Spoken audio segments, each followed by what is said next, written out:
Truth and stories gotta collide. Alibis get swept aside. I got proof that can't be denied. The data don't lie, people do. Waves crashing, secrets in the tide. Facts and numbers side by side. Through the chaos I will abide. The data don't lie, people do. Look at the records, feel the vibe. Digits and bytes come alive. I stand tall with nothing to hide. The data don't lie, people do.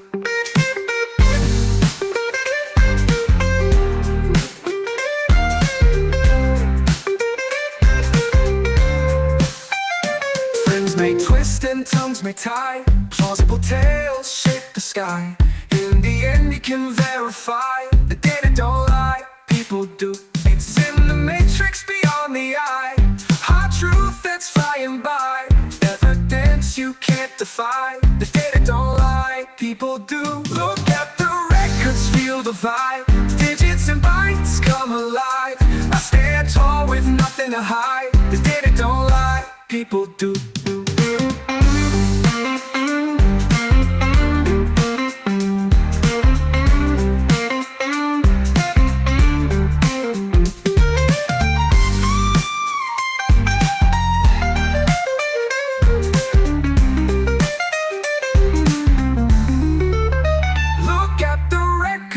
The vibe, digits and bytes come alive. I stand tall with nothing to hide. The data don't lie, people do.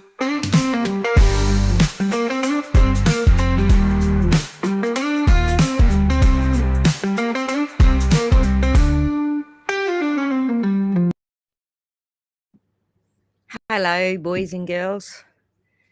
Can you all hear me okay? Let me just check my settings here. Make sure I've got my volume up. Volume's up. Settings look good. MacBook Pro speakers. We are good to go. Can you all hear me?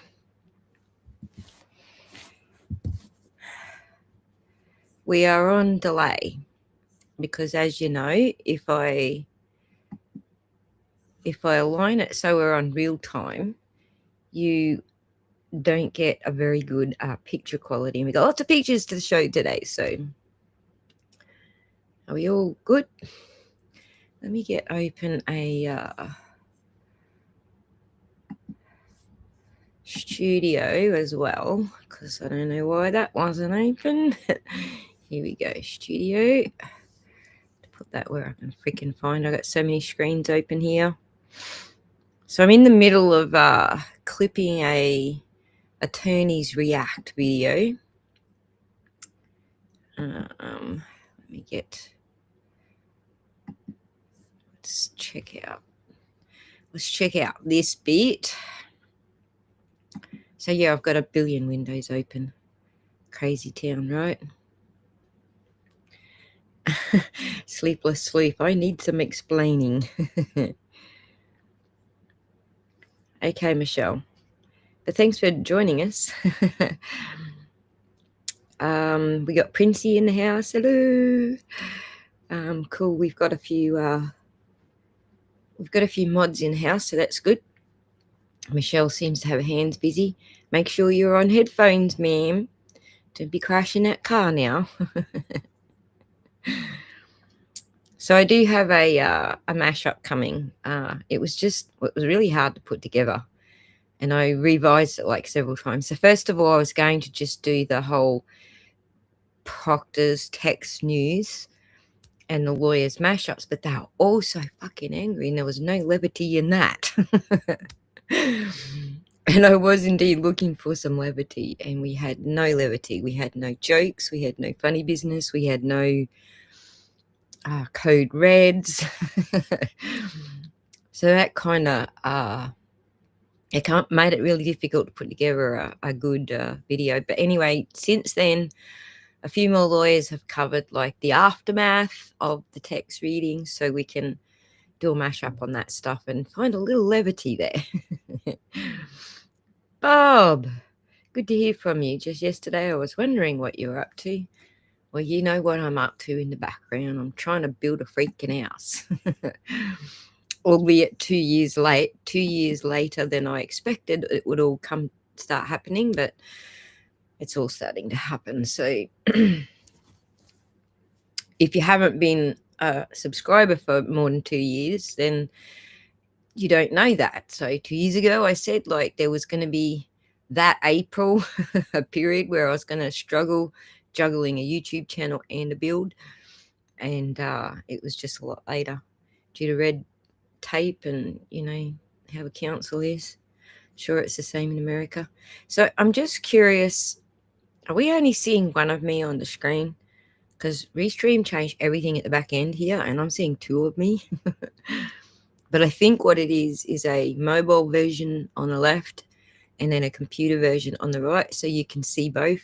So that the streamer can see how it looks for you guys, regardless what type of device you're using. So I think you can only see one of me depending on what device you're on. This is just a new change with Restream, and I was like, whoa, they start moving shit. I can't find things. See, I'm going to struggle today. Just word up.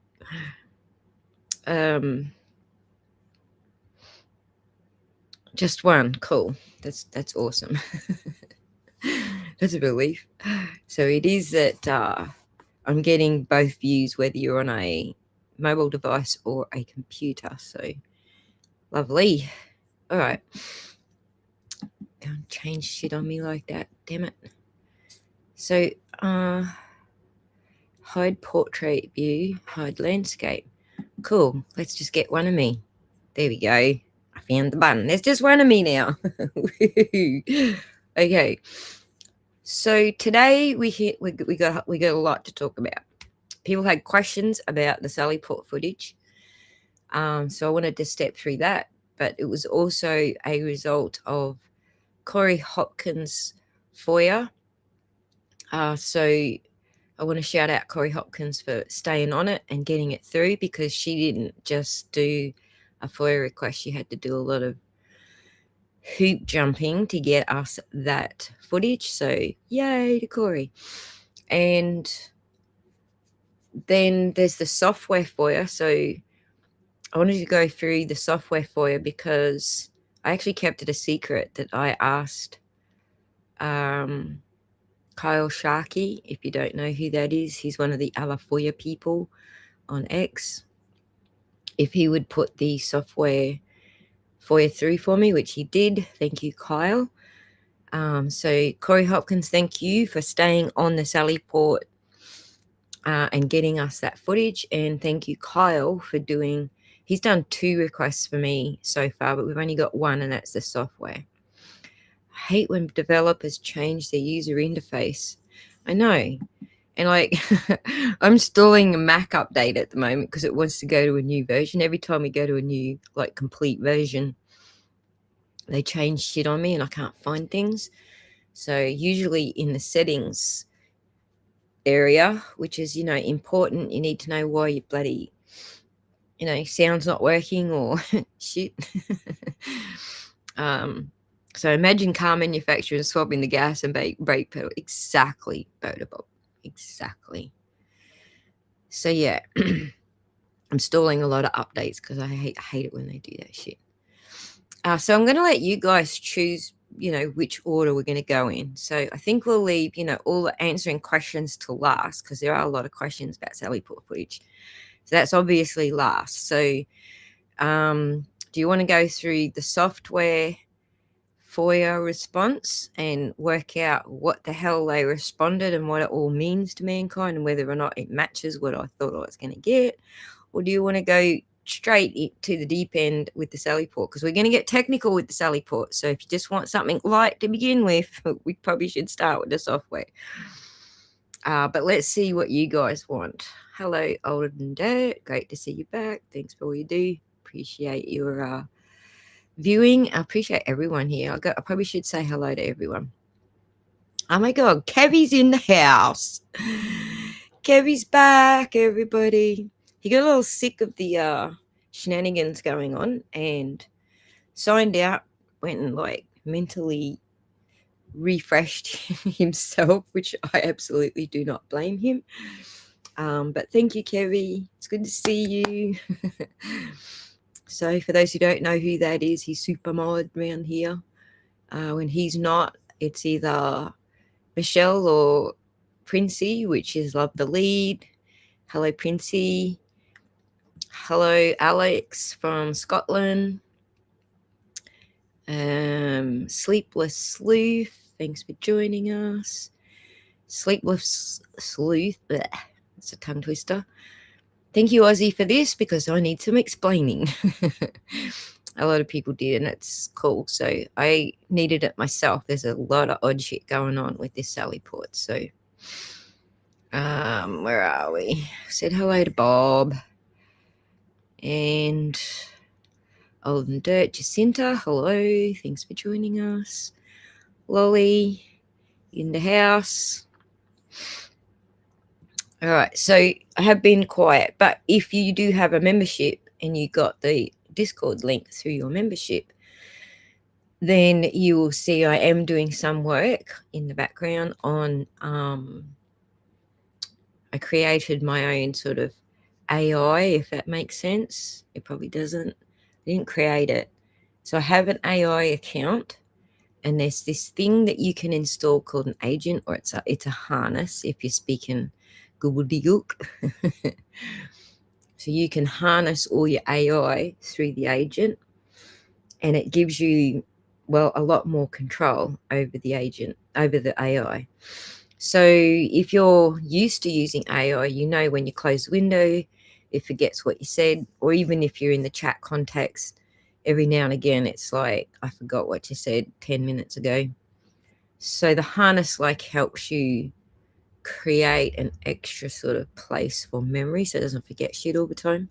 And you can keep a thread going for forever. So I created a harness. I put my AI in it, and it's all on Discord. And we're going, of course you did. And so we're going through all of the files fresh. So I've made videos up to the dash cams and what I found in those. So the project now is reviewing what I found the first time. So this is a fresh new AI. So previously I had checked all of my findings through Claude AI, which is the more it's always up till recently been like the superior AI for coding and binary and bits and bytes.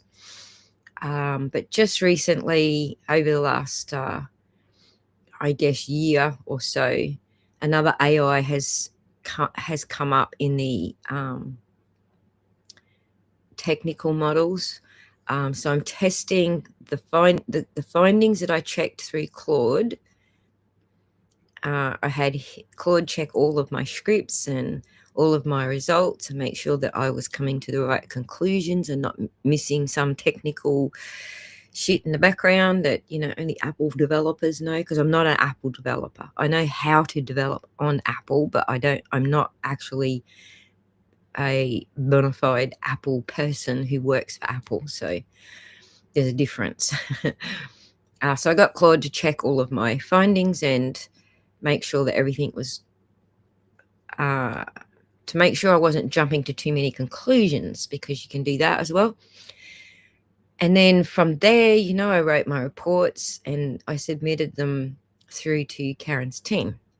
Haven't heard anything back from them. Don't know if that's good, bad, or different. So at this point, we just waiting to see if it shows up in any filings or whatever. So now I'm going all the way back to the start. Exactly. Irish. I agree, Kev. So now we're going right back to the start. We're using a different AI. We're using new scripts. So I'm rewriting and fixing my scripts and refining my process and double checking whether the findings I found the first time match the findings that I find this time. But this time I want to write an app. So I'm working through, this is how I did my findings. Does this AI agree with how I did those findings?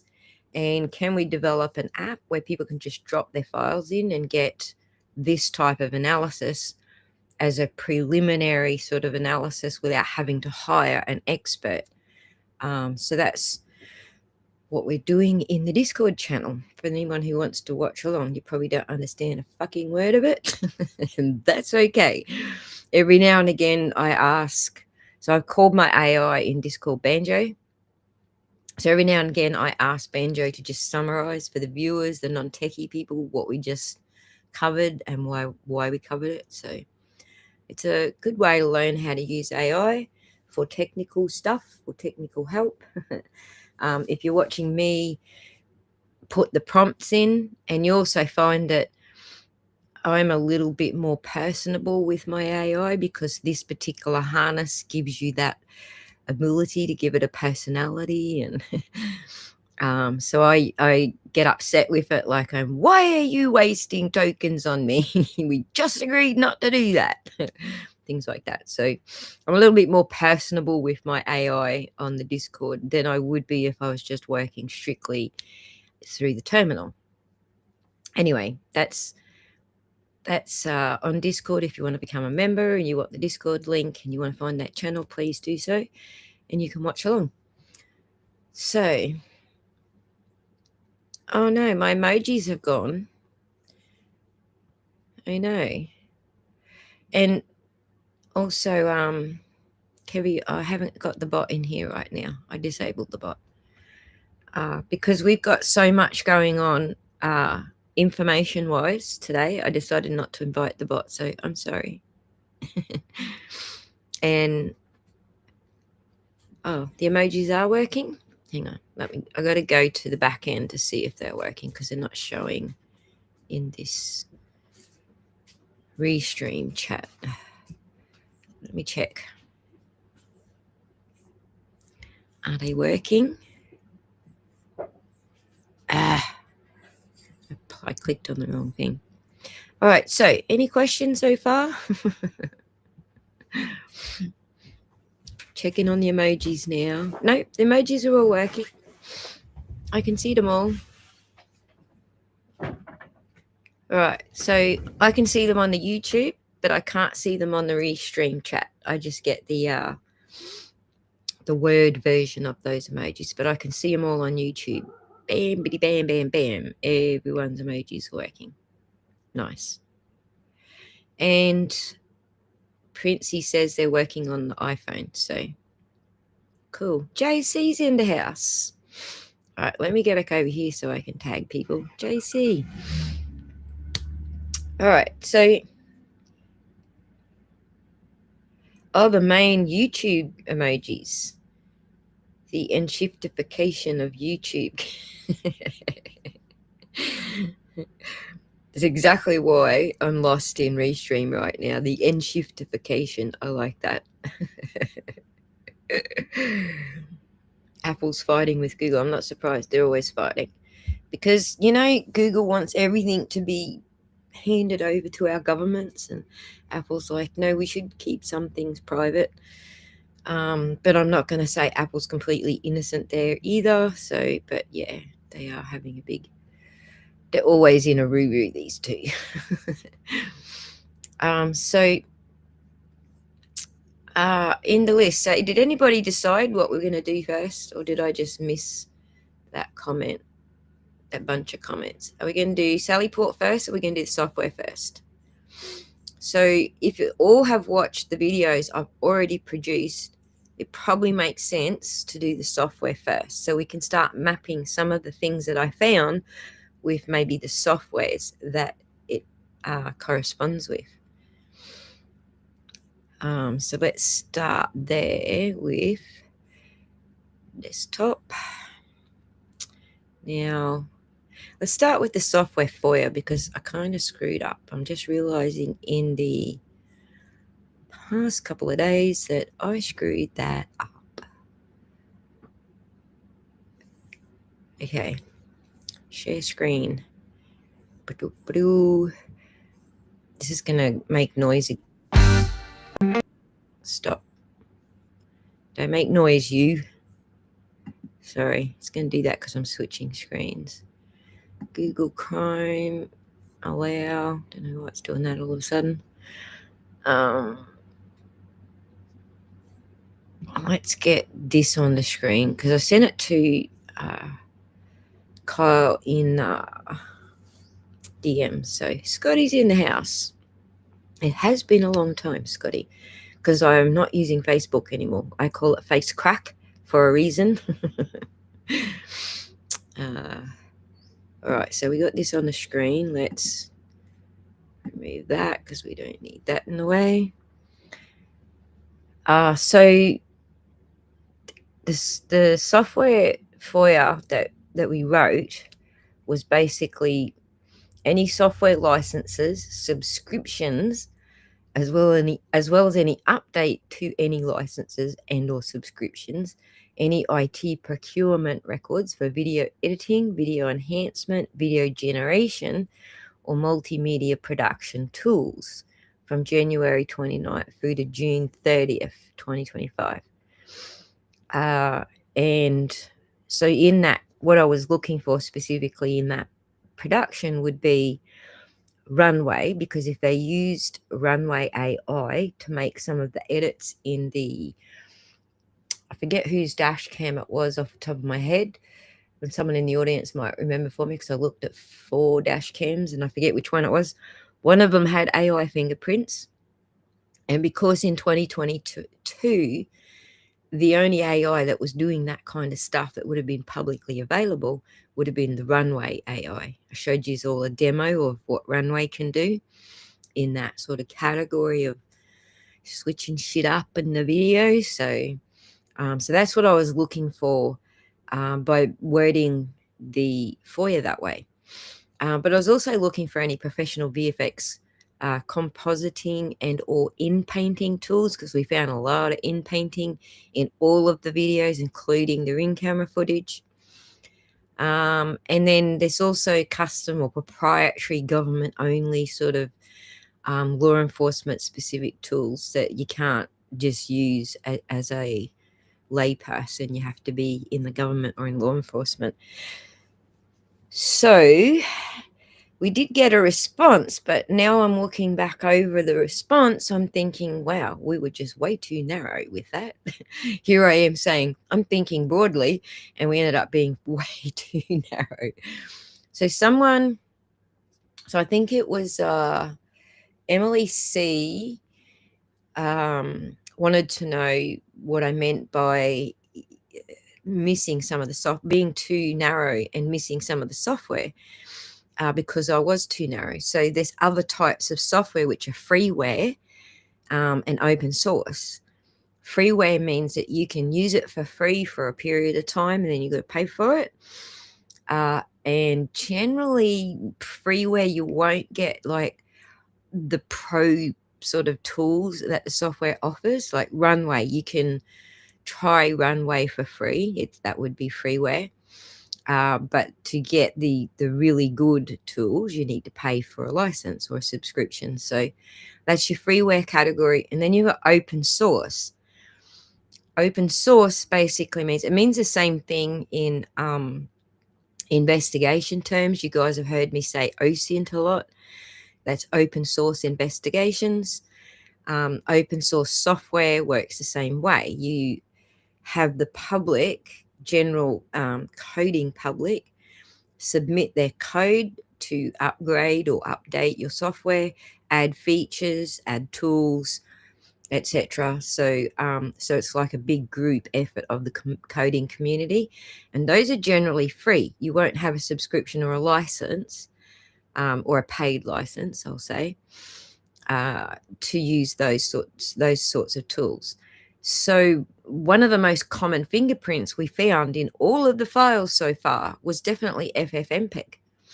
So I wasn't really sure we should include FFmpeg in this because I wanted to see actual paid software. I wanted to see which AI they were paying for and stuff like that.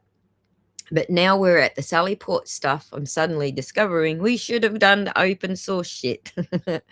We need the open source and the freeware as well, because we found fingerprints that match some open source software in the EXE files. I think it's the EXE files. I don't know. I'm only just starting this investigation into the Sallyport, so I'll update you where I'm at in the Sallyport. But at this stage, I just want to warn you, I'm at the start, and I'm probably going to revise all of this as I move through it. But I just have some general, like, beginning observations.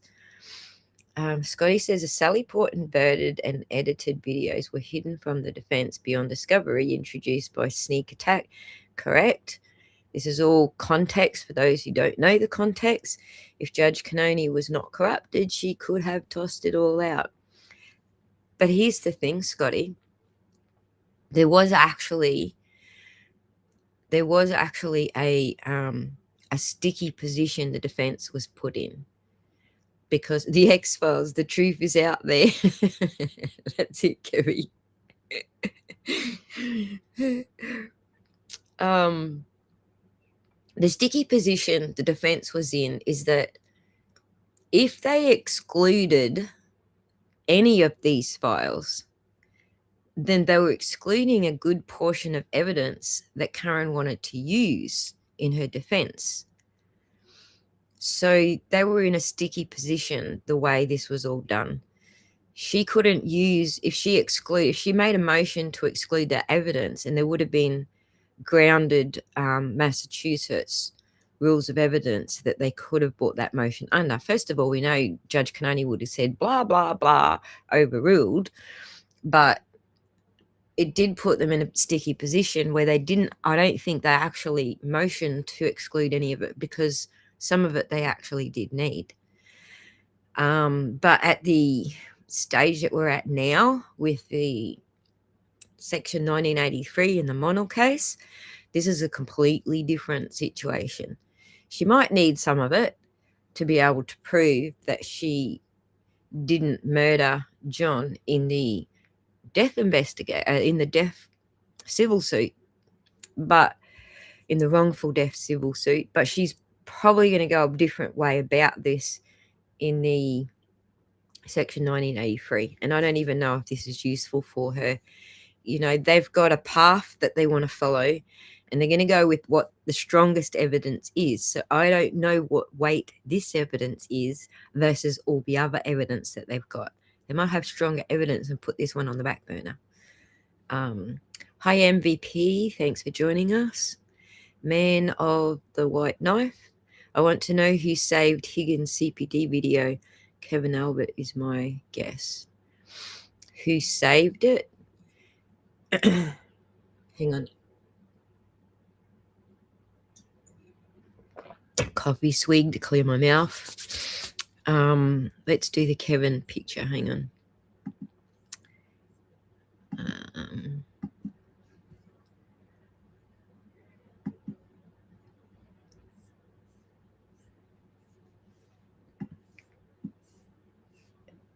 Can I switch it? Meh. Come on, be nice to me. All right, I gotta do it at this end. Let me switch the screen for you. Is it this one? Replace like this. For anyone who doubted any of those persons in Sallyport was Higgy, I think that clears it all up. I forget which video it's from. It's one of the Sallyports. So I think Sallyport video actually helped the defense in the end quite a lot. Didn't the jury foreman say that in the interview? I'm not sure that he mentioned the Sallyport video specifically. I actually found the full version of that, by the way. You can do that at the end if you want.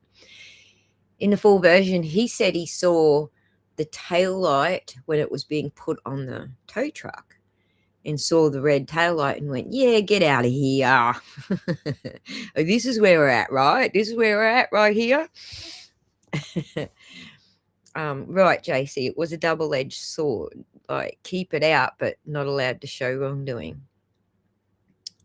There was a double-edged sword with every single one of the videos we've gone through so far. So I don't blame them for not making any motions to exclude the stuff.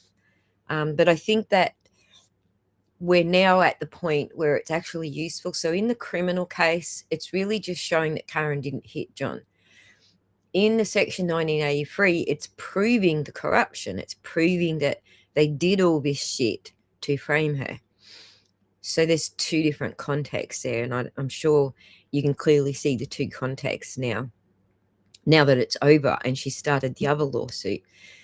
I'm pretty sure we talked about this in ad infinitum previously, about what she could use in a Section 983 and Monol case.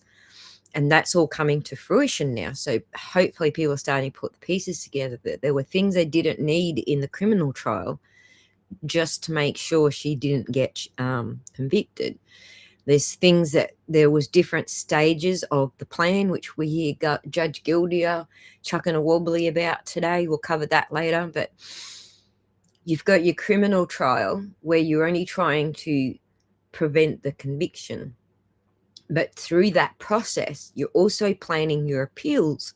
And through that process, you're also planning what you can take to the Supreme Court. So the appeals is judicial error.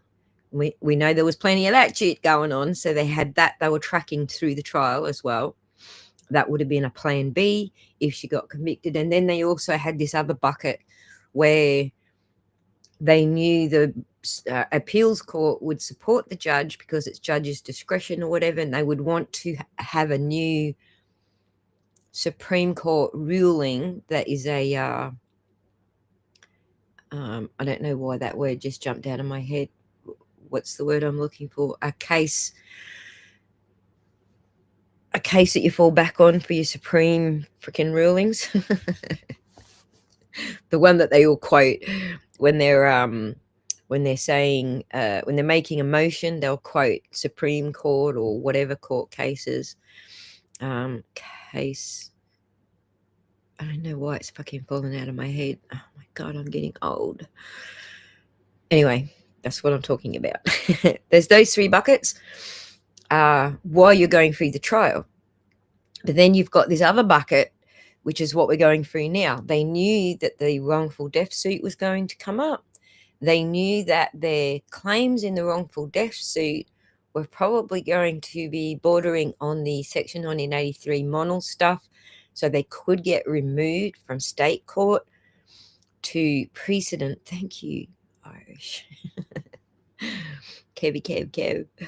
Case law, thank you. Precedent case law. That's the word. So when you're moving past your precedent case law, you're also looking at, they already knew they were being sued for wrongful death in the state court. They knew some of the claims in the state court to defend there were going to get, could be removed to the federal court. So when Karen said on that interview, the Today Show interview, that this was always the plan, that's what she's talking about. All right, that there's this whole sequence that Judge Gildia just goes, oh, so you plan to go on the Today Show and do an interview? No, when Seligson said strategy, he was talking about all the things strategy. So for those who didn't watch it, that was that unfolded today. So Proctor put a motion in to delay his deposition in the wrongful death suit. I think it was. Yeah, wrongful death suit, Gildia. And then Gildia was like, I think what Gildia was doing was like, instead of just coming down on Proctor and going, look, this is bullshit. I'm the one setting the freaking pace here, not you. I think he just took a more balanced approach and went, look, I can have a go at Reed's team for that, whilst I also have a go at Proctor's team for that. So I think he was going for balance there, and I'm sure the antis are going to latch on to anything he said about the Reed team being the all but fucking story and whatever his ruling was. So, no, they didn't get to deposed Proctor today. He actually, so in a way, it was wild, right, Bob? In a way, it did play in his favor. So he did get, I think, a 2-week delay in the end. So I think it's set for June 25th and July, first week of July. I can't remember the exact dates off the top of my head. I think I also have that bookmark somewhere, so I'll come back to that. But so yeah, he got out of his today depot, but he didn't get out of it without the judge saying, listen, buddy, your excuses are weak. Yeah. So they tried to reshuffle the dates, but Karen's team already had other depots around the dates they were trying to throw at them. So yeah, it all got put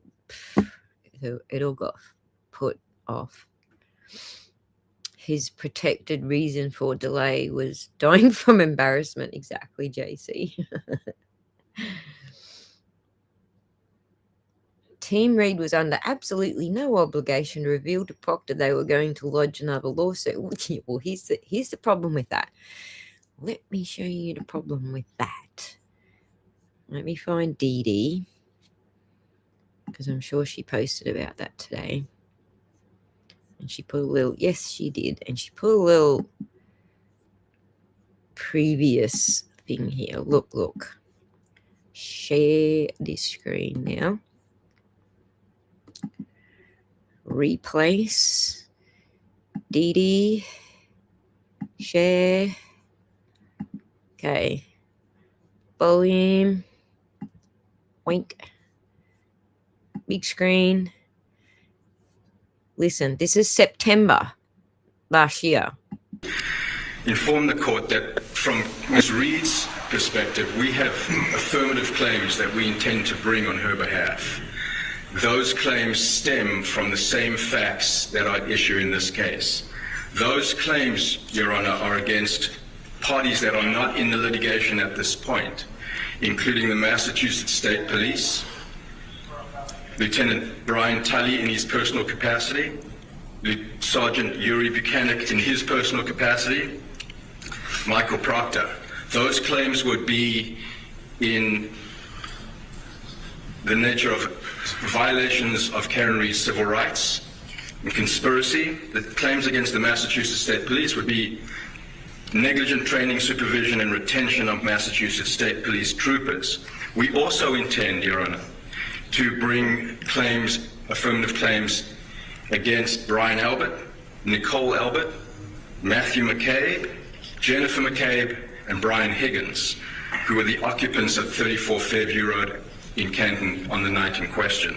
Those claims will be in the nature of civil conspiracy, violation of Karen Reid's civil rights, and then a claim against the town of Canton through its police department for negligent failure to secure the garage in the Sallyport.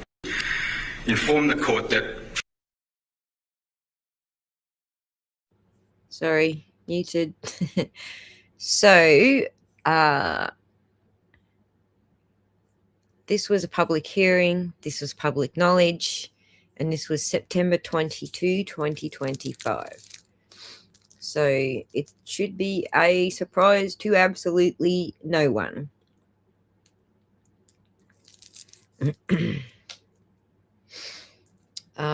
Yeah, so whatever excuses Gildia added to his thing, I'm pretty sure, given that that's public knowledge, that he should know that's public knowledge. He should know that that's gone down in his case because he was sitting there while Seligson was telling him this. I would say he was just trying to be balanced in making a ruling so that he wasn't pitting one side against the other. He wants them to remain professional. He did make those kind of comments in his ruling, which I think Dee Dee also posted. Let me just have a quick squizzy. I think she did post it. Proctor's mentioned a previous impound. Yeah, here we go. So this was motion for protective order from non-party Michael Proctor, and this is Gildia's ruling. So he has to go at Reid's counsel for not, informing Proctor that they were going to be filing this in Bristol County. But he also has a go at Proctor's side because he hasn't provided a good enough excuse for this. So that's basically, I think he's just trying to be balanced. I don't think, if you've already got conflict where the parties can't sort shit out, Didi rocks as always. Indeed, she does. If you're the judge and you've already got two, opposing sides that won't sort shit out without motion practice, then you're already between a rock and a hard place, because if you rule against one, the other's going to be upset and say that you were biased, and if you rule against the other, the same thing. And so he's trying to be balanced in providing a statement of sorts, a ruling of sorts that doesn't favour one or the other. That's how I read it. So, no, not sprung on them at all. So, and the funny thing is, Bob, that's who Seligson was just making the argument to in September. It was actually Judge Gildia. I think, although they did switch a judge. At some point they did switch a judge. So I could be wrong about that. But I'm pretty sure it was Judge Gildia back then. Not sure. But I know it's Judge Gildia overseeing the wrongful death now. So I know there was a judge switch, whether it was here with Seligson or after, I don't know. Can't remember. I got too much to fit in my head. I got a push pop memory. Is kind of how computers work. I got a push pop memory. So you're pushing something in one end and deciding what was unimportant that you can pop out the other end, so this one can fit in the other end. And so when the judges got switched up, that'll be one of the pops. Yeah, it's hard to keep up with. I need constant notes. And while I'm at it, I'll shout out Rachel again, because when I need someone to remind me, she's really good with remembering stuff off the top of her head. Whereas, like I said, I got push pop going on Hell West and Crooked.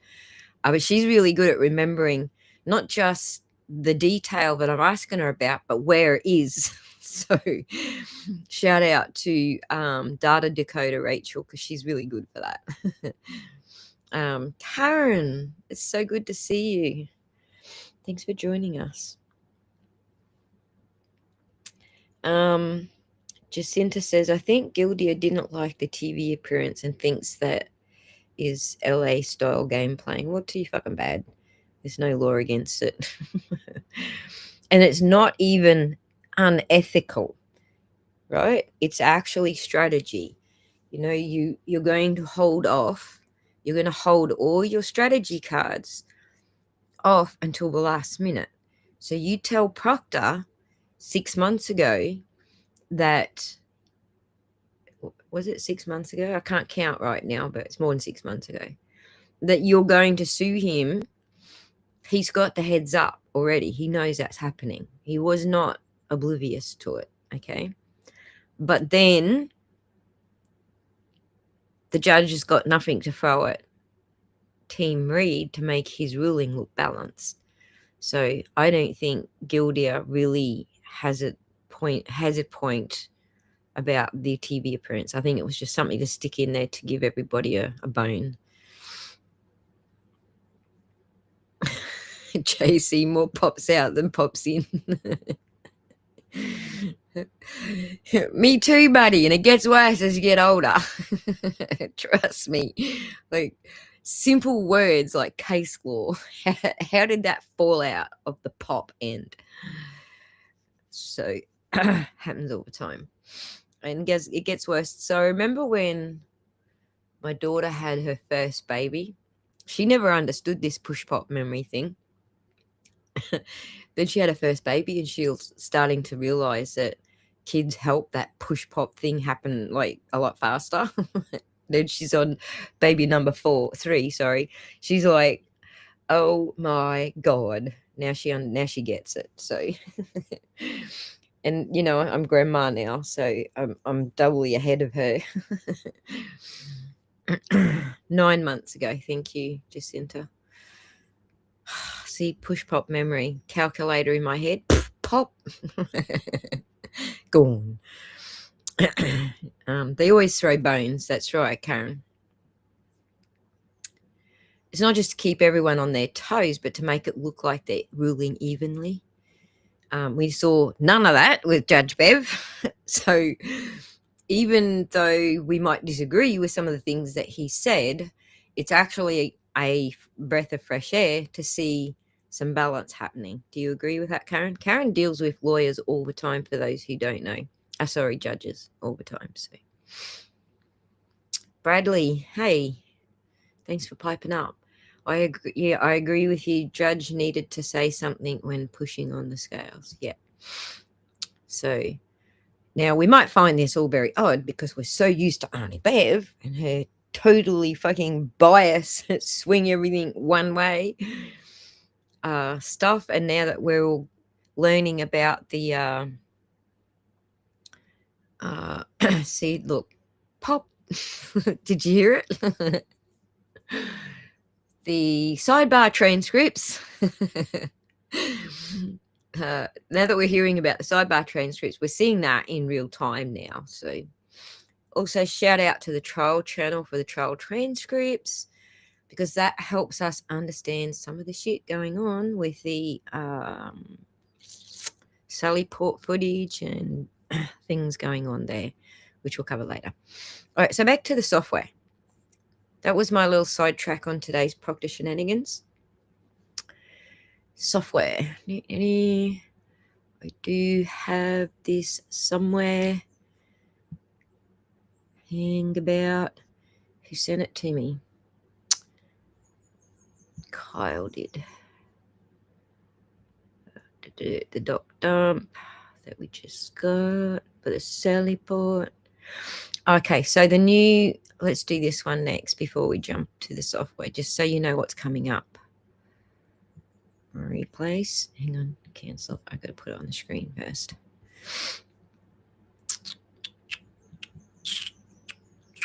Right, next software, next FOIA request. Everyone's going to be excited about this one. We don't have it yet, but this is what we have on the docket. Hopefully this is exciting for you guys as it is for me. Otherwise, too bad. So in this newest one, I have asked Kyle. Oh, shit, I lost it. I got to have the big one or else I can't freaking see anything. Hang on, let me just read the chat first. I was expecting the judge to let Proctor slide. So was I, Bob. I think the judge is already leaning towards Proctor. Maybe I'm just Bev. I think you Bev traumatized Bradley. I think he was trying. Pop. I think he was trying to have a little balance in his ruling. So, Goldfish is in the house. Long time no see, buddy.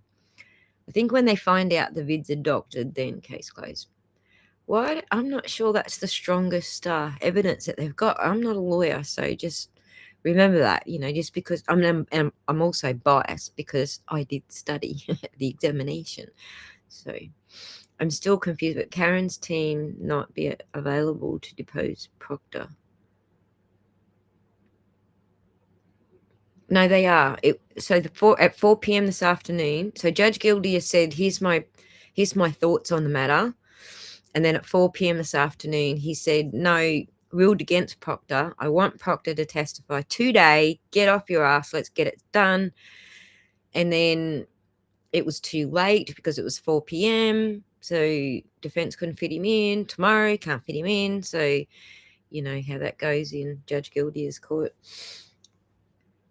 To keep the balance and remind them, if appeal, we will look at your actions and behavior as well. Thank you, Karen. That's an important caveat.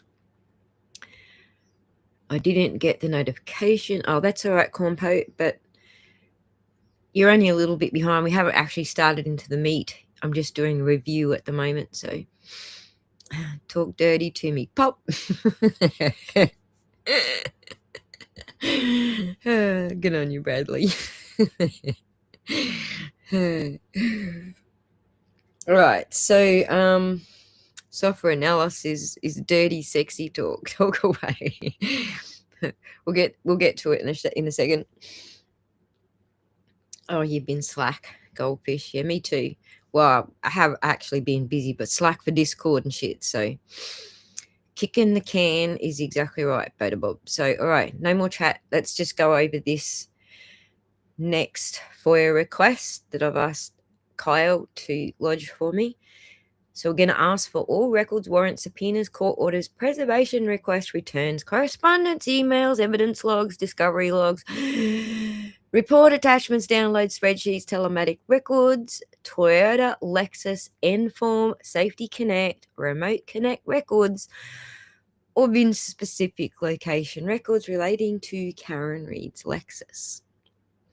So in relation to all records showing the Lexus location ping at Canton PD Sallyport at or around 5:36 p.m. All records identifying the source of that location ping.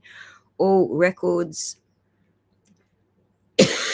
Sorry, my throat just gave out. So I was doing all that gasping.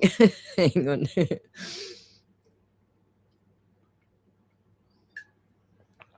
Okay, wet everything again. Let's go again. All records identifying the source of that location ping, all records showing whether the data came from the Toyota Lexus onboard vehicle systems, the CDR, infotainment, DCM, TCU, GPS, or any other source. So what are all those? They're all onboard vehicle systems, okay? CDR is the crash data report. Infotainment is the system where they pulled all the chips off it and went, oh my God, there was an SD card hiding in there. That's your infotainment system, which is currently missing from the dashboard. DCM and TCU are, I forget the bloody pop. There it goes. DCU and TCU. Can anyone remind me what those stand for? I don't know why those anagrams just jumped out of my head, because I do know what they are. But they're chips on the vehicle system, basically. But they're like the main chips that record shit. The GPS, you all know what the GPS is, or any other source. So let me just wrap this up. At some point, I forget who it was, whether it was Yannetti or Jackson, I remember one of them saying that the vehicle pinged in the Sallyport, right? So it was a GPS ping, and they got the longitude and latitude, and it put them in the Sallyport. So that's what this is asking for. Anything to do, how does anyone know that ping happened? Telematic control system, TCU, telematic control unit. Thank you, Cornpope. I knew someone would help me out here. I bet Proctor would have put to get a proper doctor's run to get, by tomorrow. He did have a note, and there are some speculations as to what that's about, but I don't want to speculate on private information to do with Proctor. Anyway. So data communications module, thank you, and telematic control unit. You guys are awesome. I knew someone was going to help with my push pop memory. Let me push it back in again and see if I can remember it next time. Somehow that got popped out with all the data, digital bloody binary shit. Thank you, everybody. I'm going to say TCU, all right, the telematic control unit. I'm going to say all the data communication. Sorry, DCM is what I'm going to say. That's the one that does the pinging, I think, at the computer end. But it could be on the server through the Toyota. So even if you opt out of the N form, back in 2022, the online system for customers was called N form, Toyota N form. It's called something different now. They changed it. So while they were changing it, they gave you like an opt-out period, voluntary opt-out period, but it didn't opt you out from the main crash data and the shit that the insurance companies pay them to keep. So there was some unit in there doing that communicating. I think it was the DCM. That's what I'm expecting the results to produce. But as we know, with the DA's office, you never get what you're expecting. So we'll see how it ends up. So what I expect to receive is subpoenas, warrants, court orders, preservation letters or requests sent to Toyota Lexus, Toyota Motors North America, Lexus Inform, Safety Connect, Remote Connect, or any connected services provider. So this is all information that the insurance companies pay Toyota to keep on the vehicles. Any returns, responses, productions received from Toyota, Lexus, or related providers. And let me switch this over to point 3. Replace. Hang on, I need to put it up there first. Point 3. Share that.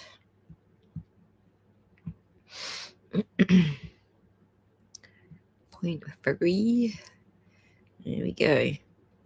Any records identifying the source of a reported vehicle location ping, placing the Lexus in the Canton Police Department, Sallyport at or around 5:36 p.m. Evidence logs, discovery logs, chain of custody records. Dun, dun, dun. What's a bet we don't get any of those? Emails, reports, memoranda, or attachments referencing Toyota, Lexus Telematics, Cloud Data, DCM, TCU, Inform, Safety Connect, Remote Connect, GPS, GNSS, which is a different type of GPS system, vehicle location, or VIN-specific connected vehicle data. In my car, DCU most commonly stands for Domain Control Unit. It is central high-powered computer that consolidates and manages electronic systems within a specific domain of the vehicle. Yeah, different thing. But that is one of the things that we do have data from, Michelle, so you weren't too far from it. And number 5, any communications with law enforcement, prosecution staff, experts, or Toyota Lexus concerning acquisition, interpretation, or disclosure of Lexus vehicle location data. Now, we might get nothing back at all. This might have been all defense is doing. I don't know. I don't rightly recall any motions for subpoenas by defense to Toyota Lexus, because it's always been on my mind that Karen's got access to her own records. So she shouldn't need to go through the motion subpoena practice. She should be able to say, I'm the user of that data. I want my data. There shouldn't have to be a process or a subpoena process that she has to go through to get her own data. So I've been waiting to sort of find out how that all works and whether it was the prosecution that asked for it and did it in their subpoena work, or whether it was the defense that did it, but they didn't have to motion for it because it was actually Karen's data anyway. So so that's what we're waiting for now. Where did that ping come from? What's the data it's associated with? And give me that data. I want it. I want it all. Give me the data. Jacinta, I want to say thank you for all the work you're doing. That's my pleasure. I actually enjoy this sort of work. It sure beats building. Some vehicle was in the Sallyport before Karen's car. Look at the snow outline. It was actually Karen's car. So what I found, thank you, Katie, for joining us. But what I found, Katie, is Karen's car was moved twice into the Sallyport. Now, it's difficult to say. So I'm going to put it on the screen when we get to the Sallyport videos. I'm going to put it on the screen and get the boys in the chat to help me identify cars, because I know some of them are cruiser movement in and out of the Sallyport. But I think Karen's Lexus ended up in there twice, and it's both on video. The problem is it's the shitty video. It's the shitty analog video that you can hardly see anything in. So I'm going to go through some of that stuff as well. But we got the boys in the chat who can help us identify one vehicle shape over another in, distorted video, so we can get closer to the point. But I actually do think we have it on video that they pulled it in and then they moved it out and then they pulled it in again. So another key cycle, people, unless I'm incorrect and the boys want to tell me it's a Cruiser and not the Lexus. So but we'll go through it. We'll go through it when we get to that. So now the software. Where's the software list? So this is the response, the FOIA response to the software. We don't have one for the ping data yet, but the FOIA response to let me just find it. No,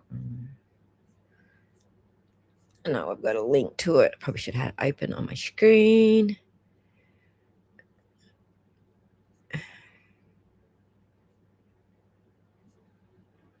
Oh shit, I've lost the link for it. Do I have it open already? Nope, that's Ian Liffin. Nope. Oh my god, topographic map. That's on the list. Actually, let me move that before I lose it. Let me move that down here so it becomes next discussion point when we get to it.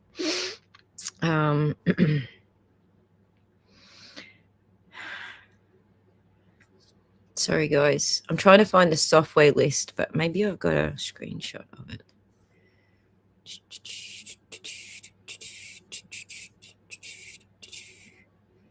Ah, for fuck's sake.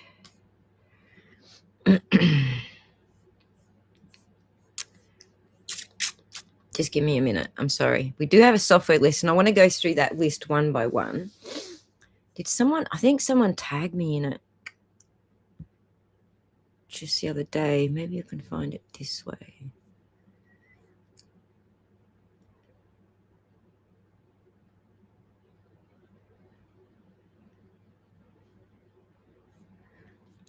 All right. Adam Scott, I hope you're watching because I'm going to address all your stuff shortly. You need to drop the little timestamp menu open and choose server. I'll come back to it in a second. I love that app. Was it there? No, that was about the OCR. Here, maybe it was this thread. Should we do driveway? Google Drive. Bingo. Thank you, Emily C. All right.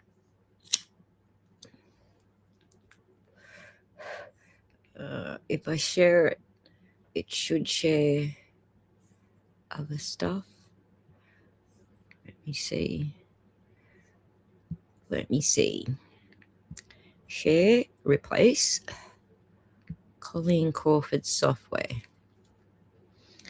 Oh, Kevy. Thank you. All right, we're going to go through these one at a time. Did they check the camera feed and then reposition the vehicle?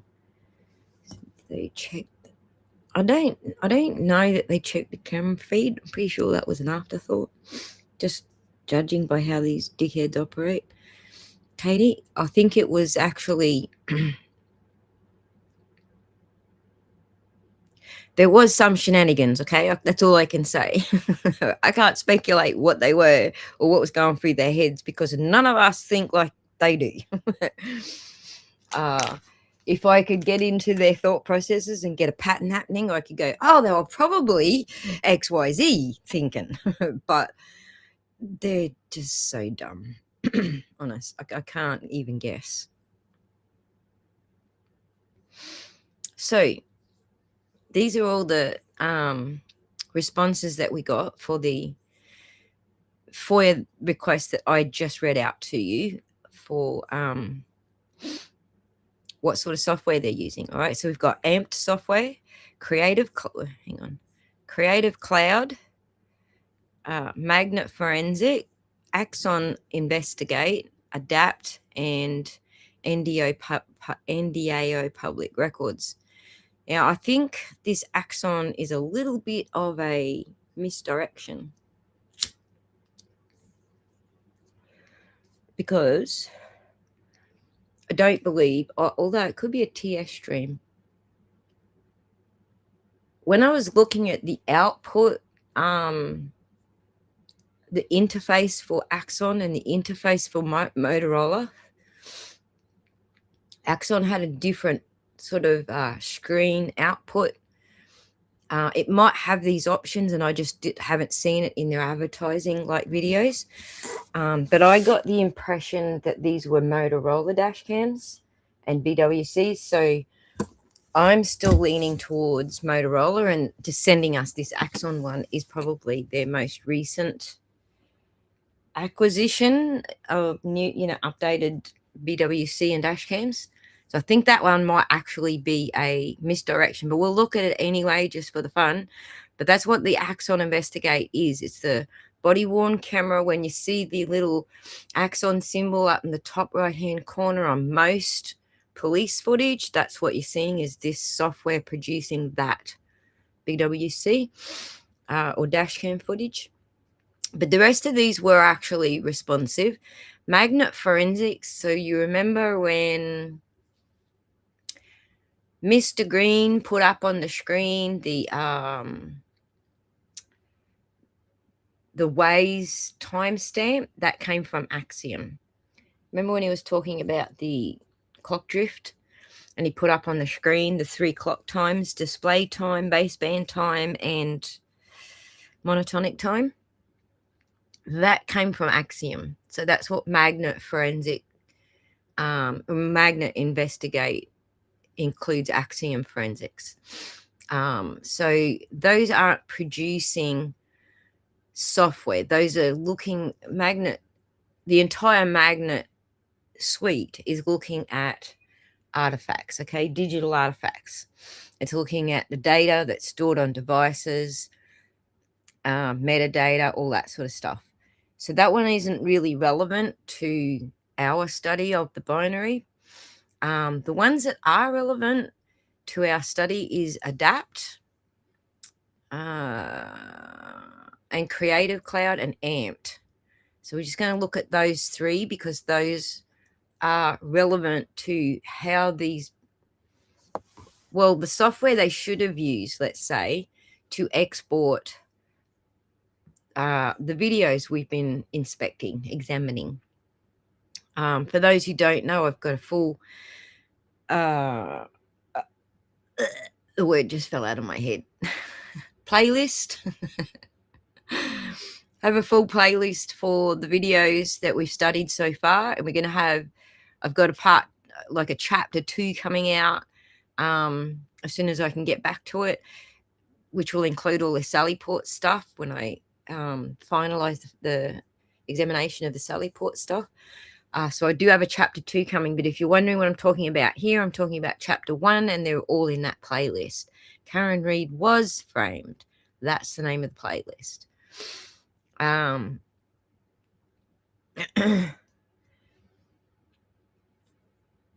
Let's look at Amped. Let me just think. Adapt. No, let's look at Amped first, because the Amped actually shows us the rules that Colleen should have followed. Amped software.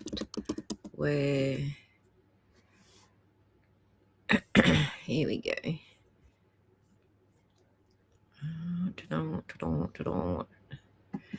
Right. Share this screen over.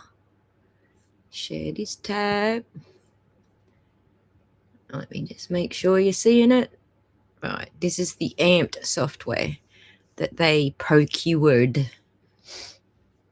So they have an ongoing software subscription to this company, and it's the entire suite. So the suite covers a bunch of stuff. It's got It's got image and video enhancement for forensic analysis. So when Colleen Crawford applied to the motion to the court, can she clarify the footage? That's what she's talking about, this part of this software. Complete forensic software to conduct investigation with advanced and fully customizable processes for conversion, analysis, enhancement, measurement, presenting, and reporting. You're going to find some interesting things about this stuff. Amped Authenticate, photo and video analysis and tampering detection for forensics experts. Isn't that interesting? How did she know? How did she know what fingerprints were left behind in these files to hide her tracks? Probably this software. We'll come back to this one, but she probably used this software. So she did all her little edits and blah, blah, blah, and exported it and went, okay, I'm finished. Let's have a look in AMP Authenticate, see if I left any fingerprints behind. So that's a clue. Automatic video conversion for technicians. Convert batch in hundreds of unplayable video files from proprietary CCTV, DVR. So this is probably how she's pulling .ts files from dash cams. Like she's doing all in a central software, even though you can do it in the dash cam software. If you got like just a whole bunch of files and you haven't done those conversions yet, you can drop them into AMP and it will do it for you and drop them onto a DVR. But there's some interesting things that this AMP software does before it does any of this shit for you. Okay. First of all, it does an automatic backup. I'm going to show you that in a minute. So AMP won't change the original files that you feed it. AMP will make backups and then it will hash them, and it will hash the files that it's creating your enhanced videos from and whatnot, and create a completely new file. Okay, so there is a digital trail that the defense can repeat to audit your work. This is very important in digital evidence. If you can't reproduce so Colleen called it clarified. So she's supposed to document how she clarified it, which software she used to clarify it, give the originals to the defense so that they can clarify it the same way that she did and end up with the same result. That's how it's supposed to work. Okay. Does it have a feature for making ghost apparitions?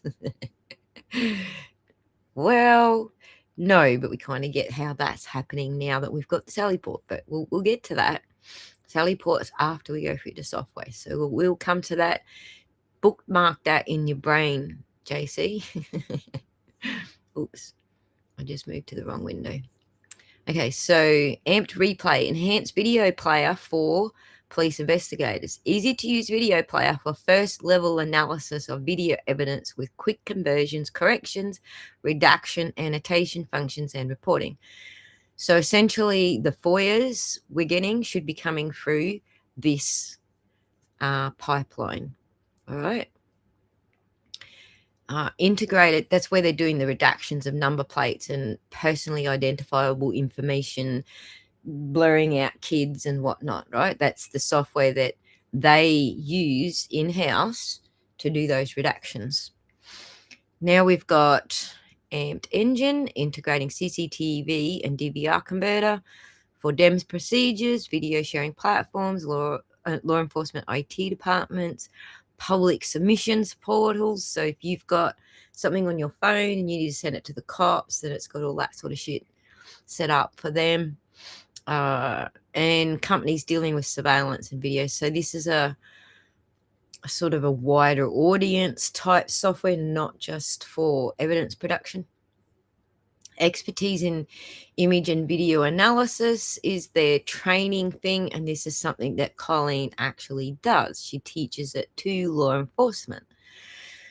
So she should know all of this shit. Let me just remember. Authenticate photo and video and tampering detection. I think it could be this one. And deep fake forensics. Unveil the processing history of a digital image. What have I been doing, people? Ruh-roh. Now we know how she stripped them so well, and we're going to find more stripping, like this expert deep level stripping of any fingerprints in these files, where we're only able to reconstruct through the binary evidence. She's used this to test her productions to make sure she has stripped it all. It's courtroom admissible. It's forensically sound and courtroom admissible because it's accurate, it's repeatable, and it's reproducible, right? That means the defense gets the original, they can repeat what she did with that software, and they can reproduce the results. That's why she's hiding originals, so they can't audit her work. But looky here, that's what she teaches, that it has to be auditable. If they can't audit it, then it's breaking the rules of evidence, basically. So you produce a customizable forensic report, ensuring that your results are well explained and reproducible. Without solid ways to validate that the information is accurate, digital images and videos could pose issues when they're presented as evidence in a case in court. Therefore, thoroughly investigating an image and ensuring its trustworthiness and source is critical in today's investigations. We have no record of any freaking sources with any of this digital evidence we've been looking at. There's no metadata. There's nothing that is supposed to be there that this software would produce if at all it was used, as well as backups, okay? Validation. For every filter in Amped Authenticate, you'll find bibliographic references in the user manual and whether the filter is used in the generated report. Authenticate contains image and video authentication filters based on tens of scientific papers and studies. Yet for some reason, Colleen Crawford decided not to use her education and these studies to produce all of this evidence. Crazy, right?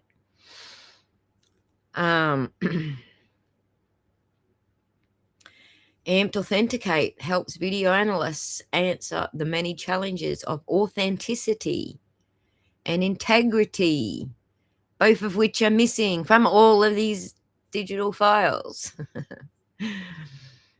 So, this is why Bev wouldn't allow an evidentiary hearing. Bradley is spot on. Stripping the software, Bradley. Indeed. So essentially, she's using it to evaluate how well she stripped it. Throat drawing. Hang on.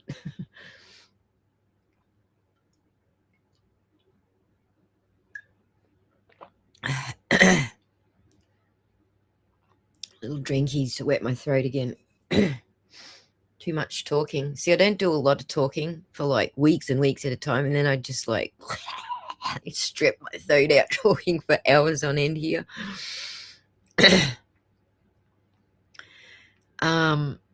Jacinta asked, do you have dates of first subscription as to when they first purchased or installed the editing software, time to prepare for or coincide with the trial dates? Let's have a look what we do have. Amped software. Redacted. Of course it is. Can you guys see that? Share. Back to that one. Let's have a look through it. Let's get in here. Big. May 8th, 2024. That's in a trial date, isn't it? Invoice date, May 8th, due date, net terms, That's what they're paying for this software. Ouch. Now you know why I don't have it. Why I write my own scripts. Nobody's got that sort of fucking money. In the software, this is an annual subscription, so they pay it yearly. Includes one set of Amped 5, one set of Amped Authenticate, one seat of Amped. Sorry, see, I'm saying set. One seat means one license of Amped DVR Convert, and 5 sets. So they've got 5 people in the office with access to Amped Replay. Initial purchase, year 1, 2024 to 2025. So they bought, their original first purchase was during trial 1. Is that right? Correct me if I'm wrong there. April to July or June, wasn't it? Trial 1. So does that answer your question, Jacinta? Let me just go back. Hang on, zoom out. There's a whole lot of, emails back and forth, but that's the summary, right? First purchase was on that date, but let me hit the back button. Where the fuck's the back button? Creative Cloud. Adapt is another one. So we'll go through Adapt shortly. So this is August 2023, and they have ongoing subscriptions. This is 1,449. This is sort of more in, professional price range that I would expect to be paying if I was going to pay for one.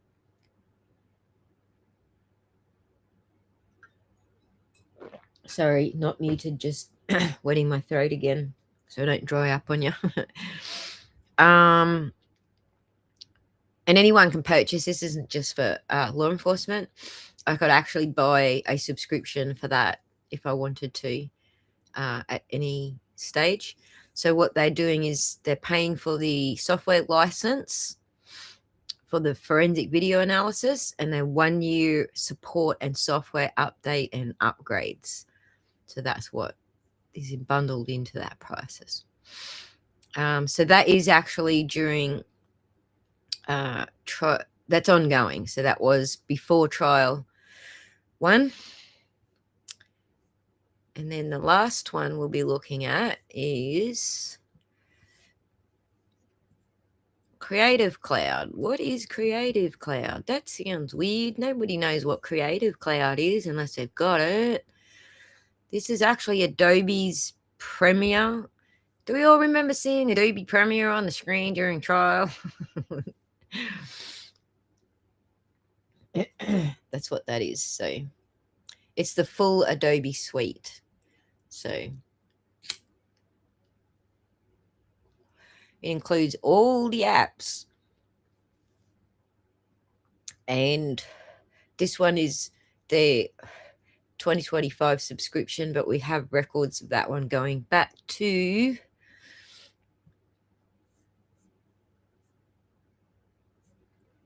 why is it doing that? Because I zoomed in. 2025. 2025. 2025. This is what they like to do. Just bury you in shit you don't need. We just needed the date once. Thank you very much. 2025. This one is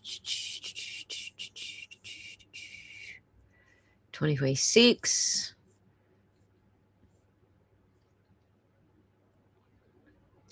2025. 25. You only just purchased Adobe in 2025. I'm a call bullshit on that one, but at least May is sort of around trial dates like 2025.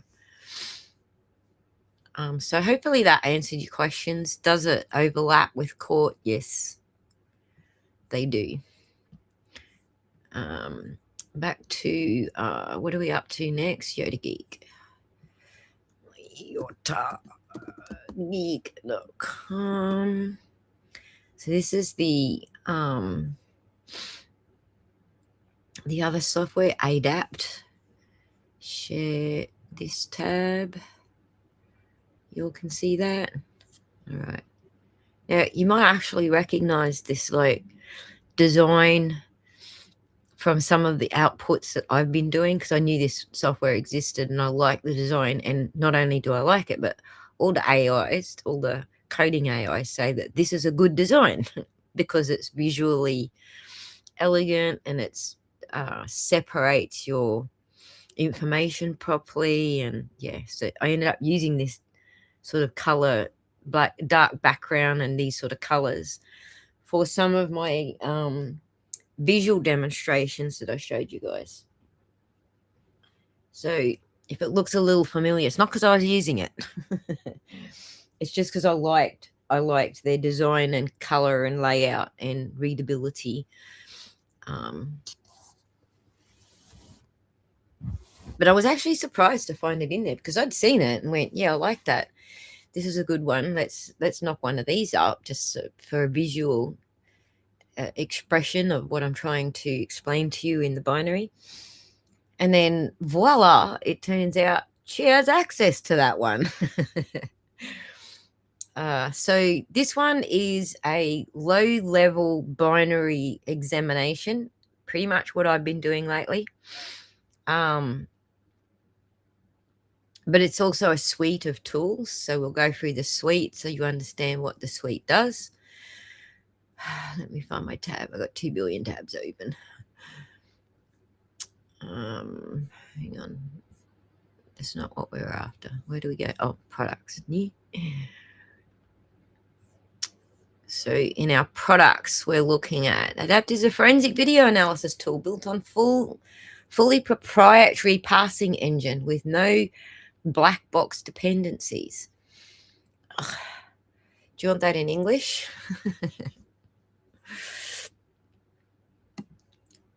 Let me ask Banjo to give it to me in plain English. Hang on. Where are you, Banjo?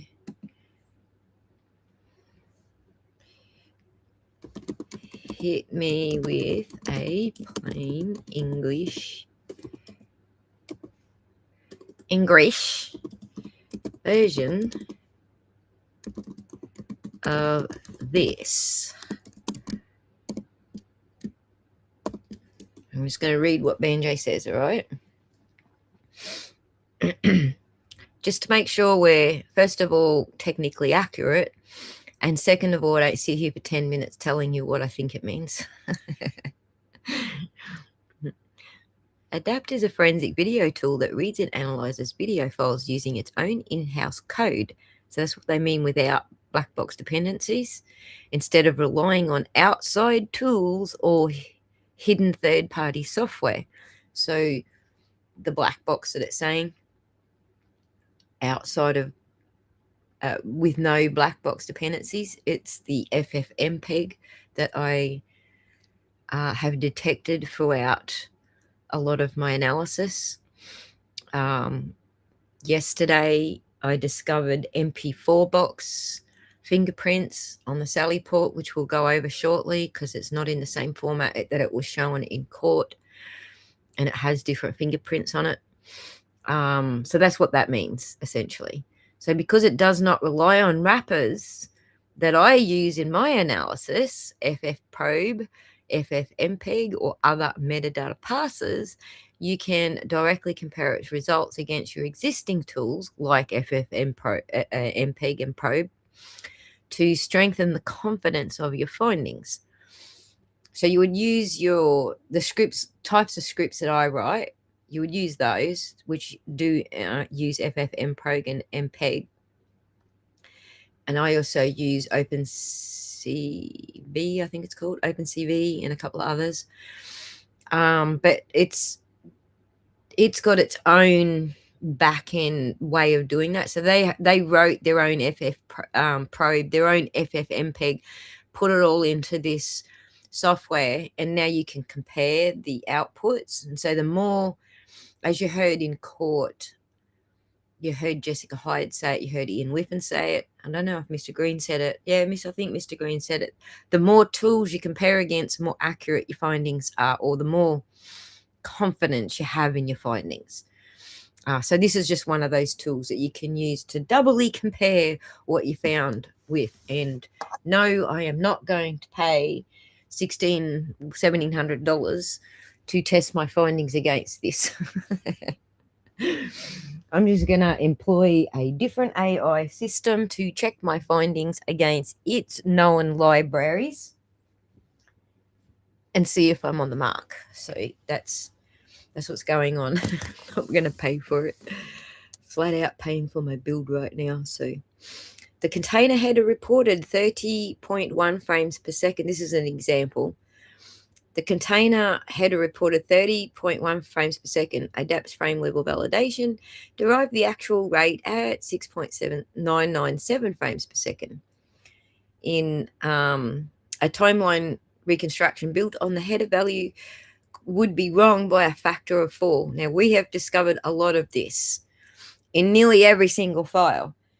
So at the start of every video file, there's a container header, and the timing for the file, the frames per second, when frames should appear on the screen and for how long for, is usually stored in the header of the file. It's different for different containers, different types of video files, but somewhere in that file there is always this sort of like quick access data table, let's say.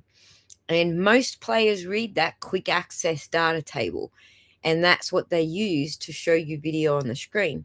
So there might be frames in your video that never get showed on the screen if your player is only reading that quick access data table. And this is where we have found literally all our discrepancies in timings and stuff with all the files, and Sallyport's falling into this category, is that the container header is never matching the actual binary or the payload, the video payload. So anyone who just double clicks whatever player they've got going, opens the file, plays it for you, you're not seeing really what's there. You're only seeing what the little bit in the header says is there. And so that's the knicker-sniffing whiffing. Kerry.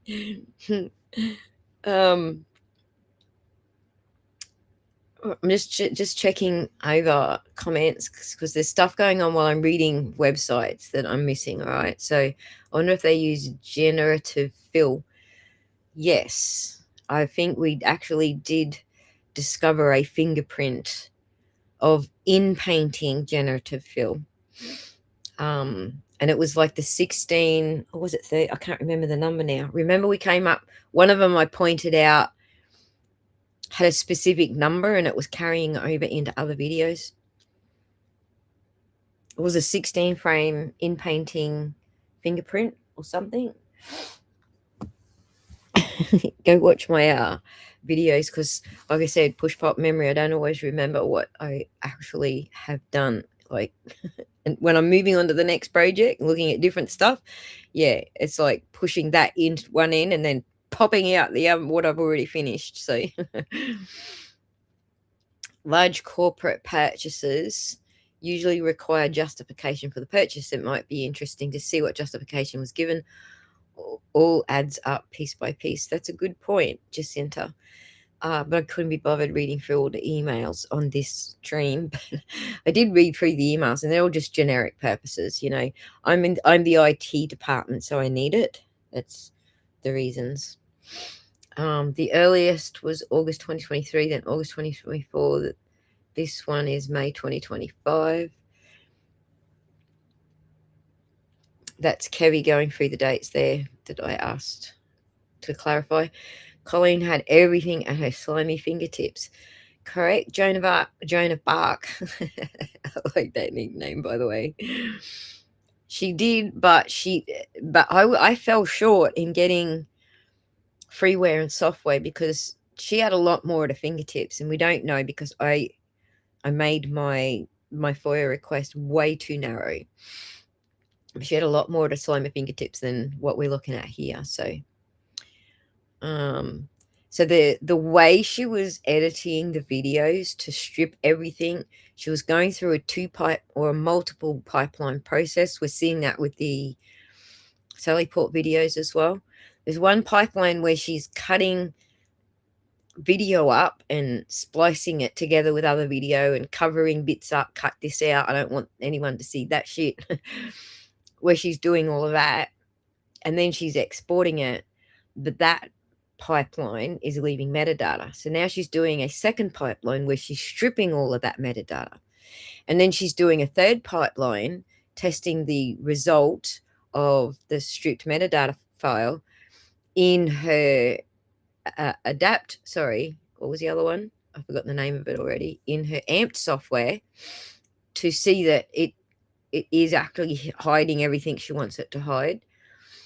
And then she's using that final file that she's now confirmed has everything stripped and hidden.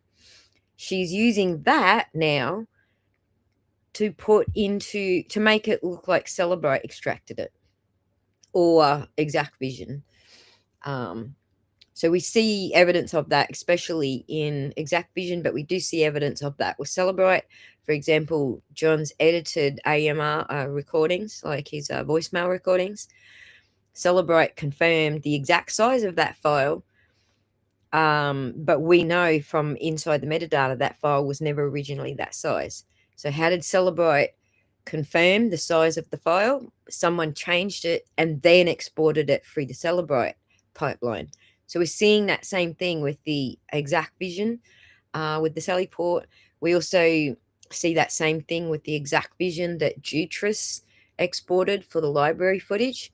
So that pipeline was like Jutris exported it through Exact Vision, sent it through to, I forget who received it in the emails now, but sent it through to whoever it was. I can't remember if it was the DA's office or the cops, one or the other. And then they exported it again using their Exact Vision, did all this stuff to it, re-exported it to make it look like it was Jutris's copy, because they have the exact same software. And well, here's the other thing you need to understand with these acquisitions. The procurement process, who's paying for this stuff, which you'll see in all the emails, is the town of Canton. So if town of Canton updates the licensing for Exact Vision, for example, then the police get that update, or Canton PD gets that update, their IT department, but also the DA's office gets that update. So that's how the procurement works. It's not just one office that's getting updates.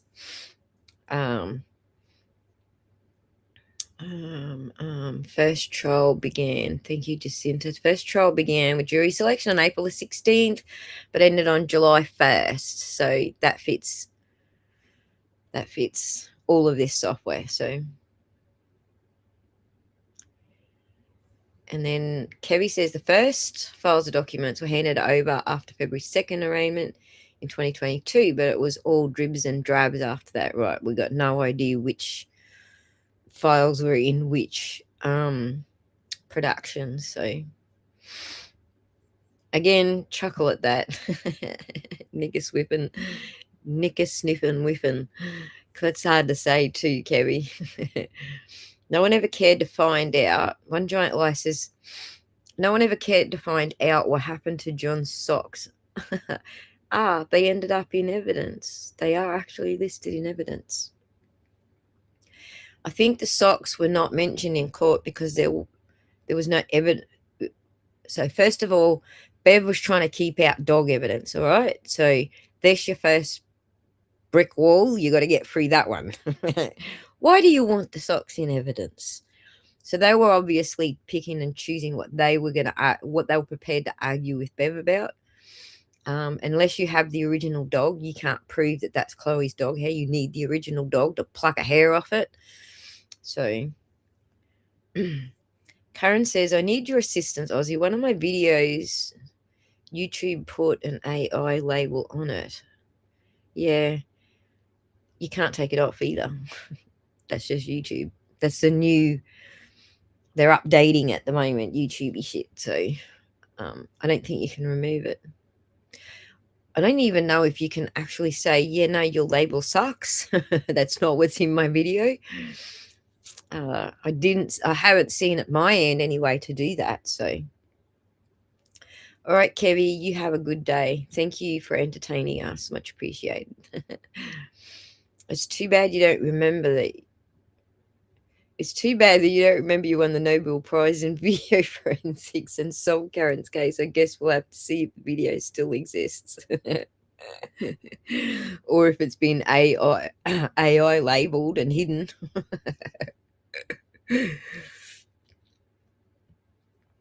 Empire of Peaches, hello to anyone I haven't said hello to already yet. I don't think I've said hello to Empire of Peaches. My favorite song, Peaches. Millions of peaches, peaches for free. Yeah, if the socks were stained with blood, they would raise questions about the method of death. So many questions. Yeah, and I'm not sure that they would be, because you think about like the way the attire sits. You've pulled your socks on, you've got your jeans on, you've got your shoes on. The jeans had blood on them, the shoes had blood on them, the socks are all on the inside. So at most, if John did pull one shoe off in the house, there might be some doggy hairs on there, but I don't know about blood evidence. Will Colleen ever have to answer to any of this? I doubt it. She has immunity to a certain degree. Now, I do have a lawyer. We've just been clashing on when we're both available at the same time, because he's got a day job and he's a little older than me, so he goes to bed early too. So we're clashing on time scheduling at the moment, but we do have a lawyer coming on to discuss how far immunity goes for Colleen and some of the considerations that we'll have to go into, whether or not she has strict immunity or not. Just because she works for the DA's office doesn't mean she gets strict immunity. So there are some considerations there. He's going to come on and talk about that with us. But that's when we get our schedule aligned. The other question about this, someone asked me the other day, do you want Colleen to be deposed? I think it was Little Miss Sunshine asked me, do I want Colleen to be deposed? And I was like, If it was a fly, could I be a fly? Would I want to be a fly on the wall and hear her being deposed? Fuck yes, I would like that. Do I specifically want this to be evidence in Karen's case, Monel suit or Section 983 or whatever? I kind of trust AJ. If it strengthens an argument and he feels that it's good to strengthen that argument and puts it in there, then, I trust him. But if he doesn't, I trust him. Like, he's the better person to choose how it's used or who it's used for or against. So I do trust AJ, and some of you might think I'm silly for that, but he's coming for him. If anyone's gonna do it, it's AJ, right? And I've got no reason to think that he's not doing it genuinely to expose the corruption. So if this is part of that corruption and it's important, then I think he's the right person to make that decision. So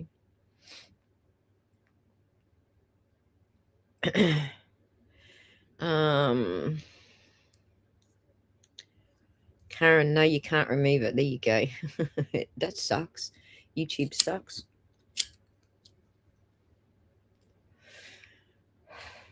She does. I think, look, if it was my choice, I would try, but I'm biased because I did the examination into how and why she needs to go down. I am far more deep into it than AJ or anyone else. He may have looked at my reports and gone, we can't afford this expert. So he put it on the back burner. I don't know. I I know the priority expert for them will be ARCA in all of the cases, no matter which one you point at, whether you're talking federal or civil, all the cases. I know priority number one is the ARCA. So, you know, they're top of the list. How they prioritize beyond that, I don't know. Jeannie, good to see you. Yes, I'm live. And you can hit the replay if you want to. Also, for those of you who don't want to, you know, sit here for hours of this, I'm going to crop this down into a single video to address the different things. So, because I just didn't have time to make multiple videos to do all of this. So I'm just going to do the live stream and then crop it down into separate topics. So I pray Aussie can perform metadata reviews of the alleged Charlie Kirk video, stating he appointed Erica Kirk. Yeah, well, I don't think anyone's handing those out. I don't think that's going to be public records that we can get our hands on. And I don't think TPUSA is going to like just go, here, take our evidence and prove us wrong.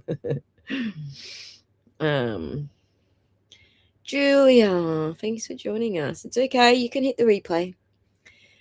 Karen and AJ are running their cases based on strategy. Most of us have the brain, give us anything and everything and ask everyone everything possible. They don't have the time. Exactly. Thank you for summing that up for me, JC.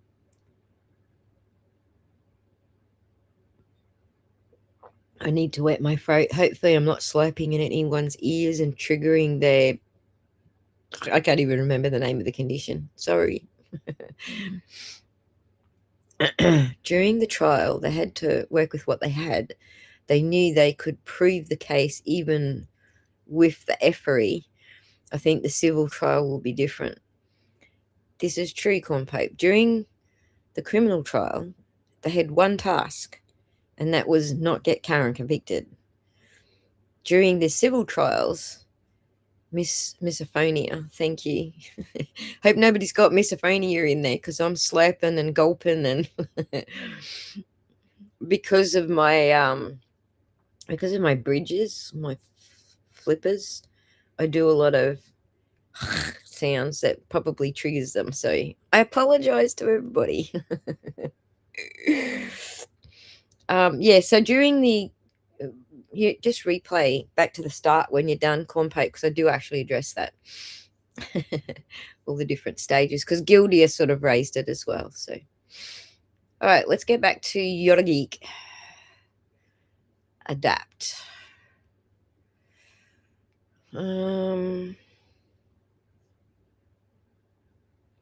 It's one. It's not actually a bunch of products. It's one. So that's good. So the features. Let's go through the features. What Adapt actually does. Frame rate validation. So does, you know, your frame rate match? So what we find with, for example, I think all of the Sallyports so far, I only got as far as examining like 3 of the exe files in the Sallyport Exact Vision exes. And so far, they all don't match their frame rate. It's actually being hard-coded in the exe file, in the exe wrapper, to only play 1 frame per second. That means for one of them, I worked out it was 10 frames per second. It's actually written in the binary. I worked out it's 10 frames per second. That means that we're missing 90% of the frames. Like we're not seeing 90% of the video using the exe player. Everybody is kicking off the player and just screen recording from the player, but they're only seeing 10% of the video because it's being hard-coded to only show you 1 frame per second. I am about to fix that. It's one of my to-do lists to put it back to 10 frames per second. So we're seeing all the frames again. But I can't do it without re-exporting the file. So anything I find in the original file, we have to do all of those findings before I touch it and export out of it and restore the frames. Okay, so but that's what frame rate validation means. GOP analysis. Hopefully we all know by now what a GOP is analysis. That is a group of pictures. So that is from, so all of your pictures are I frame, P frame, or B frame. To group them, it's between I frames. So every time an I frame appears, everything in between that I frame and the next I frame is your group of pictures packet. It's a little packet that they call a group of pictures. So in this software, it maps the GOP across all streams simultaneously. So sometimes you got multiple streams, especially with CCTV. It flags anomalous frames. So we've seen anomalous frames a lot in this in this examination, like what I've done so far and what we've still got yet to come. And non-standard sequences and re-encode boundaries.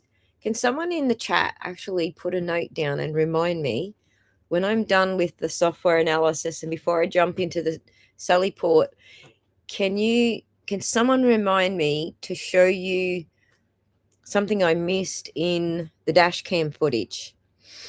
Because there's absolutely a freaking big jump that matches one of the data points in the binary, but I didn't put it on screen in that video to show it to you. So now I want to show it to you so you all get to see it. Corn Pope has had a private stream with me and she's seen it. So maybe Corn Pope can bookmark that for me so I do it between the two and I don't get sidetracked right now. Where are we? Ginny loves the peaches song. Cool. So do I. Timeline view. So a Gantt chart across multiple sources automatically flags gaps and overlaps with exact duration displayed. So we've been doing timeline analysis, showing where there's jumps and gaps in the timestamps. Compare in/out. It's about to rain, so I might have to like adjust some settings here so you don't hear my roof pitter-pattering. Please let me know if I'm pitter-pattering too loud or you can't hear me. Pixel level RGB difference map between any two marked frames. So I have done a pixel level analysis because sometimes, like with Mulaney's footage, for example, it was so stripped back versus the other dash cams. It was so stripped back in a different container format. It was MP4 container format. It was so stripped back and so plain looking that I had to do an RGB difference map on it to compare every single frame. When you got one frame in the next frame, there's only a number of pixels that change. That's what your P and B frames are showing you. Only these pixels change. Your I frame's still in the background. That's the pixels that didn't change. That your your B and P frames are where the pixels did change. And so when you're doing a pixel level analysis, that's what you're looking at. Did pixels change between this frame and this frame? And if so, did they change by a lot? Like, is this an impossible sequence or did they change by an expected amount for a continuous recording? So that's what that kind of pixel level analysis is doing. Milestone markers, so any frame as time 0, timeline displays offset for collision reconstruction and event sequencing. Oh my God, I didn't think of that one. Bookmark that shit.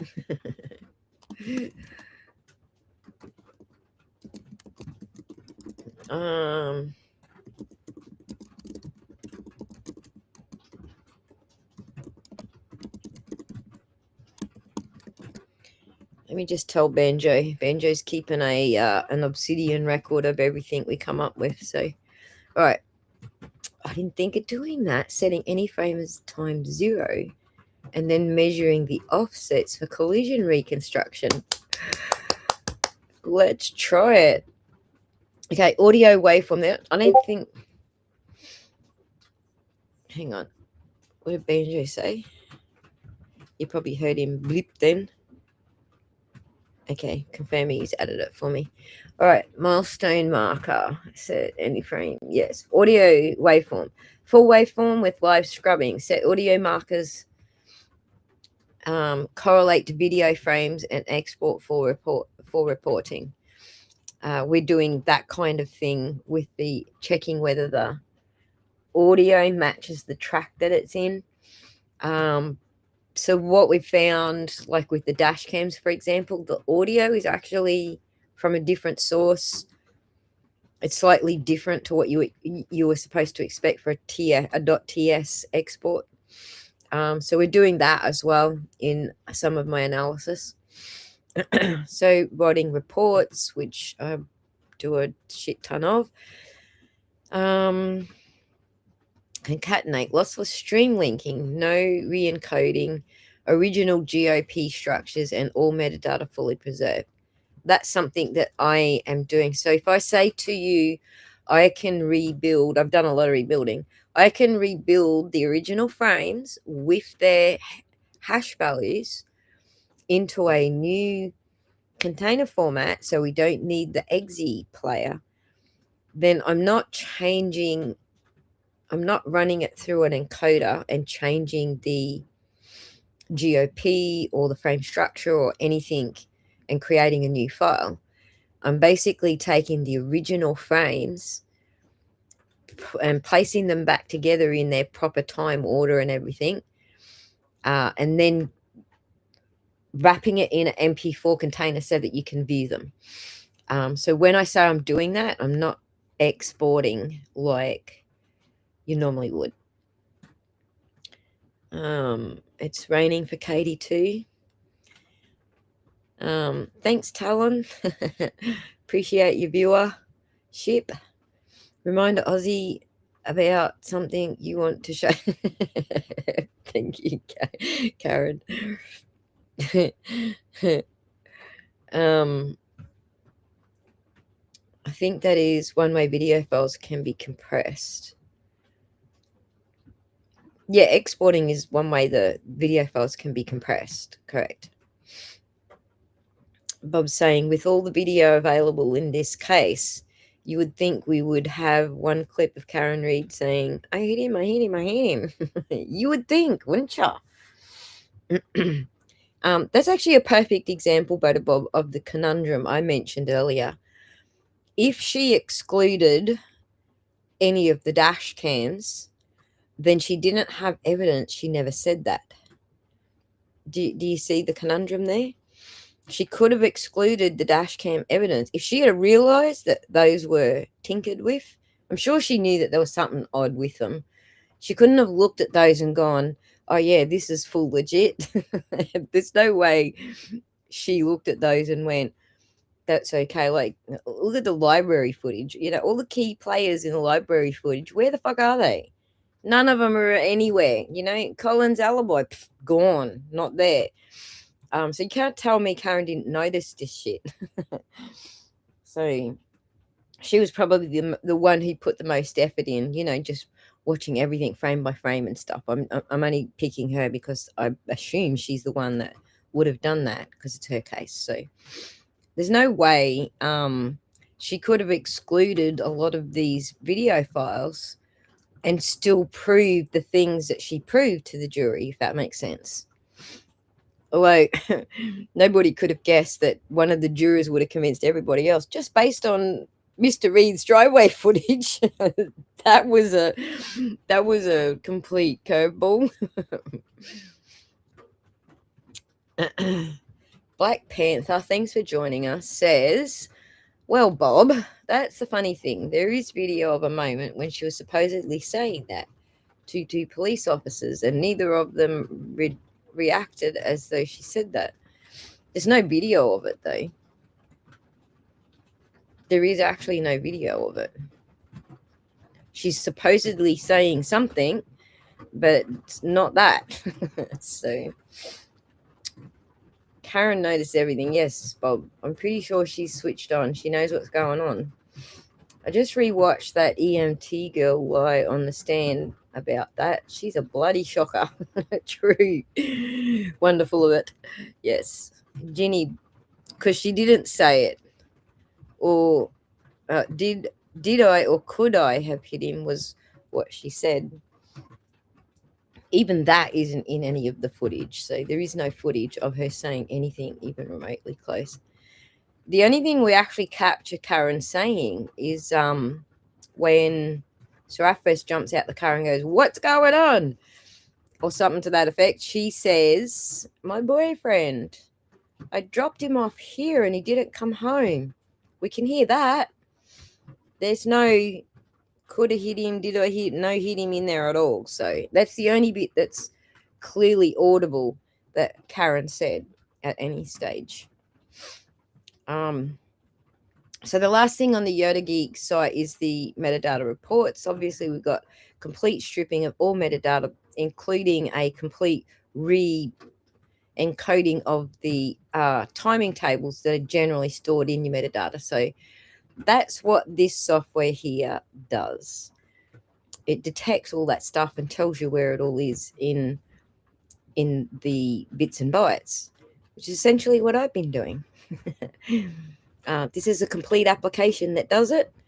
I am trying to create an application that does this same thing, but from a different perspective, from a completely different perspective, like as a defense perspective rather than a prosecuted perspective.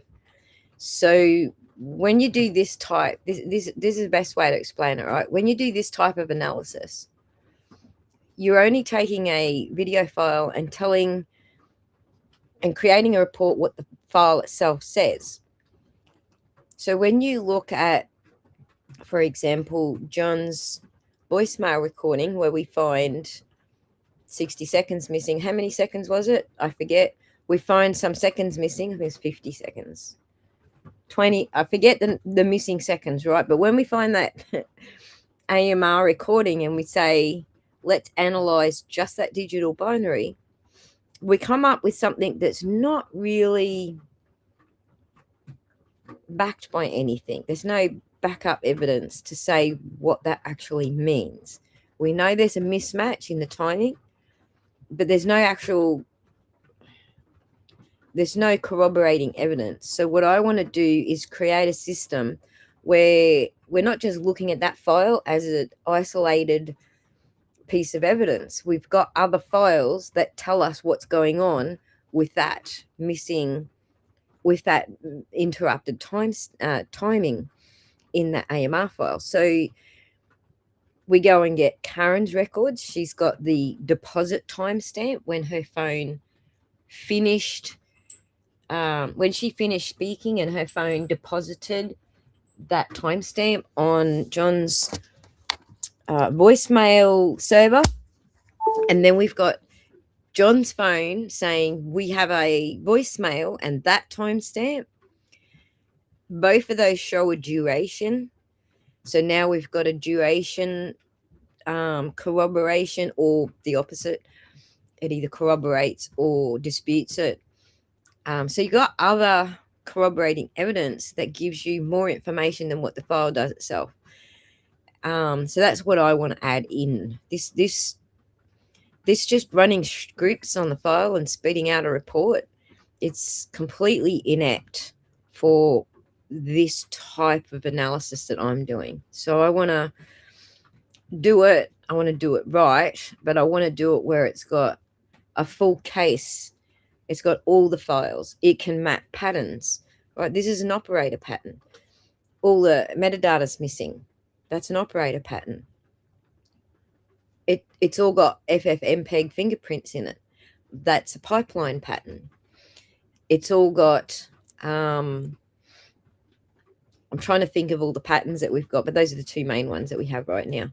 So I don't think this particular software does that. That's what I want to do. I want to do what this software does, but I want to go further. I want to have corroborating evidence, full case management, and information that either corroborates or denies. And we might even include court transcripts and testimonies and stuff like that to like help corroborate the points that we're making with the findings in the digital evidence. So that's kind of what I'd like. That's the app I'm working on Discord. Okay, so that's the end of software. Any questions, class? Let me switch back to this. Any questions?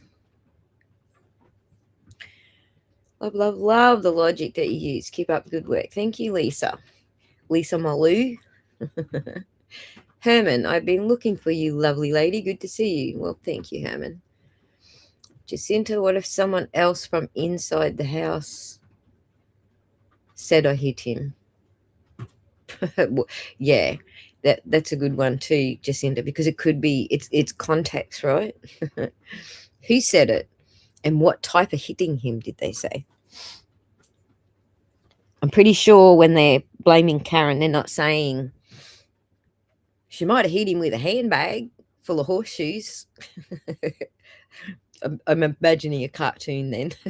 Clunk. So, Karen's dad had her section, yes.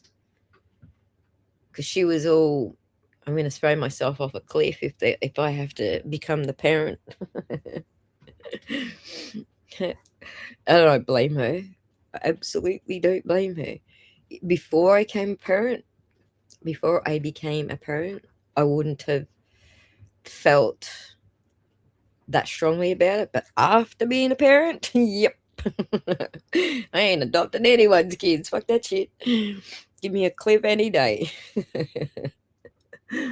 I love kids, but just, to visit. I love how kids tick. And I love how easy to entertain they are. You don't need anything technical. I love all I got to do is pull out my craft box and I got kids' attention. I love that shit. And I got all the time in the world for them. But permanently, no. Nope. No more living kids, please. Done. True, but statements made close to the time of being considered so mentally unwell as to require involuntary hospitalization wouldn't be as believable. I get your point, and I agree. There is an excited utterance thing that they rely on, the cops rely on, but it's not really that reliable, really. So if you want to ask those sort of questions, I fully recommend you ask Sam. Samantha Begnino on I Don't Belong Here channel. She can answer those sort of questions. I can't, so. Random rant. Hey! Herman says it could have been someone saying, but I hit him. Well, I don't know, Herman. I don't hear anything in any of the videos that could be even closely construed, and I'm absolutely certain that if ADA Lally, Lone Lally, what's his name? I'll think of the video and I'll get his name. Larry, Attorney Foreman says, lying lawyer Lally. If he had anything that he could even construe closely to that in any of the videos, that would have been in trial. So pretty sure they couldn't, wasn't there. So, and didn't help that Colleen Crawford kept fucking cutting shit out. So she's trying to cover Jen McCabe's ass. She's not thinking, oh, they're going to need this in 12 months or 18 months time in court. All right. So I did remember the thing I wanted you all. There's no questions. Class is all up to date. So I think the house hid him until they got the call around 5 a.m. from Jen McCabe and then put his dead body in the front yard. That's a very good hypothesis. Oh, shit. I did remember for 2 seconds what I wanted to show you, and then it jumped out again. 2 seconds. Rewind. What did I want to show you? Oh, video footage. All right. Let's try and get that back on the screen. Well, thank you, Random Rant. Love you right back. I remember a picture of Trooper Paul test driving the Lexus, and we could see the total mileage on the dashboard that allegedly didn't match the key circle. Oh my God, get my holiday. That key cycle is still freaking argued about ferociously to this day. Let me find this footage I want to show you.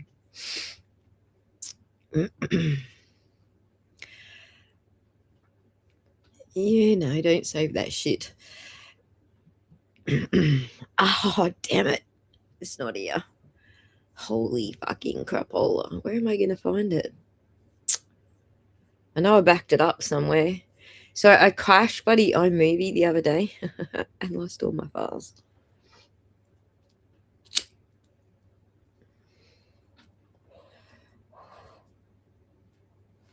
Sorry, this is going to take a second because I have to attach an external drive.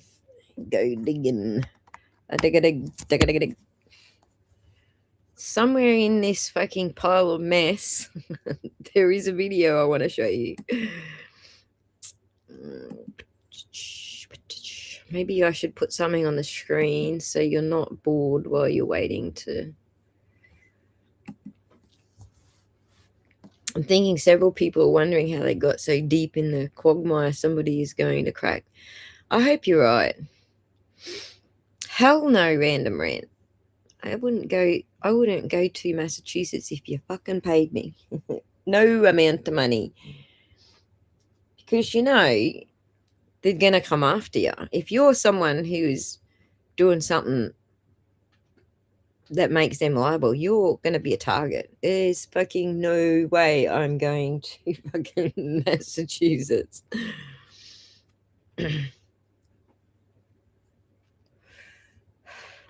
Let me get on the screen something I want you to watch.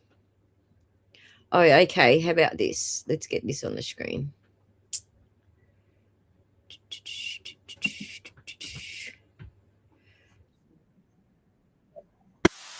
Stop with that fucking noise. Share this tab. Sorry, muting an ad just to get through it. Because I don't want to not give views to the trial channel for this.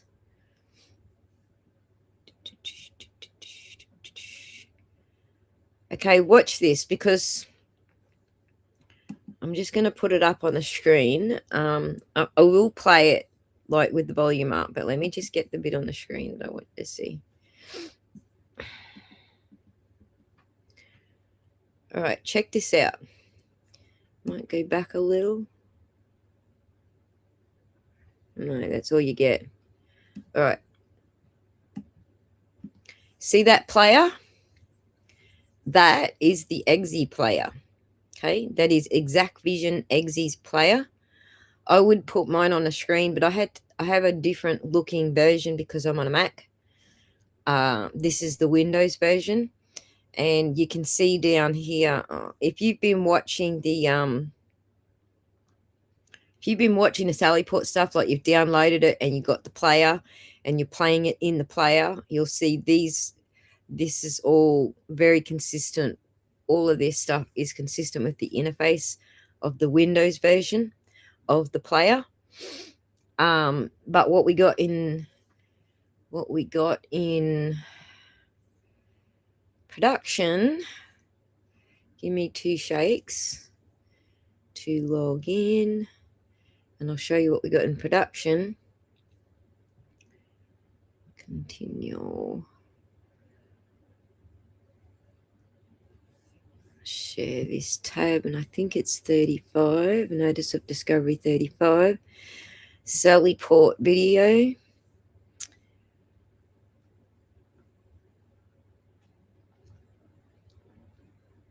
Nope, none of those. Main driveway, that's an Exe. Those are all Exes, and there's the player.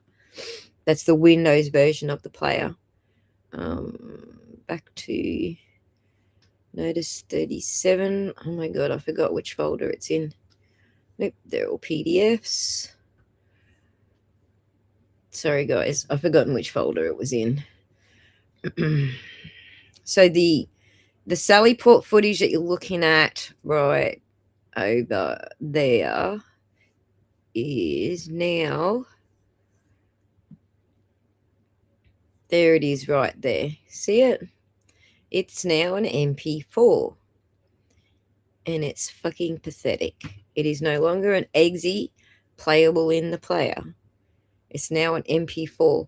So all of the artifacts and the timing and the things that I could have exposed if they gave me the exe has been obscured because they have exported it in MP4 format.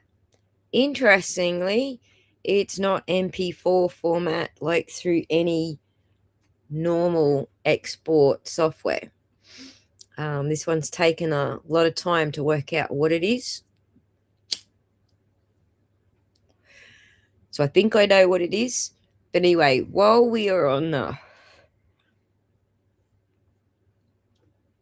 I'm looking for this video on my external hard drive, have a listen to take notice of what Yuri says about the footage. So we can refer back to that, what he's saying about the footage, who's in it.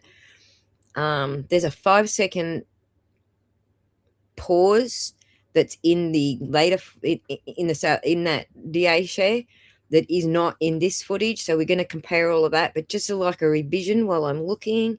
How this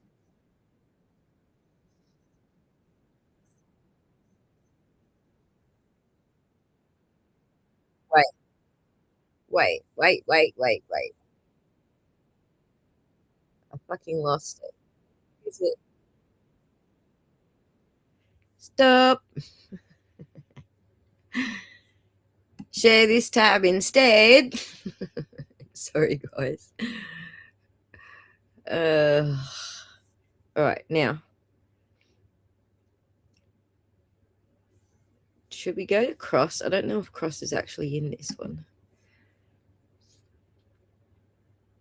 AJ wants to present the corrected video. That's the one we want.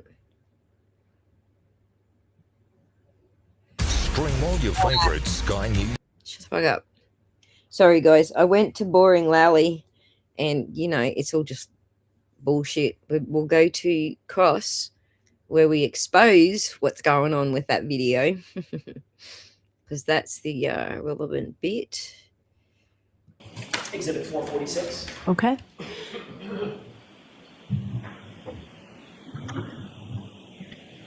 Before we begin playing it, Mr. Bates, if you wouldn't mind, may I inquire, Your Honor, of the witness, just to lay a foundation? Sergeant, do you recognize this as being the video that we saw yesterday? It does look accurate. Okay. Yes. I just want to make sure we're on the same page. This is 446, just so you have it in mind if I reference that. Bates, if you could play that. If you take a close look at there's a classic police car in that Sallyport, correct? There's an antique vehicle there. Yes. If you take a close look at the trunk of that vehicle, see the word police? Yes, I believe I can read that. Yes. And it's backward, correct? It is mirrored. Correct. That's a good indication that this is an inverted video, right? It appears that way. Yes. And if we were to fast forward at 5:42. There you go. Can we just play it at this point? No. Okay, when you pause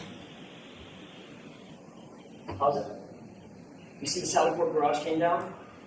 Yes, You see a number on the garage? I do. Is that correct? What is correct? Does the number appear correct? Is that how you made it before? No, the number's in the mirror image. Yes. I just want to make the point. Everything in this video is completely backward, correct? It's not backwards. It's mirrored, reversed. You can look yourself in the mirror in the morning. You still see your own face. It's not backwards. But my mirror image is not an accurate depiction of who I am. My Jack. actual physical appearance is who I am, correct? Objection. Sustained. A mirror image, Sergeant, is not an accurate video of this, is it? Objection. It's a mirror image by definition. Sustained. Ask it differently, Mr. Jackson. Your Honor, thank you. I don't think I need to. I would like to mark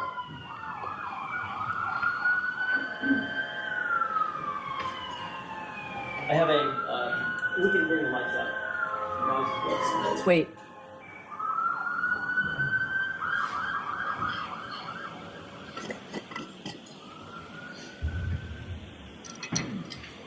I have a thumb drive that I'd like to have marked with the court's permission. Okay. Does Mr. Lally know what's on this thumb drive without you telling us? I do not. Okay. We can approach and I can certainly bring it up. We're trying to wrap up our morning. It's marked for identification. If I may, Your Honor, I'd like to play the first 10 seconds of that video. No. We'll come to site then. It's marked for identification, right, Mr. Jackson? You are. Why in the world do you think that I would let you play something the Commonwealth has never seen? Because we got this last night. We did it last night because we just figured out that this was a completely incorrect video that the Commonwealth introduced. And all I did is I inverted it. Okay, so it doesn't help to say it's incorrect. Tell me what. It is incorrect. Tell me what you did and tell me what you have. So you've got a... I've got the exact same video to the bit and byte, but it's inverted correctly. Okay. It even has the timestamp backward.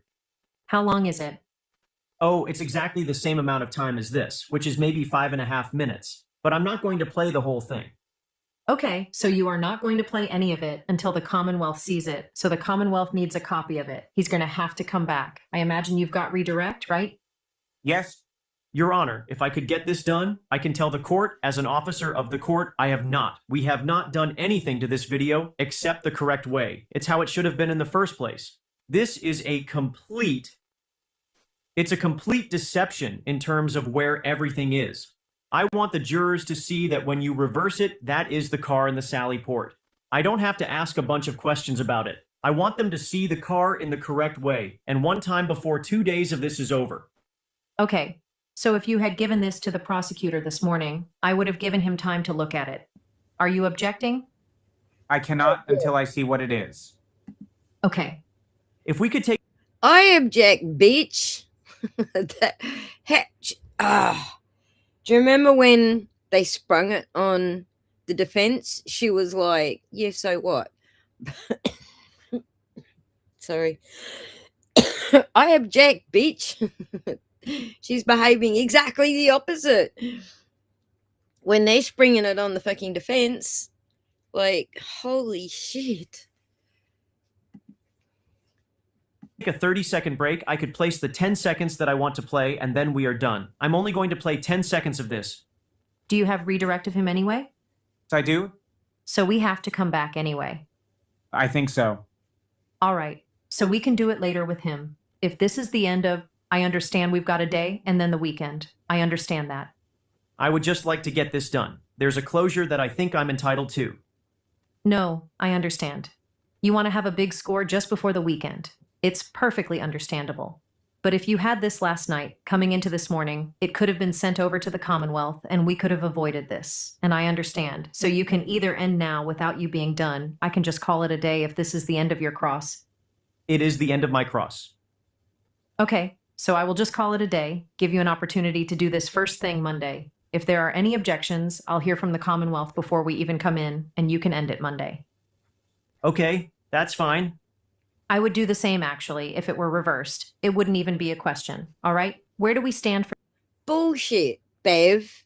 Bullshit. You did not do the same when they sprung it on them. Jesus, H. I'm sorry. I don't mean to blaspheme, but holy Hannah. What? Anyway, she frustrates the crap out of me too, guys. Can we just like prosecute that woman already?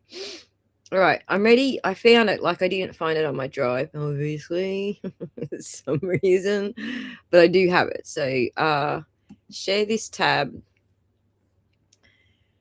Now, yes, can I play it? What the fuck are you doing? Hang on, I still don't have it. Wait a second. It's just a screenshot. Sorry, false alarm. I thought I had it, and then I stopped the video because I was like, yeah, we got that. All right, let me find it again.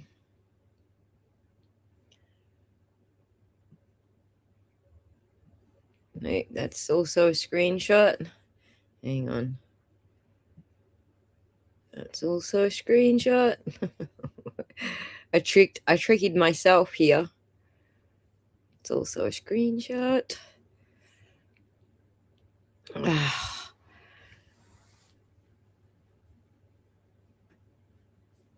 Sorry, guys.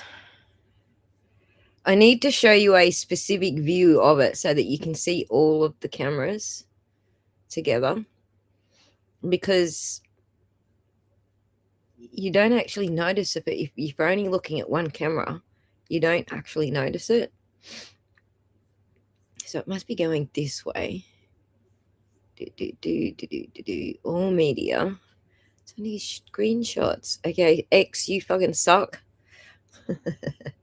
I do have a different copy, so it might not be as evident using this one, but we'll see. Let me do a different screen share then.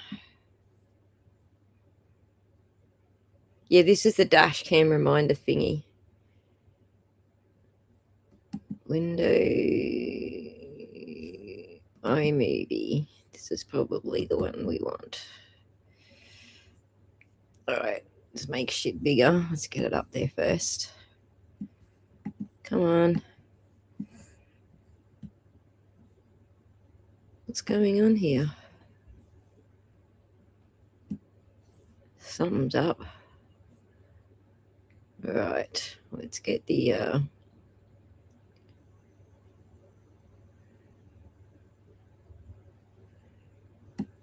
timestamp right.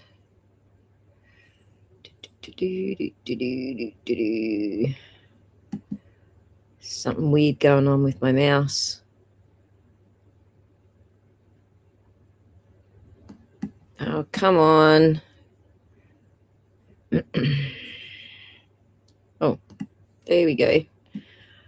Fucking hell. That's as big as I can make it for you, but there's going to be something obvious here, so let me just get to it.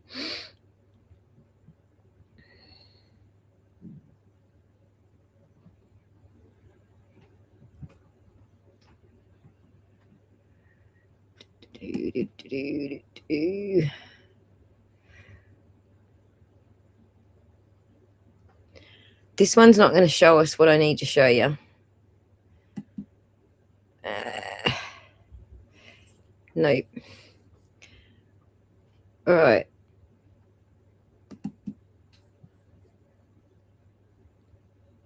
Yeah, it could. So look at these two. I think this is what we're looking at. These two here. And I just need to play it through so I can hear Lank spelling out his name. Yes, sir. I'm echoing. Hang on. Sorry for the echo. Let me just make sure. I'm just going to mute here. When I hear Lank spell out his name, I will stop it and come back so we're not getting the echo, okay? And let me let me hide that. All right, I'm just gonna mute until I hear Lank spell out his name, and then we know we're at the spot. All right.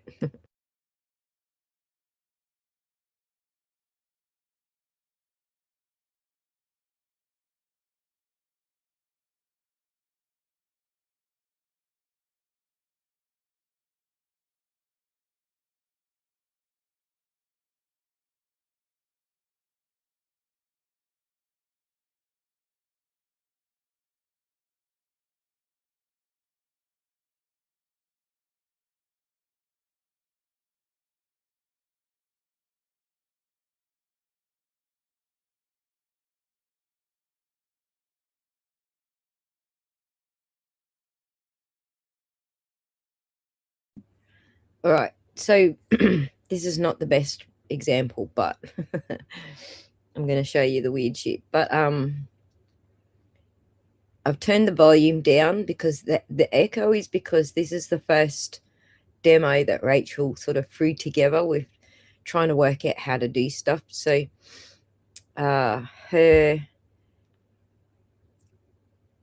she's got the audio playing through 4 different players to make sure that they are all synced up. That's why it sounds really echoey. So I just knocked the volume off so you didn't have to hear it. But right here after he spells his name, you're going to see down here, I'm just going to point out what we're going to see, and we'll play it 100 times so you make sure you see it. But down here, we're going to see one of the troopers. I don't know which one it is. Someone can tell me. We see him standing at the back of the vehicle here. While up here, he's going to appear right here on the screen. This is Saraf's front dash cam. So whoever it is appears in front of Saraf's vehicle. This here is Saraf's vehicle looking from Good's dash cam. So someone's in the back making the phone call, which you can see here. Someone's in the back of this car making that phone call. Obviously, it's Lane because he spells his name out. But you're going to see this guy here is at the back of the car here. Somehow, he's like Schrodinger's trooper. He's here at the back of the car and he's in front of the car. So this is what we're looking at, okay? Schrodinger's trooper. And I'm sure someone will tell me which trooper it is, but I'm just going to go through frame by frame and show you, okay? So I just wonder, can I make this go more? I can't make it go more. That's as big as I can go for this one. And I'm sorry, but if I could do frame by frame in another media app, I would. But right now I can't. I've just like completely cleaned up my machine. I got nothing. I got this and that's it. So just watch the person appear here, and then you'll see they're still not here. They're actually still back here. All right. So just watch it happen. One frame at a time. That's the windshield wiper.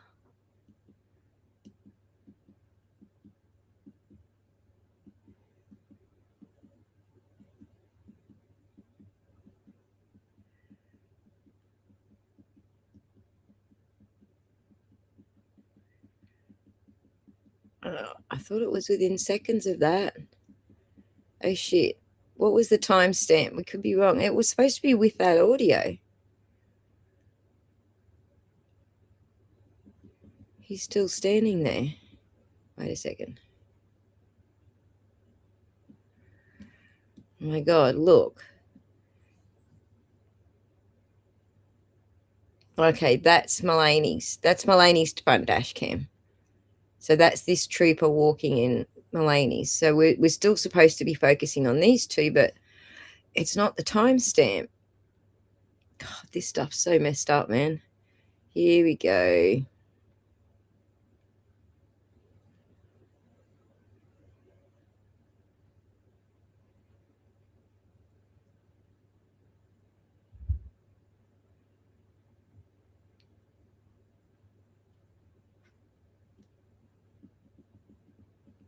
All right, one frame at a time.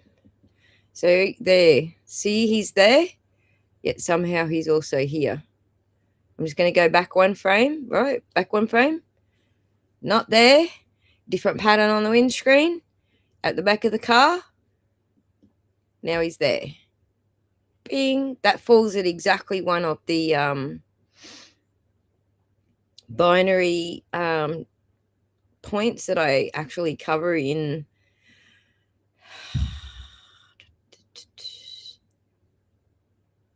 it might be in Saraf, the Saraf video. You have to watch all of them to remember which one it is. So, do you see the guy appear and disappear? Want to see it one more time? Yes, Compote remembers me showing her. So we got on a private stream to have a yak, and I showed it to her. I was like, look what I found. I wasn't even looking at the visual. I was looking at the binary and going, what is that telling me? I didn't frame by frame this particular spot, so I didn't see it until like after I published the video, so it's not in the Saraf video. But just to watch it one more time. Okay, looking here, and there he is there. I'm going to go back a little bit, right? Just to watch him walking towards the back of the car. So you see him walking towards the back of the car. Bam, he's in front of the car. How the hell does that happen, people? Bing, bing, bing, bing. That's not a gradual transition where he's slowly walking in front of the car. That is a cut. That is a stitch in the video. So I wonder what she was hiding there. But I just wanted to show you that. Not for any particular reason, that I just didn't see it until long after. Case closed, Bradley Brown says. Wish I could find the other video because we had the timestamps a little bit better lined up in the other videos. And I've got a back off of it somewhere, but fuck knows where right now. I made such a mess of everything. I was trying to avoid having a Mac, complete new version of Mac installed. And I was trying to make more room because I was running out of room. I filled up like, what was it, 700 gigabytes just in making videos and studying these videos and making copies of these videos. It was just ridiculous. So I had to do a complete, like, dump a heap on an external hard drive and clear up some space. So I forget where I put everything, which is always the case, right? Anyway, that's the best version I've got. You can go and look at these two timestamps yourself in the FOIA footage. Rachel has put on the screen a repaired sort of timestamp because they actually didn't produce these with timestamps in the FOIA. So these are all Rachel's timestamps using, I think she used Adobe Premiere, the feature in there that puts the timestamps in. So you set your start time and you just run it through. So she used Adobe Premiere to put them on the videos. And then she had them all open in different apps to match up the audios. So she put a lot of effort into producing this. And then she did it all in Adobe, put all of the pictures, all of the footage together in Adobe and matched up the audios. So that was actually a much better production and much closer look at what's going on with, because she like removed all that extra black shit out of that. But yeah, you can very clearly see it. Soon as Lank spells his name out, look at Saraf's front and Good's front, and you'll see exactly the same thing happening. So there's that. Now, what are we up to with the Sallyport? Well, I did publish like a couple of my preliminary findings on X, so we can probably just jump to that to get into the Sallyport. What have we been? Oh, they took me timestamps off the freaking screen. Bloody hell. I don't like Restream's new layout. I can't freaking find anything. So let me answer one question first. So we got Scott asking, we actually got a lot of people asking me questions. Hang on. Oh, so Adam Scott, rather. So Adam Scott. Let's go here.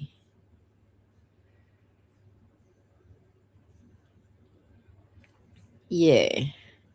So this is a problem everyone's been having. Let me share this tab instead. Replace that tab with this tab. He's got a couple of questions, so we might as well knock them over while we're here and then get into it. So we're both videos a few milliseconds out. You know what? We actually don't care about milliseconds because the difference between the ambulance EMS system timestamps and what was shown in court is minutes. It's approximately 4 minutes out. So milliseconds is really a small quibble compared to how far out all of this is. We do not have the ambulance arriving and departing on the court timestamps at the timestamps they have logged in the EMS system. So that's an issue.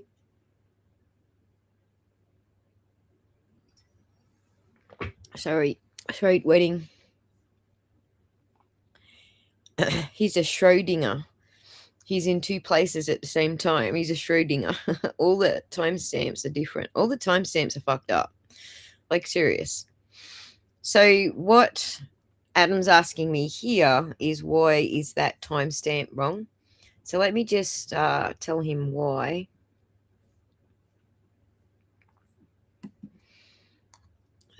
What's his name? Adam Chief. Hang on, let me just copy his.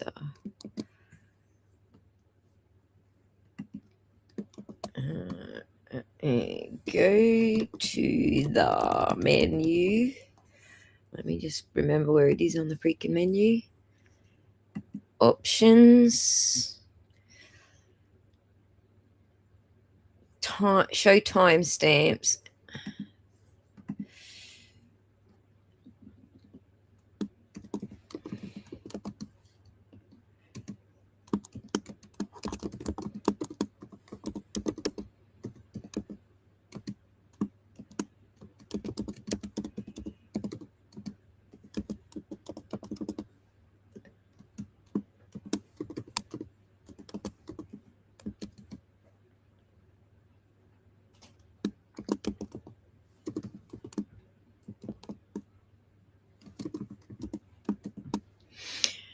All right, so in the player, if you don't know that this option is in the player, you're going to get your local time. It's just going to align itself to your local time.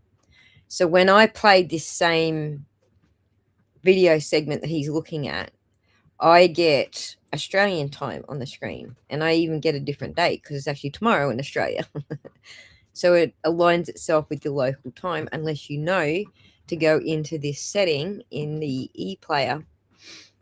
So I'm going to give him that tip. There was another tip. So we're talking about this, like if you're watching a YouTube render from Troll Channel or Troll Files, they both knew, one of them's I think local, so hers was defaulting to local anyway, so her timestamps were correct, and Troll Channel knows to flip that switch already, so these are actually already correct if you're watching the YouTube version.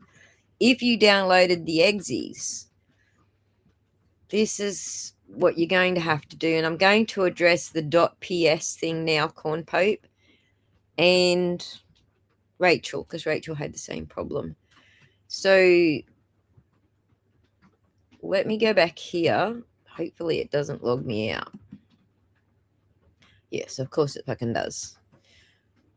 Let me just log back in and show you what's going on here. Everybody noticed this, so share this tab. Everybody noticed that two files are in Photoshop format, and it shows the Photoshop icon. And the only reason it's showing the Photoshop icon is because whatever system that they have all this sitting on has Photoshop installed. If you don't have Photoshop installed, it'll probably show you the Windows PowerShell icon, because that's the other way you would have a .ps extension. It stands for PowerShell. If you have Photoshop installed and you double clicked the .ps file, it would probably try to launch Photoshop, and it'll probably throw an error because it's an exe file, it's not a Photoshop file. If you didn't have Photoshop installed and you tried to double click it, it would probably try to launch the PowerShell script reader thingo.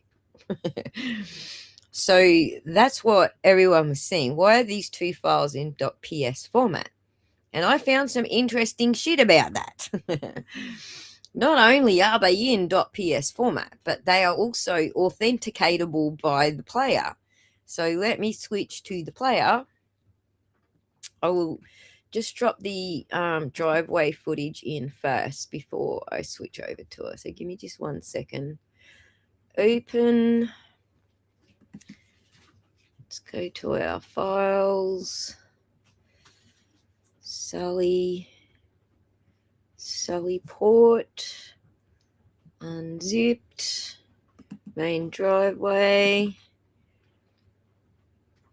All right. Oh my God, it's so small on my screen. I just have a big screen resolution, that's all. But let me see if I can just like pull this down so you can see it a little better. I have a ginormous screen resolution, but if I make it smaller, it'll make the text bigger.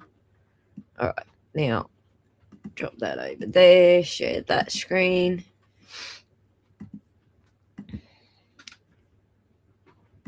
Come on, be nice to me. Share that window. Exact Vision. So this is the Apple version of the same software. All right, see the timestamp? And it's set to Australia. So it's showing the 30th, not the 29th. That's because it defaults to my local time. So you need to go to the option menu, which I don't know that you're going to see that here. Option. No, you're not going to see it open. Timestamp. Server time. See how it switched? Now it's showing local -4. So in the XML behind this exe file, it's in the wrapper part. It's telling it -4, not -5, because they have daylight savings. So now you got to take another hour off it. So it's never going to show the right time if you're not in Massachusetts, is the basic answer. Okay. So even here in Australia, it's still giving me GMT -4. It should be GMT -5. So that time should be 5:29. All right. Anyway, that answers Adam's question about the confusion there. And anyone else using the ePlayer wondering WTF with these freaking timestamps. There's more about the timestamps, but I'll save them for a focused video because I'm still working out how this all fits together. But there's something else here. See how it says 9:29:03? Because I switched the on-screen display to GMT. It's still showing the Australian time here on this bar. This is not a normal playtime bar. So if we're looking at this, for example, in QuickTime Player or VLC, for example, this bar is showing you the amount of minutes. Like this is a 60-second video. So normally you would see 60 seconds there and how much you've played through. Or you have 60 there at this end and 0 here, and it'll show you how much you've played through. That's not what this cursor, this play cursor, is showing you in this player. In this player, it's reading the data that these two values come from.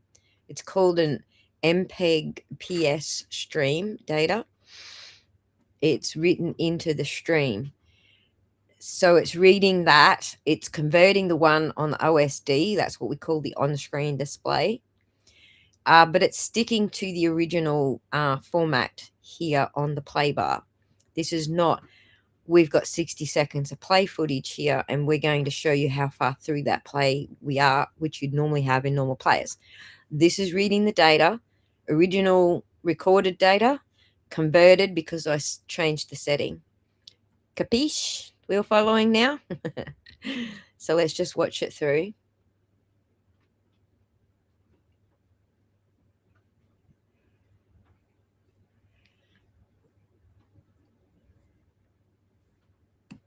So I want to play that first few seconds again because what I want you to notice is there is no movement. All right? This is motion activated, but there is no movement here. What's kicked it off? What made it record? Pretty sure I know the answer, but I'm just putting it out there in the ether. If this is motion activated and we have starts and stops in the timestamps because it's motion activated, that's the excuse I gave in court, if you all remember, then what's causing this to move? What's moving here now in front of the camera that's causing this to record? Look.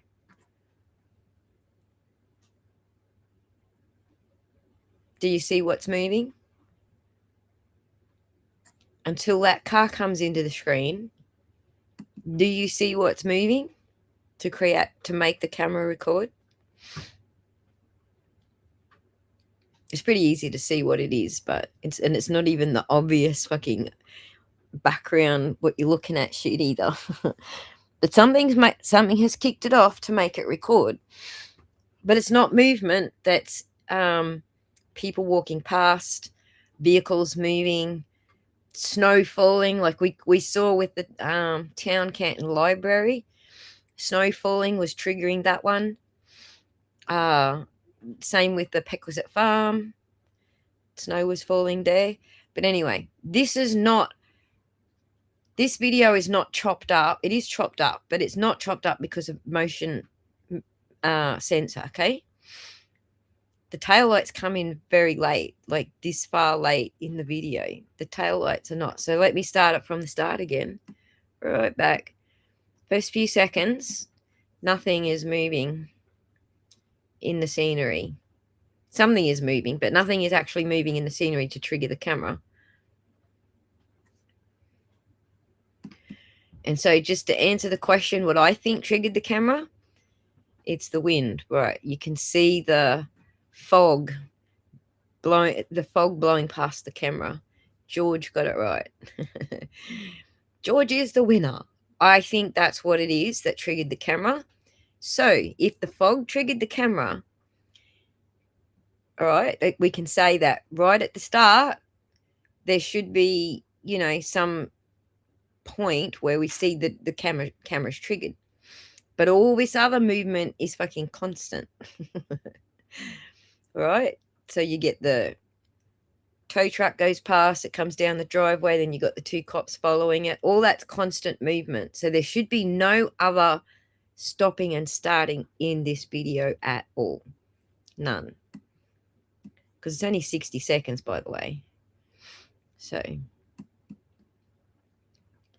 watching it through now. No, Olden Dirt, we haven't gone through that one yet. So there's the tow truck, I think. That's the tow truck.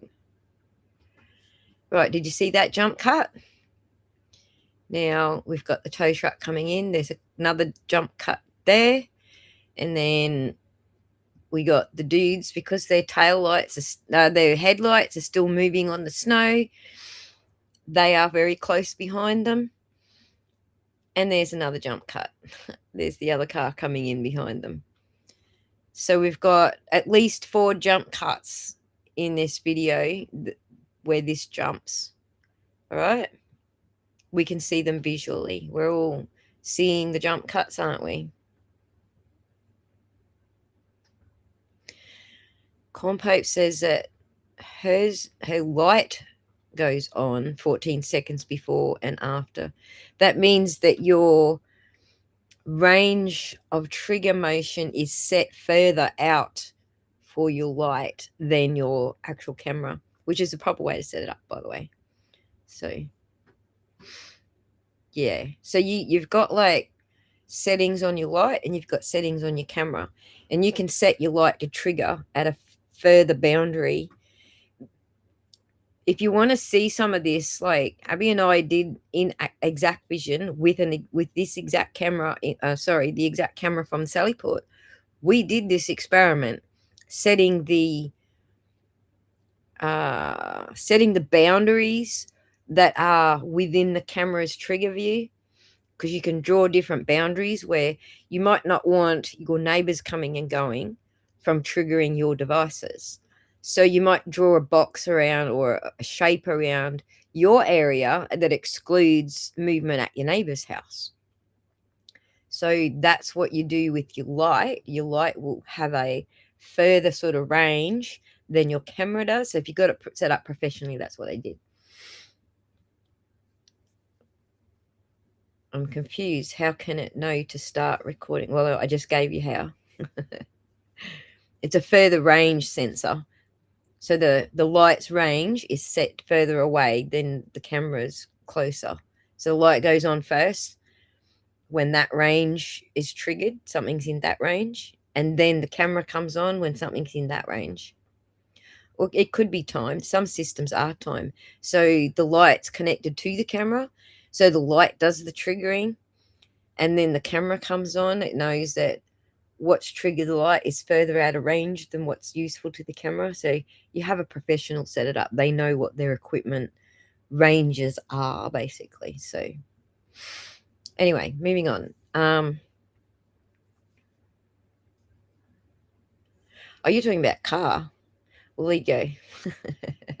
I meant the brake lights of the car comes on a certain amount of time after the recording starts. My cam is set up to record 14 seconds before and after motion. I don't. You've completely lost me now, Corny. I know that what you're saying probably makes sense, but I went off on a tangent, so my brain's like.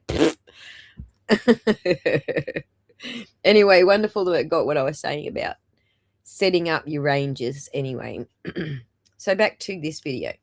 What did I note about this video? Let's have a look at a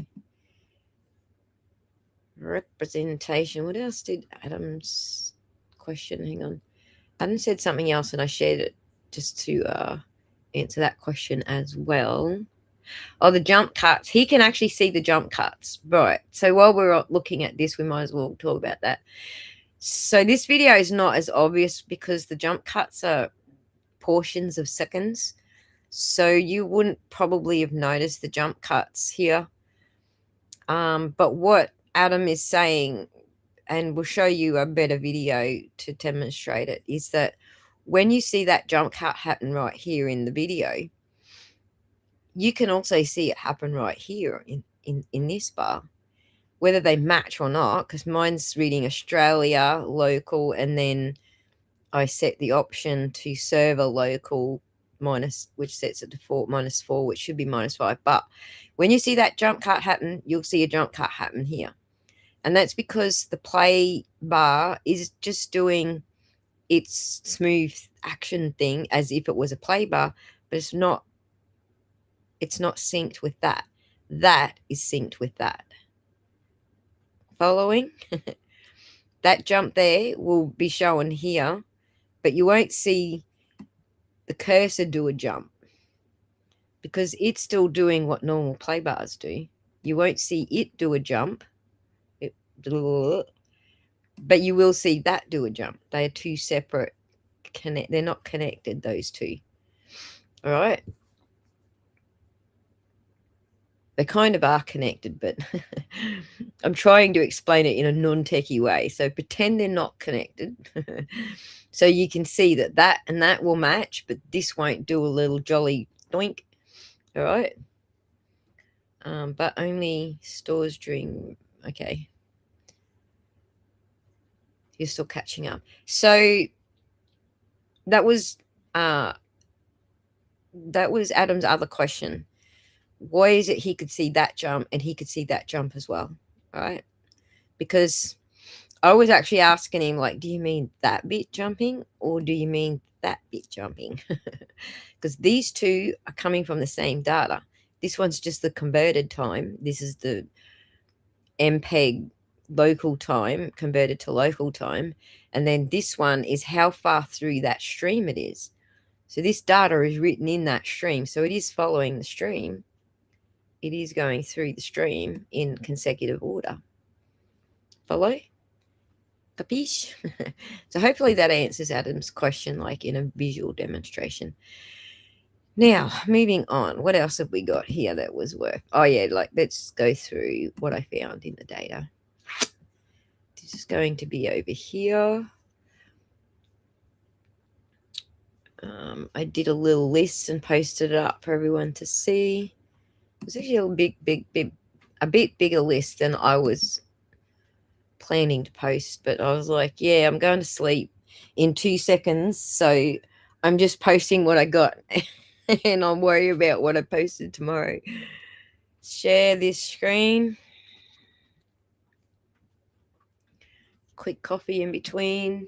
Wet my throat.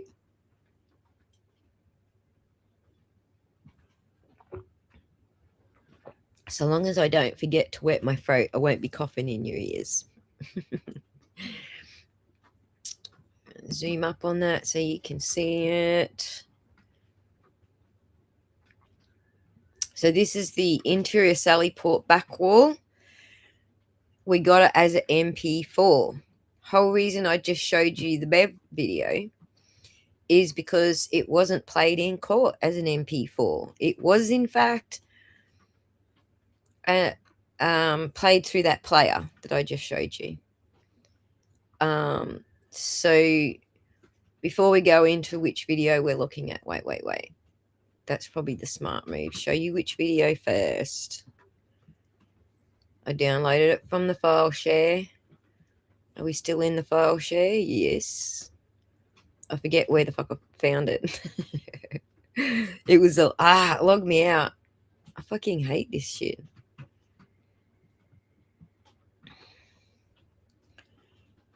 If I just put it away for 2 seconds, it fucking logs me out. Was it the last folder? It was the second last folder. Yes. So let's go.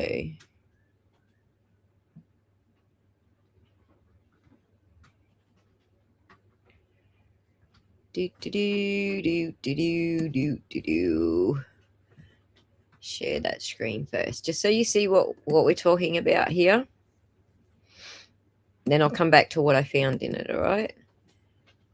You need to see this, though, so you can see that the DA did not share it as an exe file. Okay, see the file name up top? The DA shared it as an MP4. So it's been exported out of the Exact Vision software. All right, and it's been exported out at a really small resolution, which I don't think it was recorded at, because that's not the resolution we got in court, right? We also have a jump at 1 minute 44 seconds, if I remember. So we'll look that far through the video. I'll tell you when it's coming up.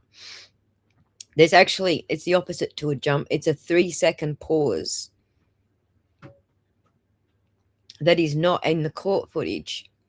So shout out to Grant Ellis Smith. For those who don't know, I was dirty on Grant for a long time, but he's come to the other side. And he pointed this out. And I'll show you that post as well when it happens. So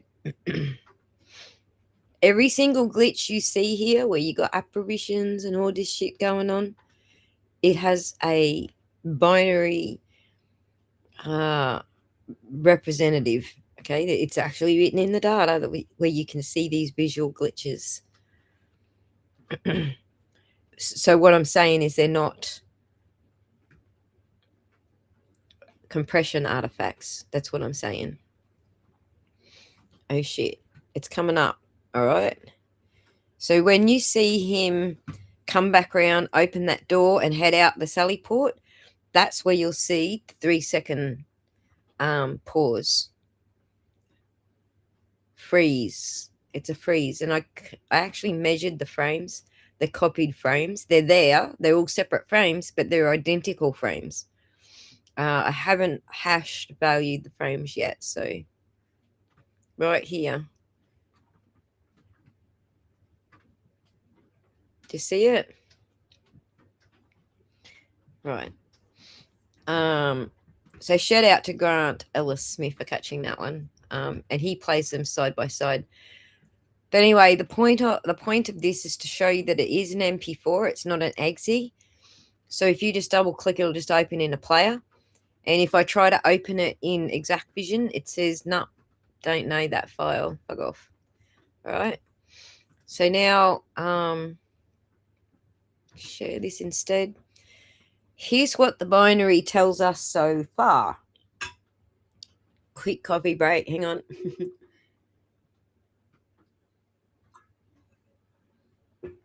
here's what the binary says we have, okay? We know the pipeline is multiple softwares. I'm going to explain that later, but at this point, one of those softwares had to have been MP4 Mbox. And we know that because of this file type here. There is a little bit of metadata that gets stored with this that has certain attributes. And when I created my own video using MP4 with timestamps using this file format, I was able to reproduce everything that's in this Sallyport video using that software.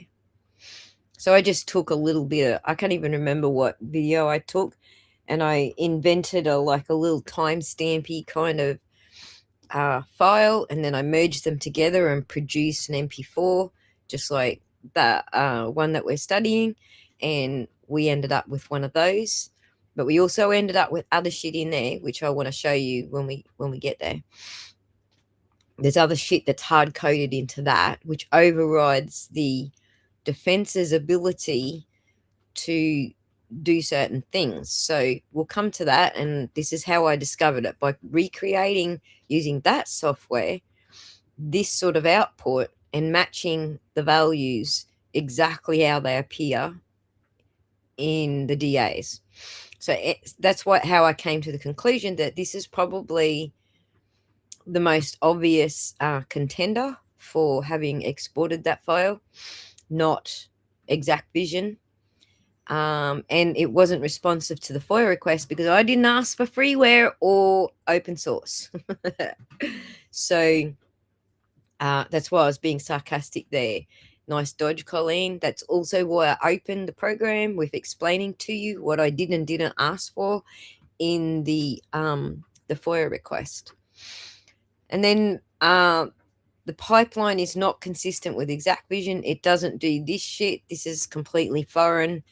This whole thing matched an MP4 box export, not an Exact Vision export. And remember, we've got more than one Exact Vision example here. We have the DA's Exact Vision version doing this shit to the Sallyport footage, but we also have Jutris's town library Exact Vision to measure it by. Both of them are wrapped in the same software that the DA shipped with the other Sallyport videos. So now that wrapper becomes the baseline for the Canton footage and how we unwrap, I guess, the payload from the Exact Vision wrapper later. So yeah, the pipeline is definitely not Exact Vision. It's definitely something like that. That's the strongest contender. Its hard-coded font color made the timestamp jumps more difficult to see for the jury. So let's jump back to this one. Share this instead. Oh, no fucking sorry, guys. Look, no timestamps. That's probably another thing I forgot to tell you. There's no timestamps on this. The timestamps are actually hidden in that TX3G file that the MP4 box creates. It's hidden in the file. There are timestamps, but they're hidden in the background, and this player is not reading them. So remember earlier when I said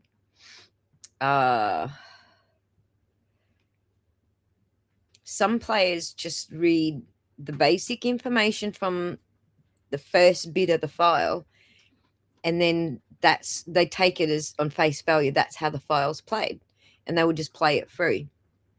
Other players will actually play the stream as the stream appears in the actual payload, rather than just reading that first bit of information at the start.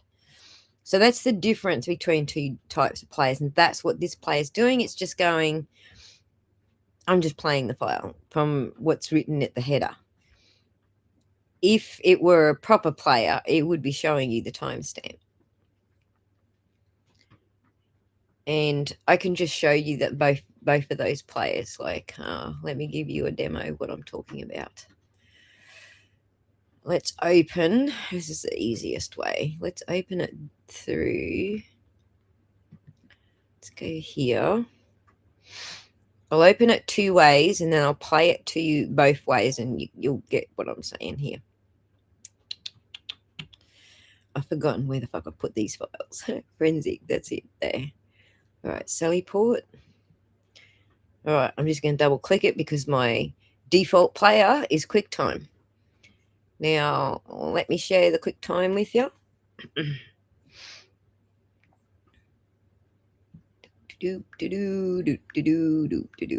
Just so you're getting the full concept of what I'm talking about and you're not getting lost in the techno babble. Right, this is the QuickTime player. All right. Hit the play button. No timestamps. Okay. We don't need to keep playing it. You can see there's no timestamps, rightio. So QuickTime Player is one of those ones that just reads the header and says, this table tells me what's in here. I don't need to go any deeper. This is all I need. Off we go, play the file. But we don't see the timestamps. So there's that.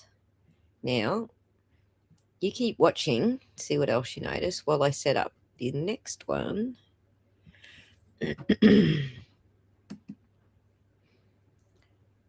This program is called VLC. Let me hit the pause button, hit the back. Now this one's VLC. Let me switch it over now so you're looking at it in VLC. This one will read the I forgot what I called it now. This one will read the data.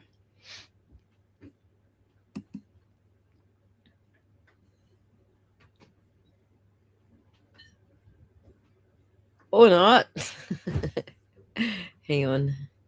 Subtitles, track 1. There we go. This one will read the data. Now, see the color? See how it's blue?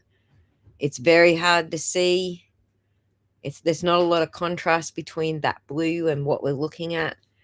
So this tells me that they're trying to make it difficult to see. The reason I say that is because you can't change it. So the same way I got that to show in VLC, I can actually go into VLC and go the subtitle text size. Let me make it larger. That works, right? But let me make it white. I don't like that color. Hang on. Let me go with something like obvious, yellow. See? No yellow. Let me make it white. No changey. Let me make it silver. No changey. Why is that? Why can I not change the color? So that was my next study. These are just all preliminary investigations.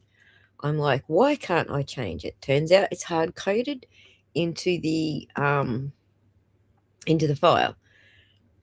Okay, into the timestamp part of the file that we created. So you can't change it because they don't want you to change it because they wanted it specifically to be difficult for the jury to see. It means the defense can't change it. It's hard coded. All right. So that was that point. Well, let me hit the pause button and we'll switch back to our points list. Alrighty, so that's what I meant by hard coded. Okay, the defense couldn't change the font color. Was 2 things, but the font color was the main thing. And that's specifically what made it difficult to see the jumps happening. Because the jury couldn't see it very well either. If it was very well contrasted with white or green or gray or whatever, I'm going to demonstrate that next. then the jury would be able to see, oh, those jumps happened. So, but they decided to make it not contrasty on purpose, and the defense couldn't change it because they never got the original. If they got the original, they could do their own audit on the, the jumps when they happen, all that sort of stuff, change the color. They could do all of that stuff, but they never got the original, so they were stuck with whatever it was that was hard coded into the file. So that leads me to believe that the choice to use MBOX 4 and TX3G as the timestamp thingamy-bob, the timestamp data, that was what all of that was about. It was specifically to prevent them from being able to change the color of the timestamps. Because if they had just done it the usual way, like VLC will save a separate subtitles file. And if you do it that way, you can change the color in the, so everything's like changeable. So that's why they chose not to do it as an external subtitles file.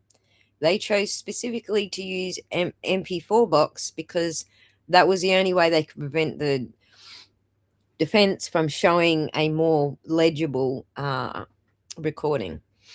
So the standalone MP4 container, that means the MP4 that the FOIA production produced, rather than the exe file that was played through at trial, it was assembled on the 23rd of April. Isn't that interesting? This is a timestamp we found within the binary. They did try to remove all the timestamps. They tried to make out like that our production FOIA production response was the timestamp, so that it hides any other timestamps. But this is one that that was hidden in the binary, which wasn't it the day after opening arguments, opening whatever you call it. I think they started opening statements at 22nd, and I think that this was the day after. But I'm sure that a lot of you have like less of a push pop memory and remember some more details than that. But I think that's the order. 22nd was opening statements. 23rd was when this was edited. Let me just quickly look at what's going on in chat. The other feds to be trusted. The feds are fine. Feds are on it. Trust me. Thanks, Aussie, for all you do. That's no worries, Olden Dirt. So any questions so far?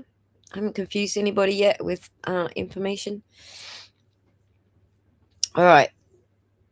Not wrapped like Sallyport exe files. So remember when I started talking about the Sallyport stuff, or sorry, the Exact Vision stuff, I showed you a picture of a soft center chocolate with a wrapper around, like a foil wrapper. So the foil wrapper is called a UPX, like compression sort of wrapper. And then the next layer, which is, your nice chocolate outside part, is the Exact Vision wrapper. And then the soft gooey center is the video, the payload, the video part. Okay, so that's what I'm talking about here. So it's just a standalone MP4. There's none of that. It's just MP4. There's not even any residual metadata showing that it was originally that. Okay, so it's all completely stripped. So the TX3G, where the timestamps are, is 200 milliseconds shorter than the video. So the timestamps are shorter by that much than the actual play time. So that's a timing discrepancy. 25 source clock jumps. So through the whole 5 minutes, there are 25 misaligned timestamps when you compare them with the payload and the interior MPEG stream. When you compare the two, there's 25 that are showing jumps. Okay, these jumps here are specifically to that data, but we do a little bit more deep dive to compare the two a little bit later. Jumps align with visible anomalies, like we can see where those actually happen visibly. We've all seen them 100 times. It's just good to see that there is actually hard evidence of it. Even though this is not the EXE, this is another way that exporting and changing containers from one type of video to another type of video, whether it's MP4 or WMB, you know, we've discovered a lot of them these days. There is stuff that ends up being copied, even though it's being exported through different outputs. Okay, so there is stuff that is surviving no matter what they're doing in their exports. Motion during jump. Any motion during the jumps weakens the motion activation. So what I did here, this was a really important part, because during trial they said, oh no, these ghostly apparitions were because of motion activation. And I don't believe that those actually do happen in digital recordings. They might happen in other types of recordings, but it could, that there's these like really weak examples where your connection to the server, the cables, the connection, the way they plug together, sometimes that can cause some of those issues. So it was on a surface level, without thinking too hard about anything, it was a good excuse. Okay, motion activation was a good excuse. The problem is, every time that those things happen, there was motion. So we recorded all 25 pieces of a few frames before and a few frames after these jump gaps and looked at whether or not there was actually motion happening at the time. And so we ended up with, like, I think it was 20 out of 25 were associated with movement, like in the middle of the fucking screen movement, not leaving the screen off one side, getting out of the, like, moving out of the view of the camera system, but right in the middle of the fucking screen. So that was a little exercise that I had to get some AI on. How do I do this in a way that documents it, so that we can actually document it? It's one thing to say I can see it and I can compare the data with it, but how do I document that as an actual thing to weaken the motion activation argument? And so we did that, and I ended up being able to turn it into a table and, like, demonstrate it properly with a spreadsheet. So that's what that was all about. The largest jump, we're still only at preliminary examination too, by the way. I haven't done a full scan of these files yet. All I have done is just what would you call it? I don't want to use a technical term, but, you know, like, this is just preliminary. You look at the obvious shit first, all right? and then you go into the deep dive of the binary. So this is all just what I found in preliminary. So the largest gap is 166 seconds. We'll just round it off to 167 seconds at 5 minutes and 40. That's when this person disappears. Now, this is the biggest one because, I mean, who are they trying to hide? Let's go to, let me go back and show you this one, okay? 5:40. Remember that it's at playtime, 5 minutes and 40 seconds. Cursory, yes. that's the one too. It's called triage, just so you know the technical term. It's called triage. So during triage, you're looking at metadata, what the initial headers and tables say, a little, comparison between that and where the payload starts, what type of stream it is. It could be an MPEG. It could be a whole range of different types of MPEG streams. So that's what a triage is. A quick hash, a full hash, and all the other stuff. That's just your preliminary or your cursory look at the basic information. So it's called triage. Let me go now and play 5 minutes and 40 seconds. Right. Now, I'm just going to change this. Actually, you know what the better one is? Hang on. I actually made a copy. Where to put it? Let me show you a better one because I'm going to have, I re-exported just for the demonstration how white text completely changes the contrast. All right. So I created a video from this video. It's not, all completely original. It's been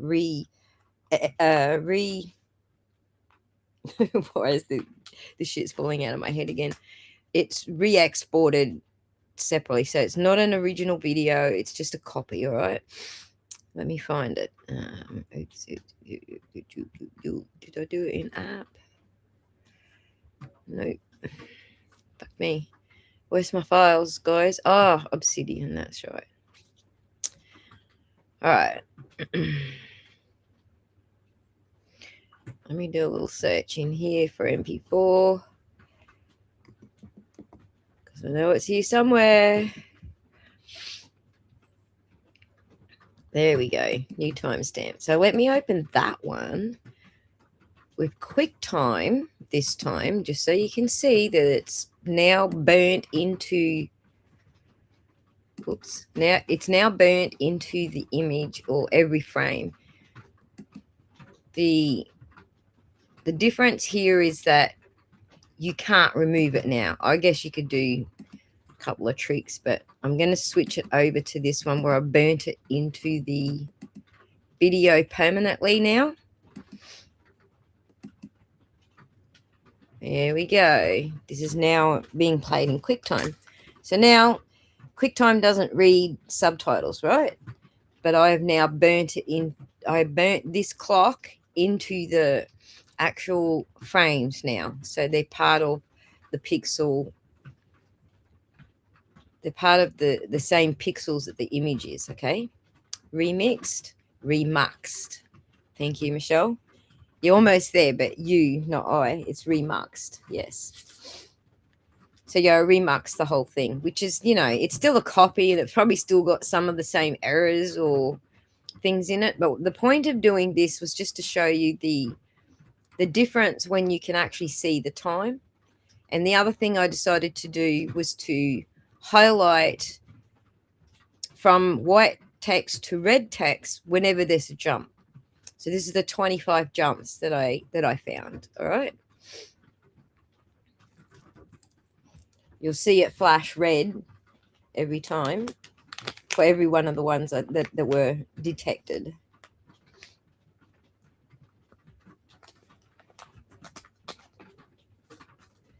See the red flashes?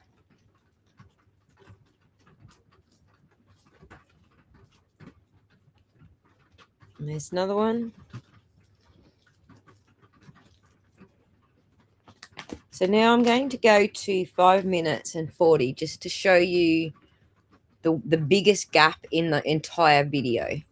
So pause that for 1 second. I need to go 5 all the way here. All right. I'm just a few seconds. I'm 3 seconds before it happens. So it's at 5 minutes and 40. We're at 5:37. So we're just a few seconds before it. So have a watch. This is the longest jump out of everything.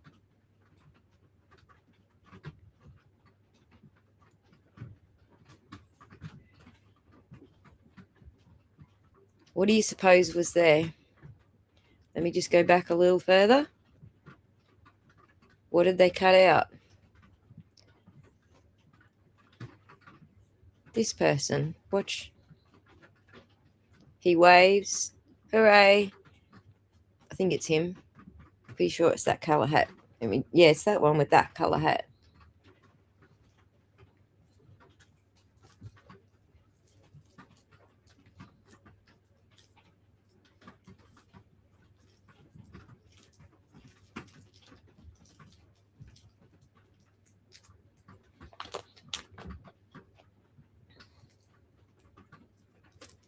The only thing I couldn't do was make it stay on the screen. There, boink. Did you see him disappear?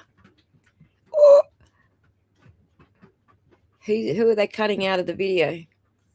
Bye. I'm leaving. Boop. Disappears. Right. So that's the biggest gap in all of the detected gaps. I just wanted you to see it. Who is it? Even with the red flashes, it's so obvious. Right. Or even without the red flashes, right. Okay, so let's go back to our list because did I finish my list? Hang on, let me just double check. Information, largest. The FOIA copy has a 3-second pause. We covered that. The mirrored FOIA, we know that. And the native source access was blocked, right? So they never got original footage to be able to audit anything there. And of course, the final one, it's MP4, right? So it was played as exe in court, and we weren't given an exe file. So there's that preliminary. The guy with the crowbar. I don't know. It was the one wearing the khaki hat. That's all I can tell you. I can't even tell you who all these people are because I can't see them clearly enough to identify them. And I'm Asperger's, right? So you show me a blurry picture and I'm like, oh yeah, that looks like Michael Jackson. So I'm not the right person to be identifying anybody. I remember during trial, there was points where Yuri kept changing his mind who was where. Like before cross, he was saying, oh, that's blah, blah, and blah. And then when he's laid a question on him, he's like, oh, I don't know who that is. So relying on me to identify them, yeah, don't do that. If this weren't such a serious issue, it would be downright comical how that guy just suddenly vanished into thin air. There's a lot of that going on in this video. And every single one of them now has a digital fingerprint where it happens. Okay, that was why I did the table sort of the spreadsheet sort of demonstration. So if you want to go into that in a little more detail, like how I did that, because that's going to be how I move forward from here, is probably doing that same test. Is there actually movement while the camera is recording, or does the movement trigger the actual camera recording? And are they entering the scene to trigger it, or are they leaving the scene to trigger it? Things like that. So, where's my next set of notes? Okay, this is the tow truck arriving at Sallyport, which we just watched. So all my notes for that. If you're on X, you already read these. If you're not on X, then bony ass, you get to see what I put on X. So, and then there wasn't one bit of water or salt spots inside that taillight. That's true, Random Rant. Do we know if Higgins was present for this? Because I swear the way the one guy walked reminded me of the way Higgins walked. No idea, George. Is that crime scene tape around the neck of a yes, they used the dummy. Right, so with the tow truck arriving that we just went through just prior to the last video, it's only 60 seconds. All right, this is what I found as a preliminary examination.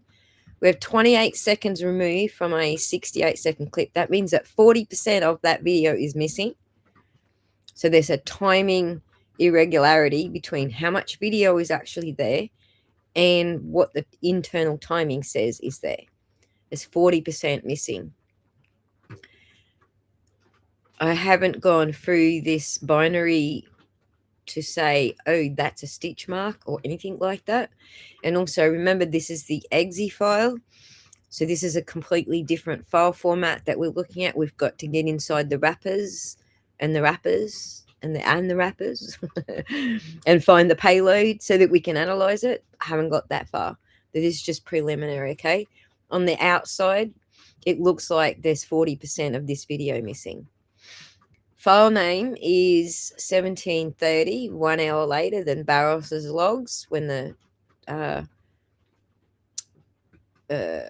tow truck delivered, right, and signed off for Barros. I forget where I kept that record right now, but I'm pretty sure there's either Barros either showed it on someone's channel that they had logged when the tow truck arrived and started loading, and when the tow truck was done and unloaded. I think that's where I got those figures from. But I'll get more into detail when I start producing videos and have to hunt this shit down again for my messy filing bloody episode the last couple of days. Only 393 decoded frames across 66 seconds. That's significant because there should be a lot more. Then we find 4 timestamp jumps, all landing on iframes, with only a 32 byte packet between them, and so that's not consistent. Or when you add that to vehicle movement at all of those gaps, then you're ruling out, you've got more evidence because they're landing on iframes and there's this very small packet gap. That's still not consistent with motion activation. So we've got a few evidence trails building on the disproving that there is any motion activated jumping going on here. But those are 2 more clues that I found. It does contain stitch event timestamp segments, but where they are exactly, I haven't done a deep dive on that yet. But when you're just looking at the event versus the timestamps, like what we see visually versus timestamps, we definitely seeing stitching. We now have to dig deeper and find that actual evidence in the binary. The same workflow patterns as other files from different devices. So what was the same patterns that I found in this? Missing video, timestamp mismatches, all the things that we've seen in every other fucking examination. And then we got the taillight obscured and all visible frames removed. That's what I think is in that 40% missing. So as the tow truck progresses closer and closer going past, if we had all of that footage, I think we could have actually got a good frame where Karen's taillight is intact. But that's missing. But that's just me suspicious. Call me suspicious or don't be suspicious. It's not my fault they're acting like that shit.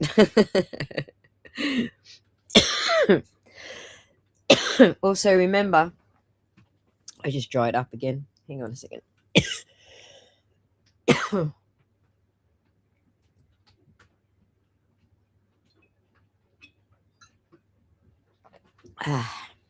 Sorry about that. So also remember that there's things that we can show in the evidence. There's things that the binary can show us. But there's also another step where I fill in a lot of gaps, and that part's not backed by evidence.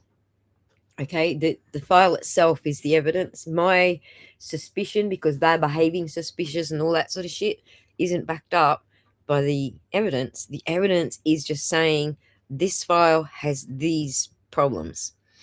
It's not, a continuous recording or whatever. So it's important to separate the two, because I go into detective mode and I'm like, well, you know what? They could have done this, and they could have done that, they could have done this.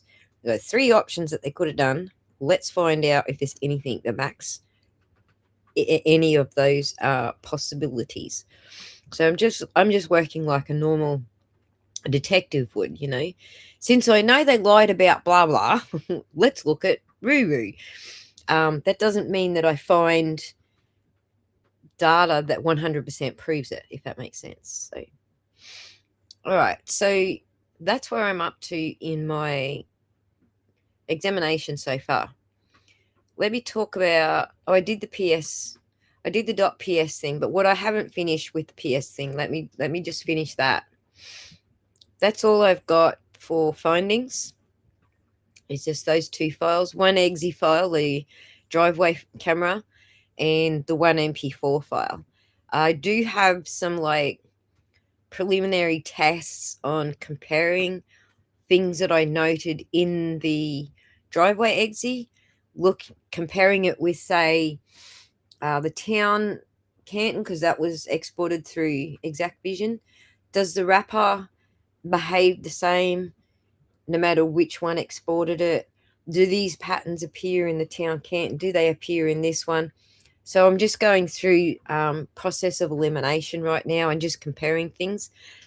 If it appears in another exe, then it doesn't necessarily support that that all of the files came from Canton PD or came from one office, because we already know that what Jutris produced went out through it got exported through his version of ExactVision, but then it got tampered with and changed and exported again through the DA's version. So where I find those matches, I can say, well, these match because it's the DA's software, not things are excluded because it looks like the Canton ExactVision's doing the same thing. Does that make sense? So I'm just trying to eliminate or add more context or whatever at this point. So it's very early stages yet. But the one last thing is, you want to see a Photoshop file do its thing. So as I said way back, we have 2 files that are .ps, which would, wreak havoc on a Windows machine, because it's got no idea what the freaking hell any of those files are. Even me double clicking it here at my end, it would send it to a print job, because PS is PostScript for print jobs on a Mac. So that caused a lot of confusion, but I'm just going to demonstrate here that this is just a diversion tactic. Let me open first a .ps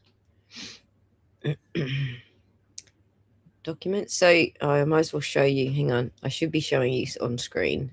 Switch first, I don't think you're going to see anything I don't want you to see if I do this way. All right, we're in exact vision. Now, what I'm going to do is I'm going to, so if you watch here, main driveway, whatever that file name is, main driveway between these hours, it's that camera. So now I'm going to pull up the .ps file, the first .ps file, which to everyone else look like a Photoshop file. There's a couple of conclusions that can be drawn just from this exercise, okay? So bear with me. I am opening the first PS. So it is O'Keefe Sallyport 12822. That's the 28th of the 1st, 2022. 12 a.m. to 12 a.m. So this is a 12-hour piece of footage, and it's a 2.4 gigabyte file. And it is .exe.ps. Now I'm going to open it. If this is not a genuine exe file, it will crash the player.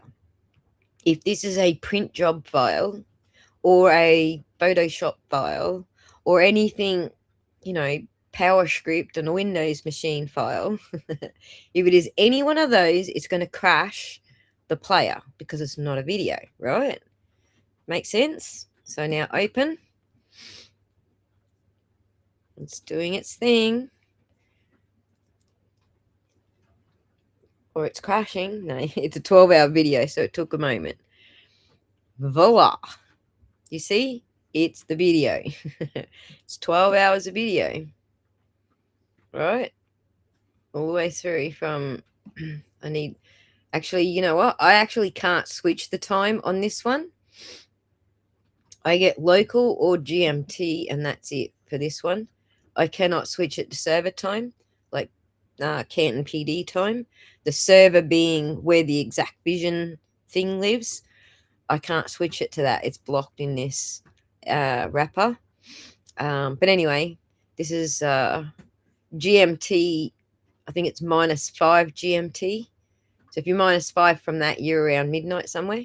But anyway. All right, that's the .ps file. All right, and there's Karen's car right at the end there. No, that's a cop car, isn't it? Hang on, wait. Yeah, no, that's a cop car. All right, so in this part of it, I can see that this is a cop car because it's clear enough to see the paint and, you know, the number and the fucking thing on the roof. So I can clearly see that's a cop car. I know that one's a cop car. Because everything's fairly clear here. Like, it's not as bad as when Karen's car's parked.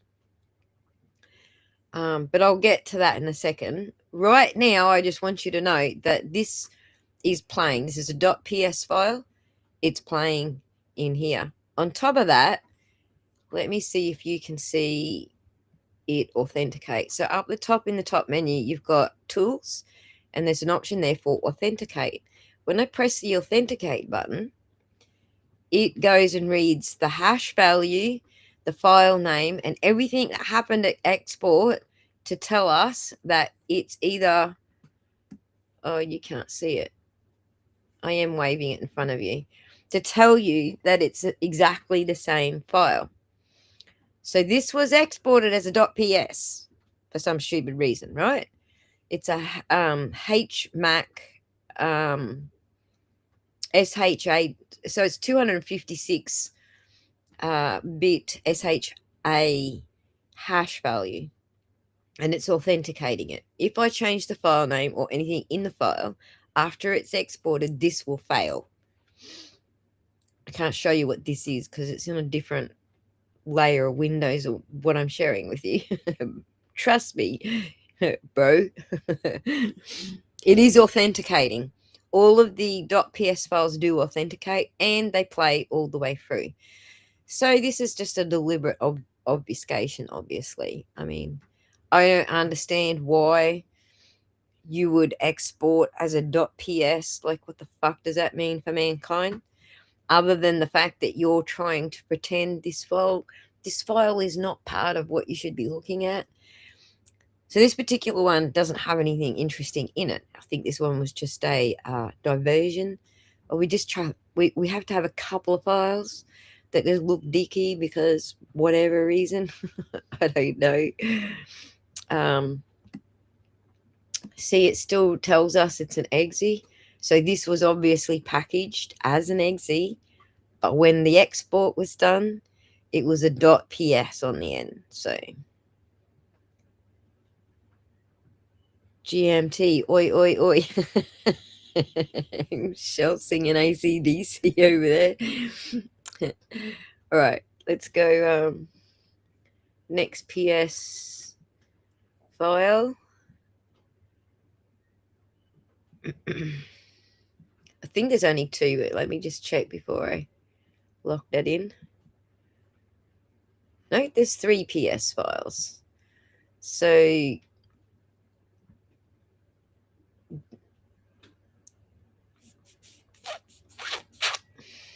this is the second PS file, and it's dated the 29th of the 1st, 2022, 12 a.m. to 5:30 p.m. Now, we would expect to see Karen's car arrive in the 5:30 p.m. sort of period, wouldn't we? But no. So let me just open it and import it first.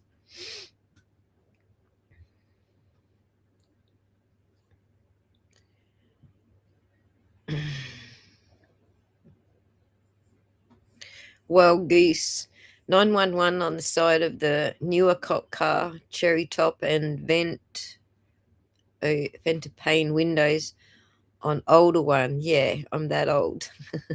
There you go. And I have no idea, honest. Pretty sure this one's cop car. I can see the 911 number on the side, and I can see the lights. I can see that it's actually a cruiser. But when we go through this one, the point of just like skipping through and showing you the quality of the video is because that all changes when Karen's car's on the screen. All right, this is normal quality. I can see that's a cop car, but ain't what happens when Karen's car is on the screen. So so there's another car there coming in. I know that one's a cop car. You can see the 911 radio. So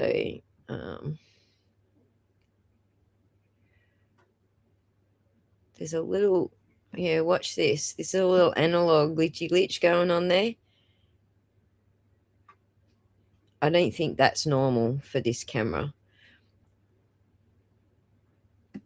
Okay, we just went through 12 hours of footage where this doesn't happen. But all of a sudden here in this other PS deliberate sidetrack looking video, it starts happening here. Anyway, even when that's happening, I can still see that that's a cop car, right? So let's go forward a little more. There's another car. Cop car, number on the side, dingo, same cop car, right? Pretty obvious that's the same cop car, isn't it? Even when it's half covered in snow, I can still see that that's a fucking cruiser. Right?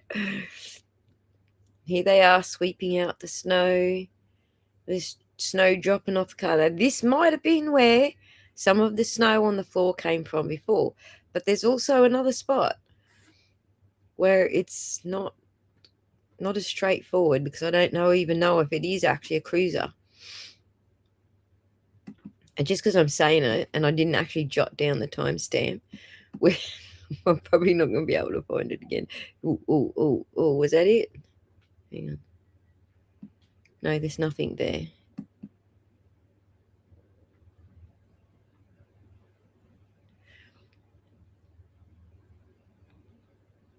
So the problem that I've got with these analog glitchy things, right, is just it's not consistent.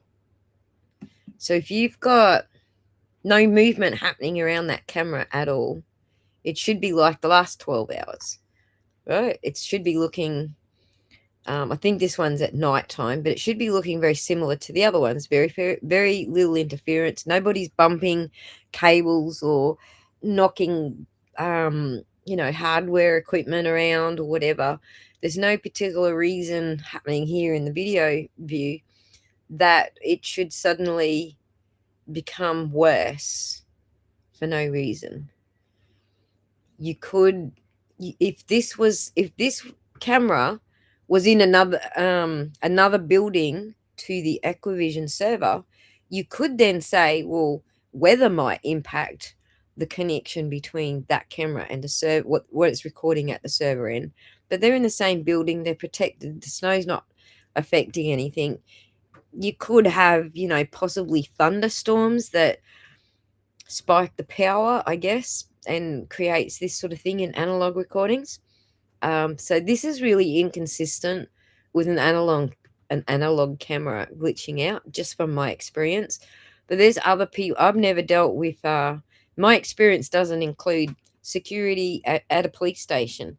There's other people out there who have that experience. I'm not one of them, but Michelle's one of them, maybe. I think she's had a previous life where she was in front of security cameras and stuff, or I can't even remember what for, but she'll fix me up there. I think she's had experience sitting in front of monitors reading analog cameras. She's an old duck.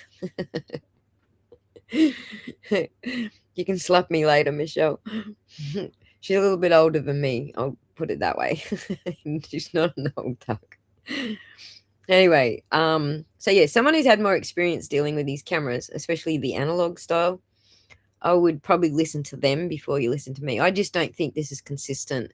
They're just out of the blue after 12 hours of recording straight up legible video. It's all of a sudden doing this shit where you can't tell who's around. You know what I mean? You can't identify anyone. You can't see shit going on. It just gets gradually worse as we move towards Karen's vehicle. Thunder snow, odd things tend to happen in camping. That's right. Okay, so that's clearly a utility. That has nothing to do with Karen's car coming or going.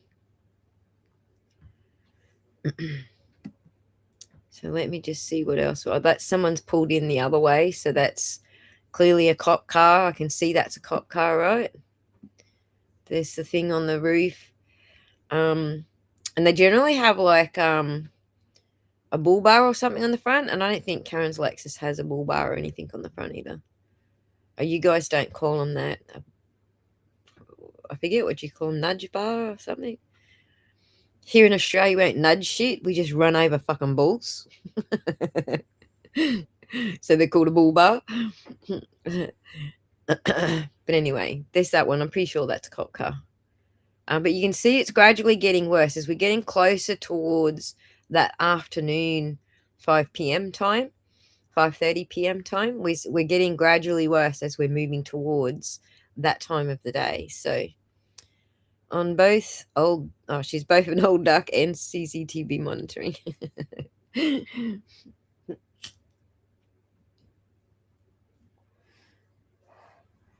So you got to remember that this is, I can't switch this from GMT plus 11. That's my local time.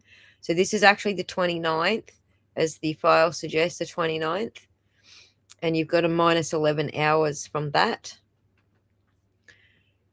I could just, it doesn't give me server time. It's blanked out. So this is hard coded. So I can't go to local Canton time. But if I go to GMT, that's probably a little bit easier for you to get because it's still on the right day. You still got a minus an hour from that. So this is 6:41 a.m. in the morning, okay? Roo scoop. Rhubarb. A rhubarb is a different thing to a bull bar. I agree about Berkey. All right, look at this. Okay, see here? I bet you when that screen thing happens, where is it? Goes completely blank. I'll bet you this jumps. Something was going on that morning.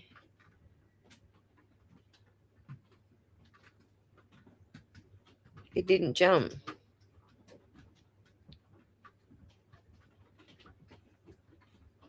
So, look, why is it that bad now? Whereas the previous morning, it was fine. What's causing this?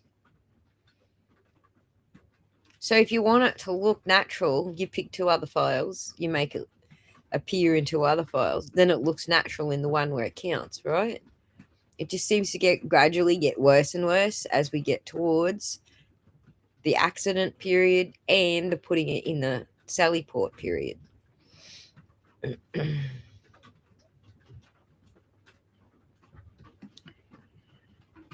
Anyway, let's move towards the...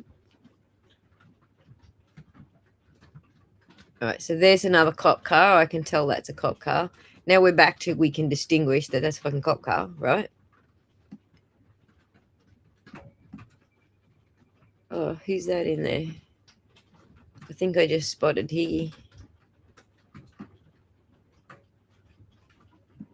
29th. So we are 9:49 minus an hour, so we're 8:49 p.m. on the 29th. Is that right? AM. Sorry, AM. Well, fuck, now I'm confused because down here's telling me AM, up here's PM.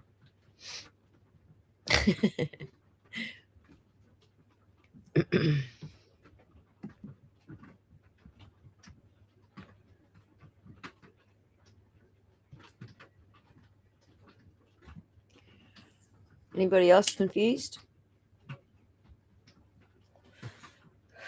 If this is reading the same data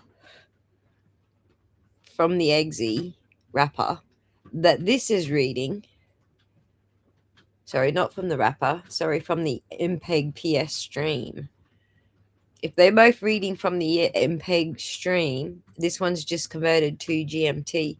Why have I got PM and this is AM? Because this is Australia time. Okay, I just unconfused myself. Because this is Australia the next day. That makes total sense. Okay, I'm back on track now. Fucking confusing me. No wonder everyone else is confused with it, right? But these are some of the things that I need to check with AI. When I get confused with a timestamp conversion, I'm like, with the AI, just convert this time back to Canton PS, the PD EST time, just to make sure I'm right. That's what I use AI for a lot.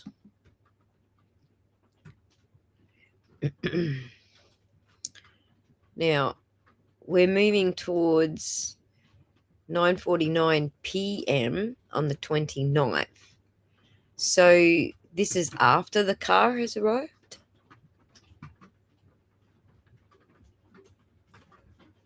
Something's still wrong because the file says this ends at 5:30 p.m. and we're at 9. Maybe I still... GMT. Maybe I still need to take the 9 hours off.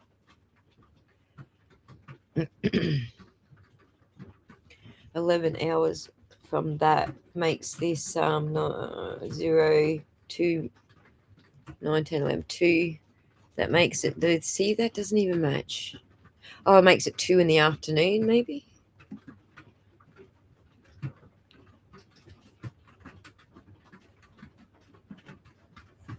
Here.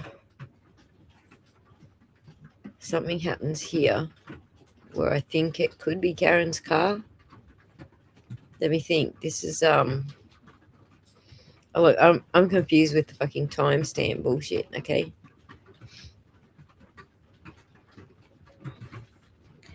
See, there's that thing of snow around the outside in this one. That's why I think something weird is going on, right? So there's been a car parked there. Now there's this like out thing of snow, but this is not where Karen's car comes into the Sallyport. A car does come in and it goes all blur, so you can't tell what sort of car it is. Yeah, I don't know, Wild Goose. I haven't examined these in detail yet. When I do, I'll be able to better describe what the discrepancy is here. Right now, all I did was just switch it up in the tools menu, in the options menu, to GMT, so you're not seeing Australia date and time. That's as best as I can do. I don't know why it's saying 9:57 p.m. I don't think it is. Even if you -4 from that and say it's oh, that's what it is. It's the -4 part. So remember when I had it switched to GMT before, in brackets it said -4 hours. If you -4 hours from that, you're at 5 p.m. You're at 5:58, right? It's making me dizzy. It's making me dizzy too.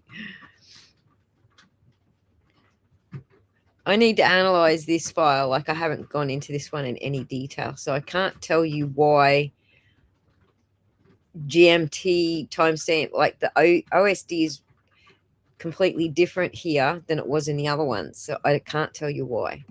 I need to analyze further. So I'm still trying to work out. I think there's no car there. We're just looking at an empty spot where car was.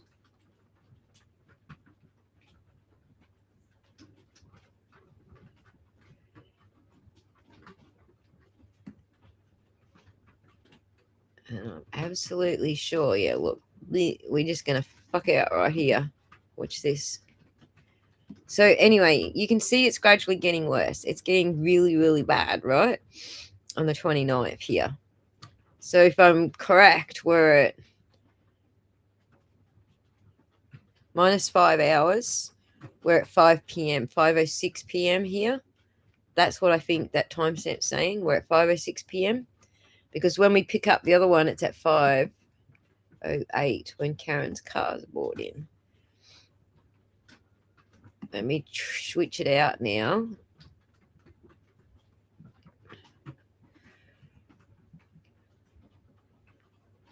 This is the last PS file, okay? It says the 12th. No, we don't want the PS file. All I was doing was proving to you that the .ps files were deliberately done at the moment it was exported. This was all deliberately done. They typed, I want file type .ps when they hit the export button in Exactvision. Otherwise, none of these would play and none of these would have authentication passed when you hit the authenticate button. So the one I want, I think, when Karen's car turns up is, let me just work it out, because some of these don't have a time on them. 5 p.m. to 12 a.m., that one. So this is where we pick up. The next video picks up from, let me just switch the time to GMT again. Oh no, I get server this time. Okay, -4. It's 1 hour incorrect because of daylight savings. So you need to for EST. It needs to be -5. So GMT is UTC. It's the same thing as UTC. -5, that's Canton. So -5 from this, minus 1 hour from this time, because this one's showing us -4. We need to minus it 1 hour. That is 4:59:58. Okay. Have I confused everyone completely yet? All this fucking different time zone shit. If we all just lived in Massachusetts, we'd be right. Because it would all just default to Massachusetts, right? It's because I live in Australia. It's making it more complex than it needs to be. Anyway, let's move through here, because around the 08 mark, here's the 06 mark. Hey, Rachel. Not Data Dakota Rachel, but Rachel. How's it going? Oh my God, I can't I caught a live. Sorry, I'm a night shift nurse, so doesn't happen often. Love your channel. Oh, good. Glad to be going through your knockoff time. All right, so we are 6. I know what happens at 08, okay, which is 5:08. And this is the problem with the timestamps, because we just watched the tow truck dropping the car off at 5:30. But over here, the timestamp is telling us 5:08. How did the car go into the Sallyport at 5:08 if it hasn't arrived yet? So there are things I still got questions. There's things I still haven't dived into yet. This is just my preliminary view of what's going on. What the fuck is going on here? So yeah, there's Karen's car, right? That is Karen's car. There's no light on top, right? Right.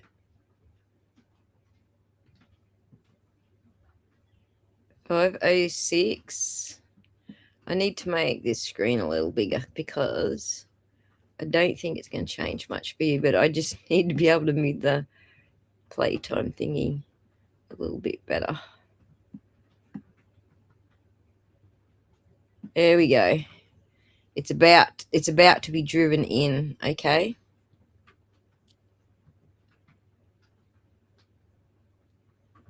Oh, there it is. And now it's 50 minutes later. So we went from 5:08 to 5:50.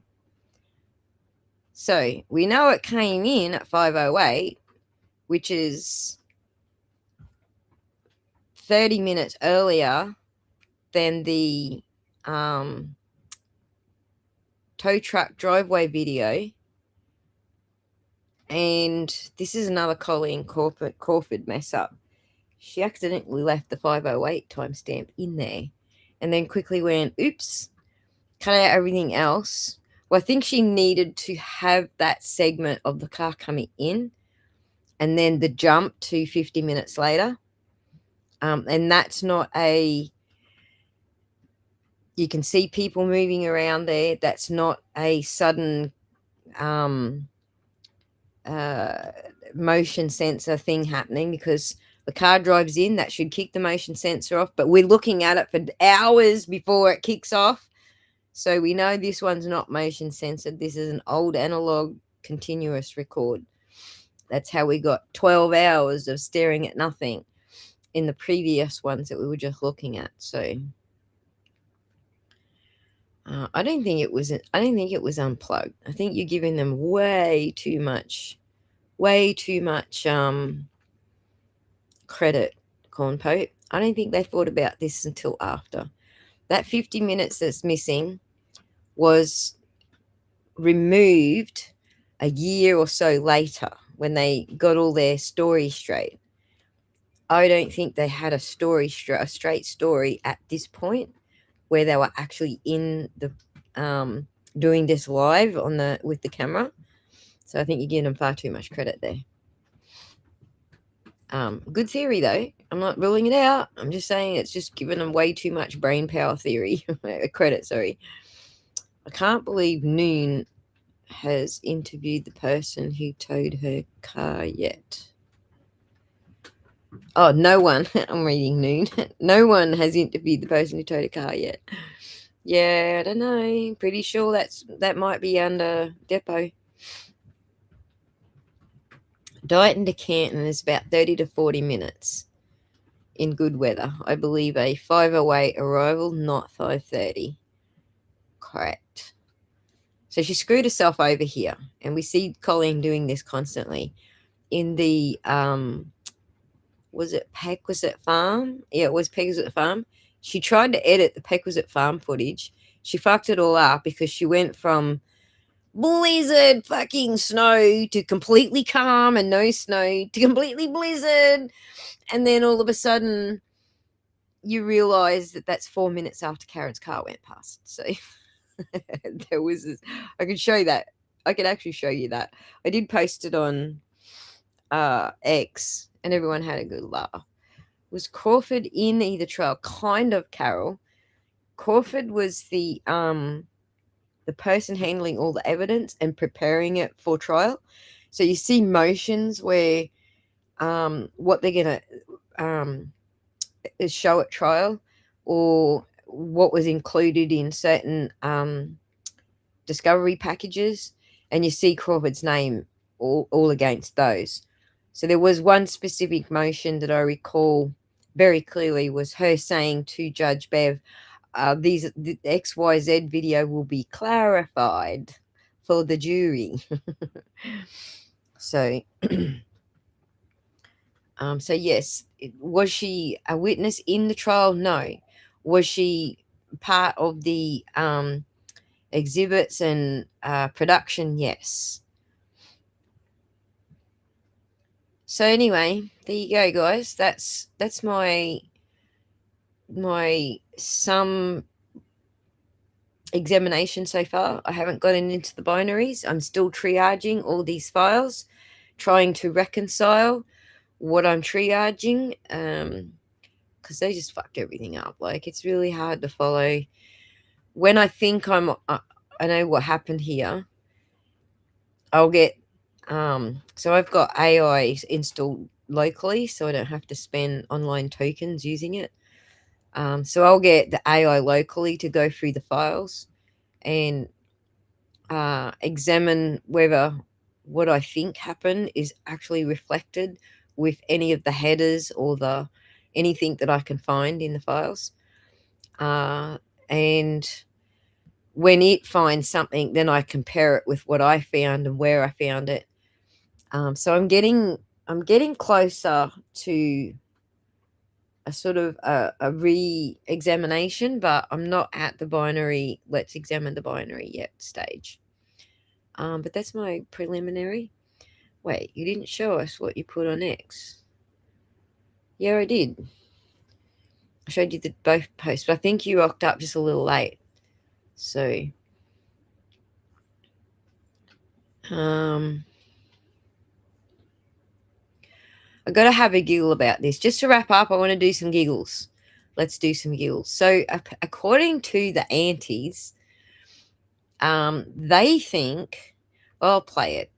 They think that you can just, like, block OCR from happening in the PDF. You can block OCR. Remember the Pequisite video? Yes, I do remember the Pequisite. Let's do that one. Let me just show you quickly the Pequisite so you can just see how stupid Colleen Crawford is.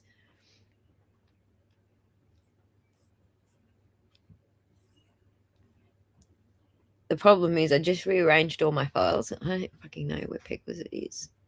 Oh, yes, I do. Here I do.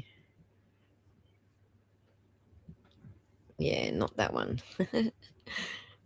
Give me a sec. I know where it is. Pequisite is in Pequisite Farm, right next to Sallyport. Main driveway exit. All right. Let me open it in the player. So I had to locate the file first before I went looking with the player. Here and then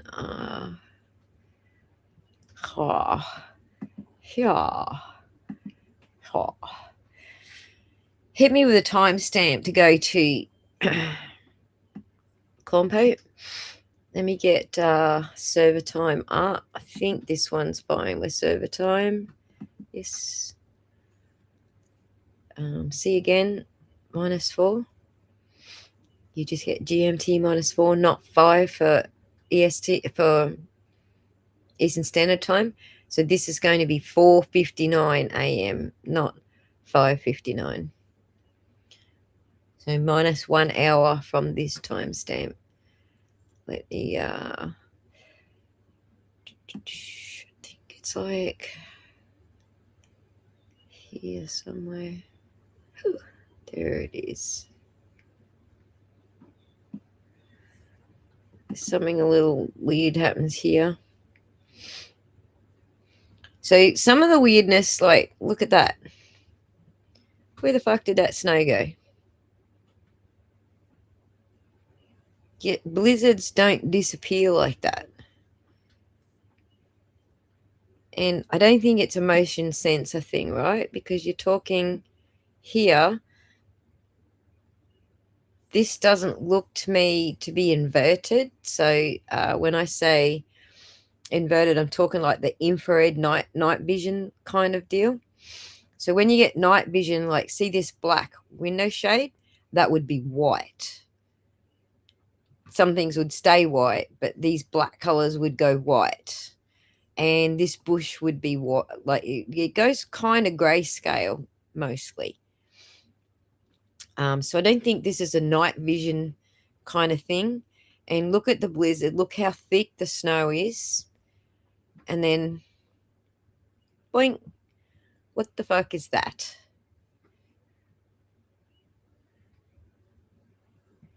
That's a screw up. That's a different time of the day. So you see the shadows across here. There's either street lights or the sun's coming up.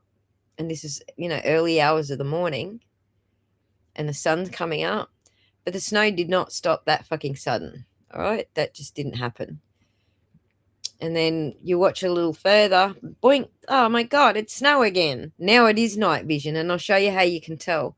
If you watch some of the snowflakes, they turn into like germs under a microscope. Look, see?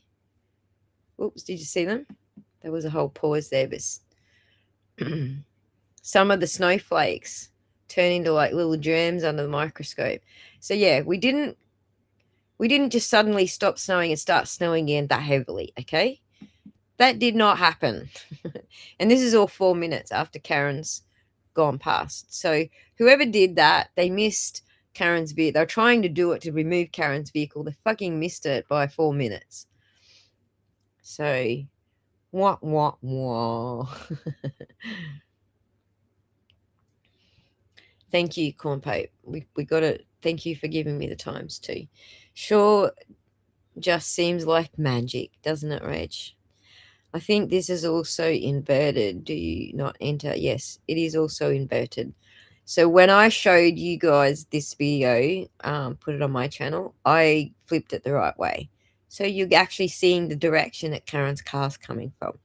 But that also flipped the words main driveway. So everyone was like, oh, the main driveway's flipped. It's like, yeah, because that's the difference between having a OSD, which reads data in the file, to burnt in timestamp, which is part of the actual image. So what happened when AJ flipped the footage, mirrored the footage? The timestamp flipped as well. Exactly what happened here when I flipped this, the burned in part flipped, but up here the main driveway didn't, because that's the OSD part. That's written into the data, not or a subtitle file or something like that. These are actually part of every single frame. They're burnt in. So that's what I was talking about previously. But I think I can mirror this right here. Panel, camera tree, acceleration. Hey, look at this. This is probably the only file where this is enabled. White font, bold. Let's make it big so we can see it. Enable it with a black background. Okay. Ha! Look at that. See, when you're not blocked by whoever tried to block you, you can actually change what the timestamp looks like. All right. When it's not hard coded is what I was trying to say, but I think you follow me. I was looking for mirror. Time lapse. Camera names. No, there's no mirror in here.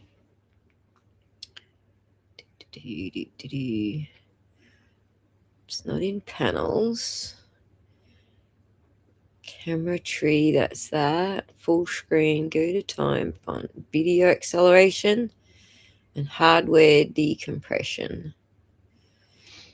No, I can't flip it. Playback interval. See, this is also the wrong playback interval. Does that actually affect, hang on, wait. Does that actually affect what we see here?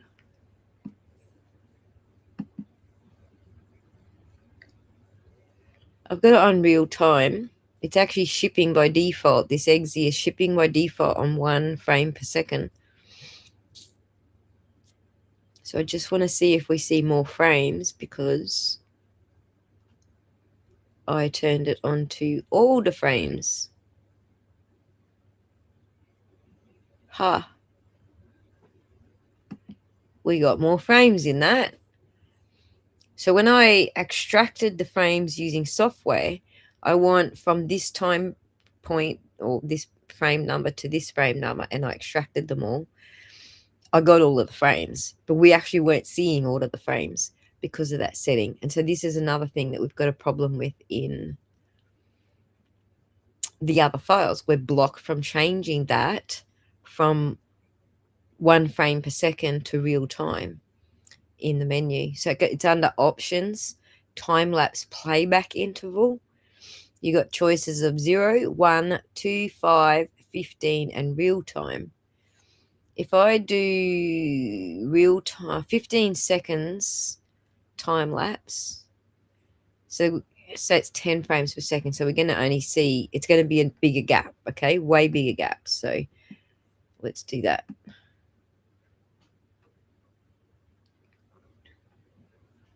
We're going to see a lot less of the transition. If it's not, sorry, if it is following what the setting is.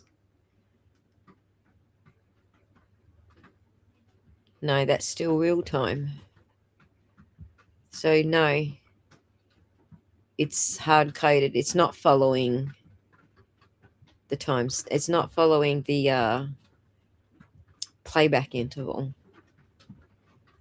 All right, I'll still leave it on real time. But anyway,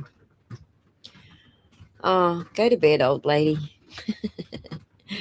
Thanks very much for joining us, Katie, and throwing questions and feedback in the chat. Much appreciated. Dark video is bizarre. You showed us it was brightly lit earlier. Correct. It's brightly lit.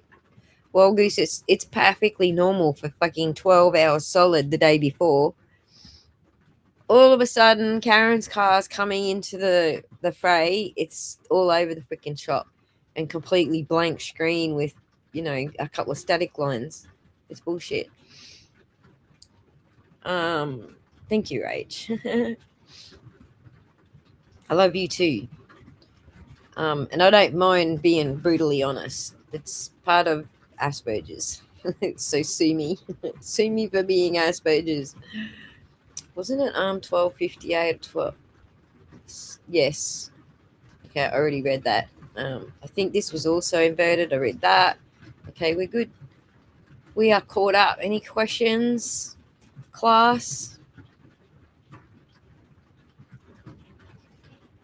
Any questions, class? Anything? Any last minute things you want me to cover or show you, or something you noticed in something you need me to explain? I can only give you a preliminary, explanation because I haven't really dug into everything and why everything's doing shit. But we will get there. Give me time. This is a lot of brain work. And then once I've racked my own brain working out how to do it, I've got to write the script in the right order, and then I fuck it up like 50 times before my script actually works. And then I test my script, and then I get all the fucking wrong data, so I got to rewrite my script. So this takes time. It's a lot of brain work, takes a lot of time. When I finally get to the end of it all, I will run it through this new AI and just say, like, am I on the right track here? How's my script look? Am I getting the right output? So that all takes time. I've got a lot of work to do before I start producing videos on a Sallyport. How did this video come about? Okay, this one that we're looking at is Peckwisit Farm. So this farmhouse just has the recording for their own security purposes. No, it wasn't in the trial. You know why, Random Rant? Because Colleen Crawford missed the fucking car. If she was able, well, there's two reasons, all right? We've established two reasons. This is just me surmising, not evidenced by anything in particular. So, you know, speculation warning. Two reasons that it wasn't used in trial. She missed Karen's car. She tried to cut Karen's car out, but she missed it by 4 minutes. So what's Karen's car actually look like? A fucking intact tail light. Let me show you. This is what she missed. So we go back 4 minutes. Hang on. Wait. So this is where it happens. 6:47. So I need to go back. Is it 4 minutes? I think it's back to 44. Yep, right there. Do you see it? I think that's her. Hang on, let me just check. So remember, she's actually going the opposite direction because this is flipped. Somewhere after that. And you see, this is the other reason. You see Karen's car go past, but you also see Kerry in tow. So Kerry never mentions that she's following behind in Karen's vehicle, looking at her fucking tail light for however long from fucking Country Lane all the way back to One Meadows. She's up Karen's ass looking at her fucking tail light the whole time. She never mentions that in trial. Somewhere here. Did I miss it?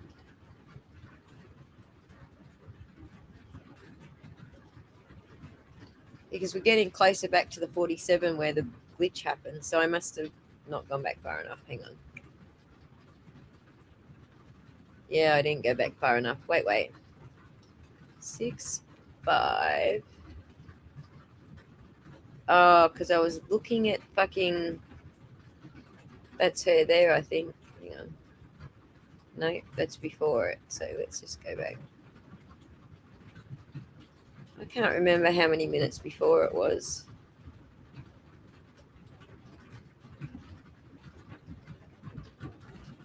Let's just play backwards from here. So this is 5:45. No, they're back at Meadows by then. So it's got to be a couple of minutes back here.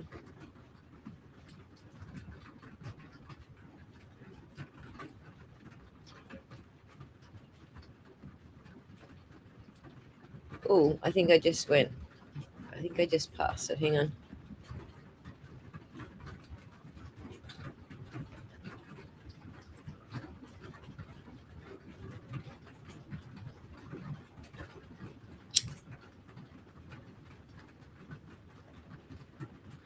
Pitter patter of rain.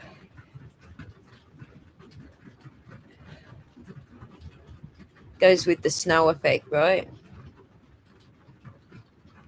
That's right, Random Rant, because she's BFF with Jenny now. Jenny on the block.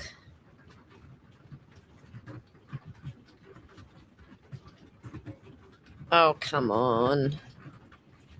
Why can't I find it? I need to make the window bigger so that when I move my finger, I'm not missing big chunks. Oh, right there. Right there. Is that Karen? 6:41. No, it's going the other way. Sorry, that's not her. The car we're looking for is going the other way, but it's right here somewhere. Sorry, my mind's gone blank as to what the exact timestamp was. I'm sure Corn Pep's probably typing it. Corny's typing it in there going, Aussie. Nope. She's as lost as I am.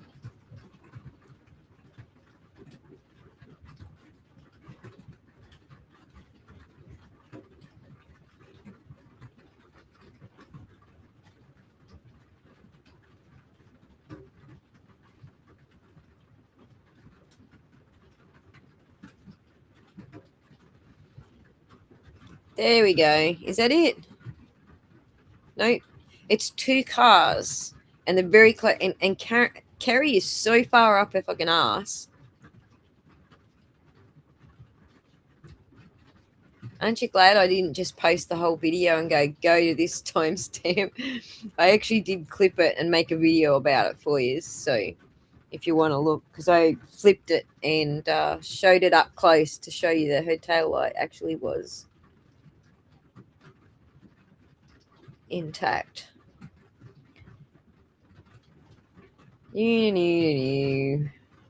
Somewhere here.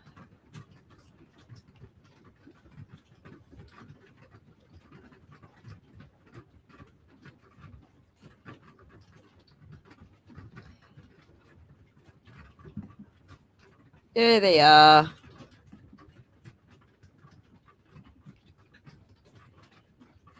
And look at her tail lights. Oh my God. So that's Karen. See how clear her tail lights are? Can I zoom in with this?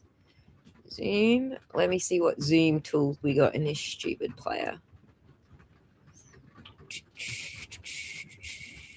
Video. Window.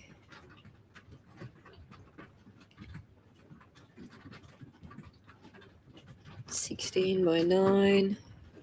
It's all of that's default, so it's not letting me switch. It's not letting me zoom in. But anyway, can you see Karen's taillight red as a freaking and you don't get frame by frames with this freaking thing either.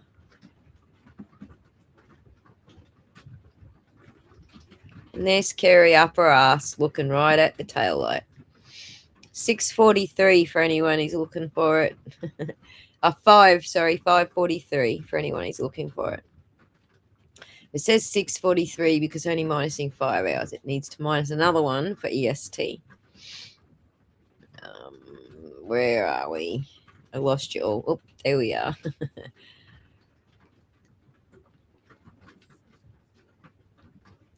Yeah, she would have lied. They would have made up fucking stories.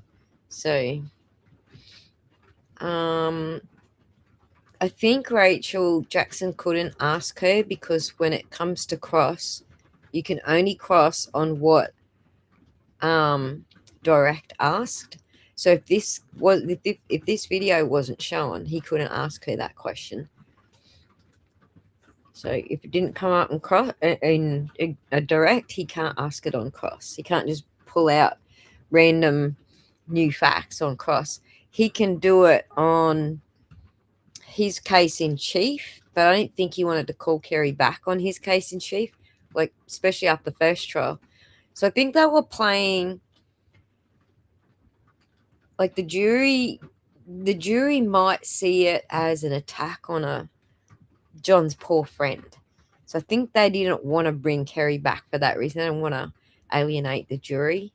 That's why they didn't cross her in trial 1. I'm sure it was Kerry they didn't cross in trial 1. So, right, beyond the scope, I think, is the objection, Corny. And Jen and Kerry wasn't flipped out that morning, so they would have been paying attention to something. Yeah. She was up her fucking ass. So Jen was driving. At this point, Jen was driving, I think. Jen was driving. Yes, she gets out of the driver's side at One Meadows. So, yes. Also, this is the other reason this is flipped. I don't believe this came flipped from...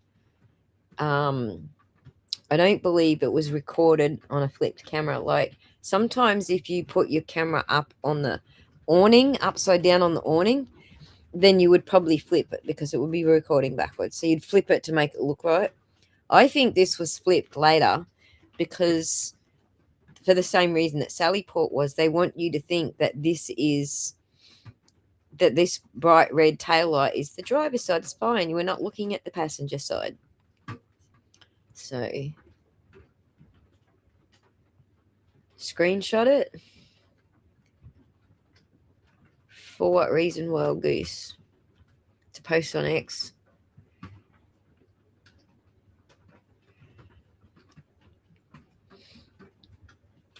All right. So anyway, I think we don't have any more questions. Kerry said in the first trial something about she was worried someone might catch their sleeve on it. Yeah, but she's talking about in the driveway at John's place. No one's going to catch their sleeve on it driving past Pequisset Farm at 60 k's an hour. Well, they're probably not doing that speed because it's snowing and shit. They're probably doing, let me convert that for you. They're probably doing 20 mile an hour, possibly. Tops. Oh yeah, one more thing I wanted to show you. All right, so corn pipe. I kind of tried to tell you this the other day, but I was actually very vague. So let me do this other one. Let me get, which order are we going to do it in?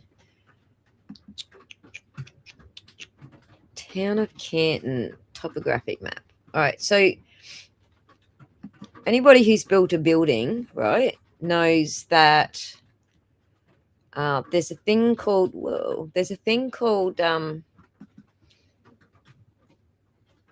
a datum. So you're doing your floor plans for your building, right? I had to do it. Australia uses a different datum to America. New Zealand uses a different datum. Oh, actually, Australia and New Zealand use the same datum. North America and I think Canada have different datums. And it's really just like how you draw your elevations off the ground or off. So you got your property elevation, which is so much above sea level, and then you've got your elevations. Sometimes you might have your basement, which is a little bit below your ground elevation, one floor below your ground elevation. And then you've got your next floor, and then you've got your next floor 2, and then your roof. So those are all different elevations that you need to have on the right datum. So that's when you're drawing floor plans and you're doing elevations, for example. So a side elevation, you might want your north elevation to show where how high your glass sits from your windows sit from your actual floor line, or there's all sorts of things that are shown on different elevations for different reasons, depending on what side of the house you're building them on. Anyway, all the datums are different for different countries and different locations. So when we look at, let me flip over to this one. So this is let me do a replace, mega download. Okay. This is Ian Whiffin's report. So for those who are familiar, I don't need to explain it. For those who are not familiar, this is the explanation. This is one of the charts Whiffin tries to say explains the topographical datum for, this is a 3-minute period. So this is like, I'll show you on the map what period this is. Okay, this is not all the way from waterfall, but this is about a minute into the trip from waterfall. So 021, a couple of minutes into the trip from waterfall. No, this is what he's claiming anyway. Like, just remember, he's fucking wrong. So he's saying 021. We know John was already at McAlbert's house by then, right? What this is supposed to be showing us is, this is the topographic map from the waterfall bar, somewhere in between, like a little bit after that, through to arriving at right here at 34 Fairview. He calls that arrival. All right. So when we look at the topographic map, we should see they go up a bit of a hill and they come down a lot of hill, and then it levels out to where they get to Canton. All right. That's what we should see on the topographic map. He specifically says over here, let me just show you why I was raving on about datum. He says that this comes from the Canada topographic map. The problem with the Canada topographic map is A, it's not local, and B, it's getting a coordinate it's getting fed a bunch of coordinates, like it's getting fed longitude and latitude, to which it goes to that property and it says what's the longitude and latitude of this area, and then from that longitude and latitude it's telling us, well, what's the land height there from GPS, from a satellite position, which could be bouncing off trees, it could be bouncing off buildings, we have no fucking idea. So that's, and it's also on the wrong datum. Okay, this is on the Canada datum. So him using that particular map to compare what he found in John's phone is just fucking dumb. And I'm going to show you why. I'm going to put up the American one, which is this window here. Share this tab. This is the American one. You can see EN US topographic map. So this one comes from GIS town planning. So they actually have a plane go over and completely map this all out with GIS mapping. It's all done locally. That's why you see a lot of planes like driving back and forwards doing weird shit, because they're mapping things out for town planning datum. Okay, so what this is based on is the actual town datum. So if you look at the bottom, it's telling you the elevation database. You can click into the elevation database and you can pull out the parts that you want from the elevation database. So when we look at this is just a quick overview. Let me get it back. I've fucking lost it. Oh, over here. I got too many windows open. Probably don't need that one. Let's close that one because it's frigging annoying me how many I've got open that I don't need. Close that one. We don't need that anymore. Oh, damn. Now I can see the icons, so I know what the freaking hell we're looking at. So this is Chapman Street, Canton Corner, Dedham Street, Pleasant Street. So One Meadows is off Pleasant Street, right?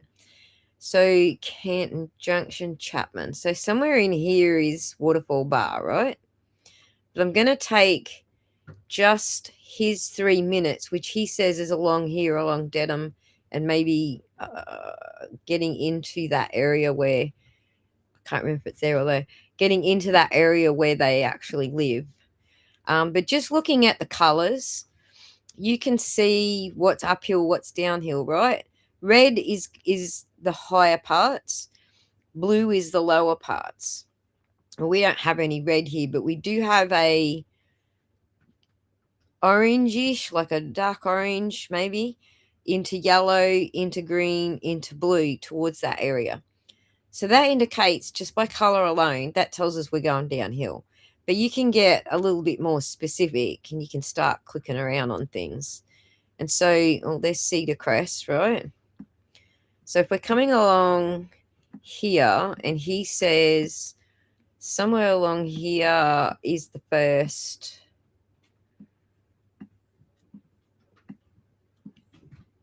I'll just find the street names. Hang on.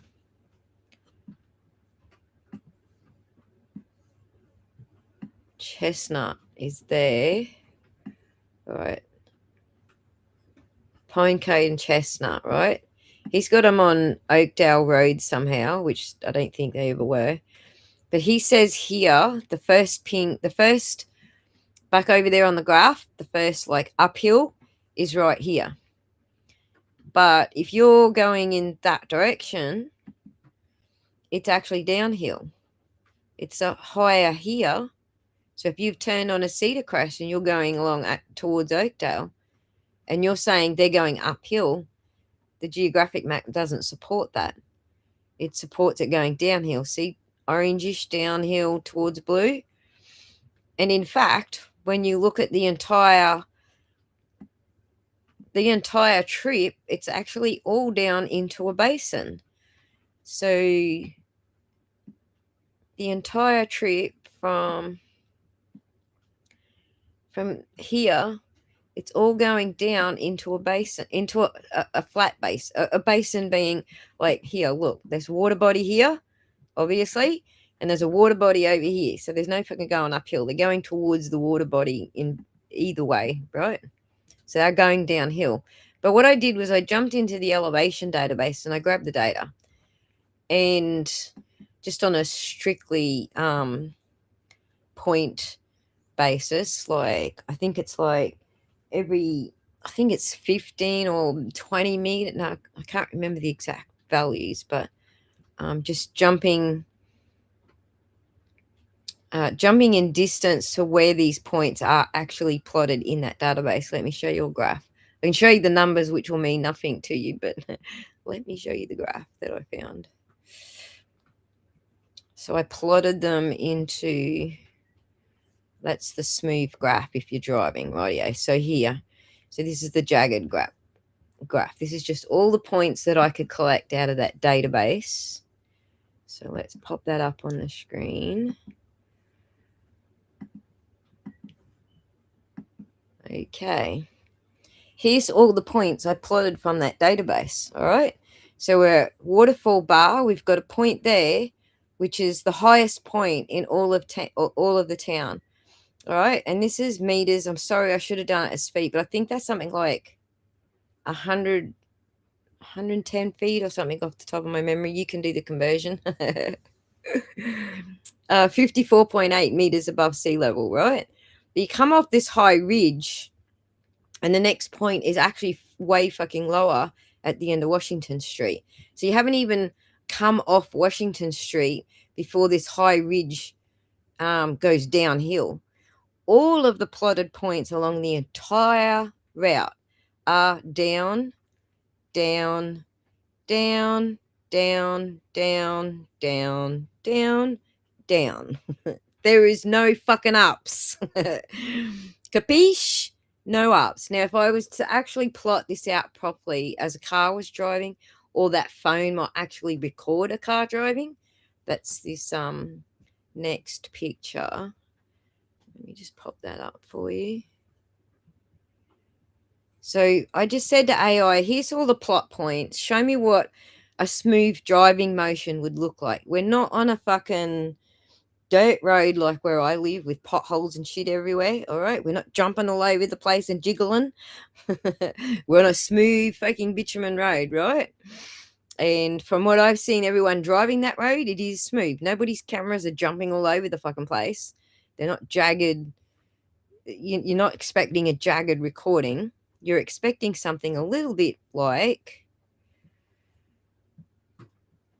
this, especially in a luxury fucking model vehicle with the expensive fucking suspension that it's got on it. All right. So this is Washington Street, coming down off the ridge on Washington Street and moving towards Dedham, Oakdale Road, okay, Maplecroft, Cedar Crest, Fairview Road is the lowest point. Capiche?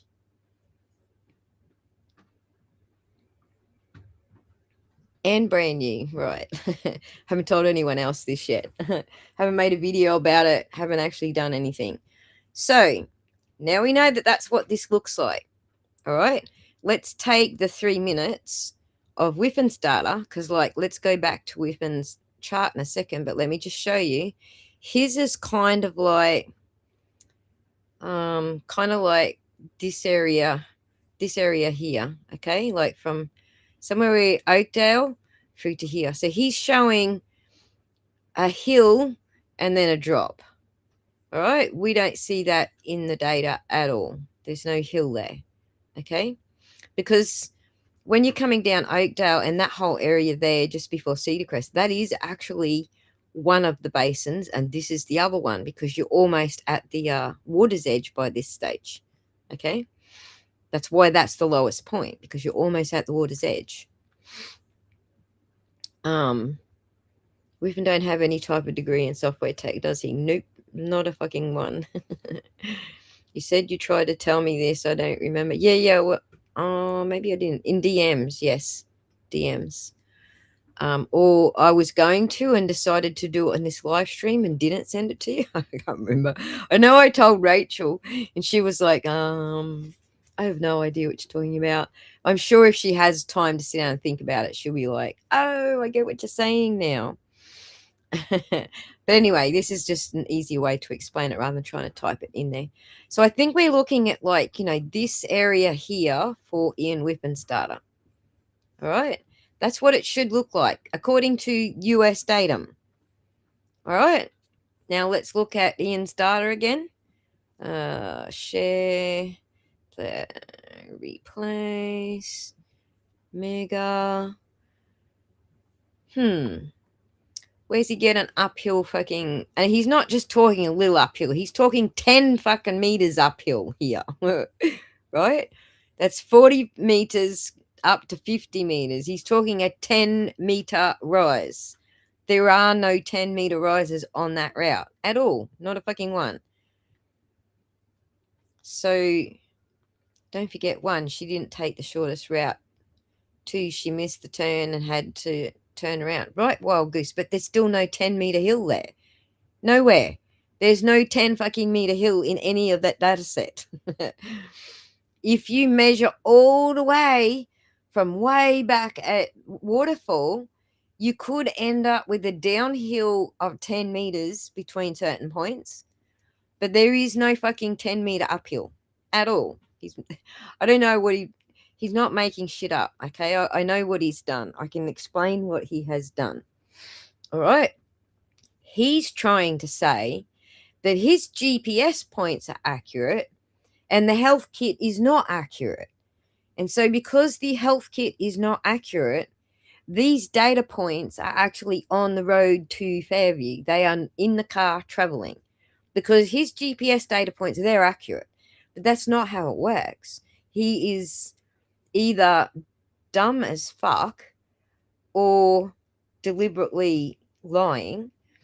I'm going to go with dumb as fuck because there's no world out there. Ask any AI, whether it's fucking code apt or fucking just general, ask any of them. They will tell you, no, that's not correct. Health data is actually your baseline. GPS is all over the fucking shop. Doesn't work like that. He's trying to twist it the other way so he can still put John on the road traveling in the car. This is actually health data. This is what it, so not entirely health data. So there's 2 different health data. You've got your 3 floors, correct? Your 3 floors is recorded by the health data. But what corroborates the health data is what's recorded in the fucking GPS altitude. So it's not coming from a satellite. Satellites are really bad at vertical altitude, which is what this is. This is vertical. So satellites are good at horizontal, longitude, latitude, but they're really bad at altitude, vertical positioning. So what the phone does is it uses a whole bunch of different data coming from different points. There's data on the phone. So you got your health kit data just recorded the flights of stairs and the altitude, but you've also got your barometer is recording its own set of data. So your barometer gives you air pressure change. And then you've got another sensor over here doing something else. So that collection of sensors that this altitude data is coming from is called call location services. So you're getting call location GPS data, longitude and latitude, and you're getting your other sensor data coming into that same call location. This is not health kit. This is call location, 2 different things, right? And so that's telling you if your floors, say you went up 1 and down 3, I don't think it tells us up and down. Did we actually test that on someone's iPhones? Whether it says you're going up or whether you're going down, it just says 3 floors. I think there is actually more data that this actually supports. This supports up 1 and down 2. That's what this supports. So if you're looking at this more closely, all right, I'm just going to do it like step by step. I lost the fucking window. Here we go. Oh, not that window. Over here. Like, all right. So wipe Ian Whiffen. Okay? Forget fucking Ian Whiffen for a second. Imagine for just 1 second the 3 floors matches this data because it's coming from similar sensors and other things on the actual device, right? This is the altitude data he pulled from John's phone, and it's from 21 minutes to 24 minutes. What happened in 21 to 24 minutes? John's steps. Remember? It's in that window. So imagine John gets out of the car and he walks up the hill to the front door. And see how it flatlines here? He's sitting there waiting at the door for an answer. He goes inside. He sort of pauses a little bit. There might be, you know, a step down into the kitchen or a step up, or I'm not sure if there's different levels as you go into the house, like, you know, sunken lounges, whatever. He's sitting there for a very short pause. Then all of a sudden, down the stairs, like, look at how many floors we are traveling. Actually, forget that. I'll show you this all in a second. This is all wrong. This is only 3 floors.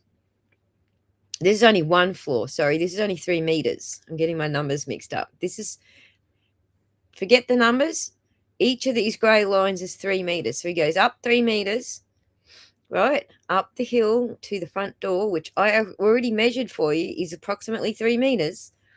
He's at the door gets answered, he goes inside, he ends up on this platform, the stairs down to the basement. I'm going to show you Microdot's footage. Okay, he's modeled this as well. I've modeled it too. There's a platform, the stairs go down one direction, then you hit the platform, you turn around, you go down the rest of the platform, down the rest of the platform. Here, there's a 9-second delay here standing on the mid platform. And then he goes down. This is the bottom. This is the basement level. All right. And he's actually carrying his phone. So he's dropped his phone. Now it's on the fucking floor. Someone has picked his phone up and it's not quite moved, you know, a whole. If that's 3 meters, that's only 1.5 meters from there to there. That's only less than a meter. Right? That's the size of a table. Do you follow what's going on there?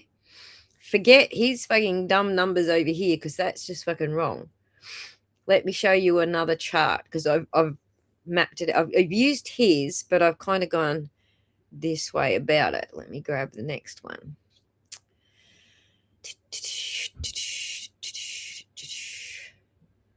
Oh shit, did I not? Hang on, did I not export it? Oh shit, I haven't exported it yet.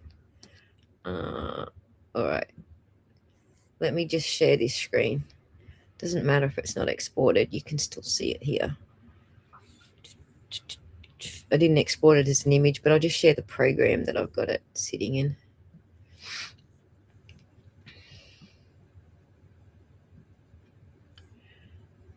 Apple tells me how many flights I climb. If I go up 10 steps, down 10 steps, it tells me 1 flight climbed. 20 steps. Yeah, but what does it say if you go down? Does it say climbed or ascended or descended? What does it tell you in between? Because I don't have an iPhone, I rely on everybody else testing. So, okay. So this is Whiffen's chart. And what I did with this chart was I thought, what if we've got walking cadence happening here? So all of these purple lines are walking, are a jagged bit on that. To me, that looks like walking cadence. So he gets out of the car. So let's zoom in on this. Just the getting out of the car and walking up the hill. All right. He gets out of the car. There's a little pause there. And he starts walking up the hill. That's his walking cadence. Purple line on every jagged bit. That's his walking cadence, right? Gets to the door. There he is at the door, waiting for someone to answer it. Then we got a little walking cadence again. We got a little pause there. And I put them, I made them big enough so that you could see, you could count how many seconds were between the pauses. So That's a couple of seconds pause there. Walking cadence, stair landing, more walking cadence. See the regularity of that line. This is walking cadence. This is not a fucking car, right? You follow? I'm just looking at pattern matching here. I'm not saying somehow I can get Whippin's data because he never fucking provided it, all right? If I had access to this data, I could create you this chart and we could be more accurate. I'm just going by what his chart looks like to me. This is a pattern matching visual. It's not I have some data, okay? But that matches better to me going into the house and down into the basement than anything else I can fucking put on the screen. Does it not match?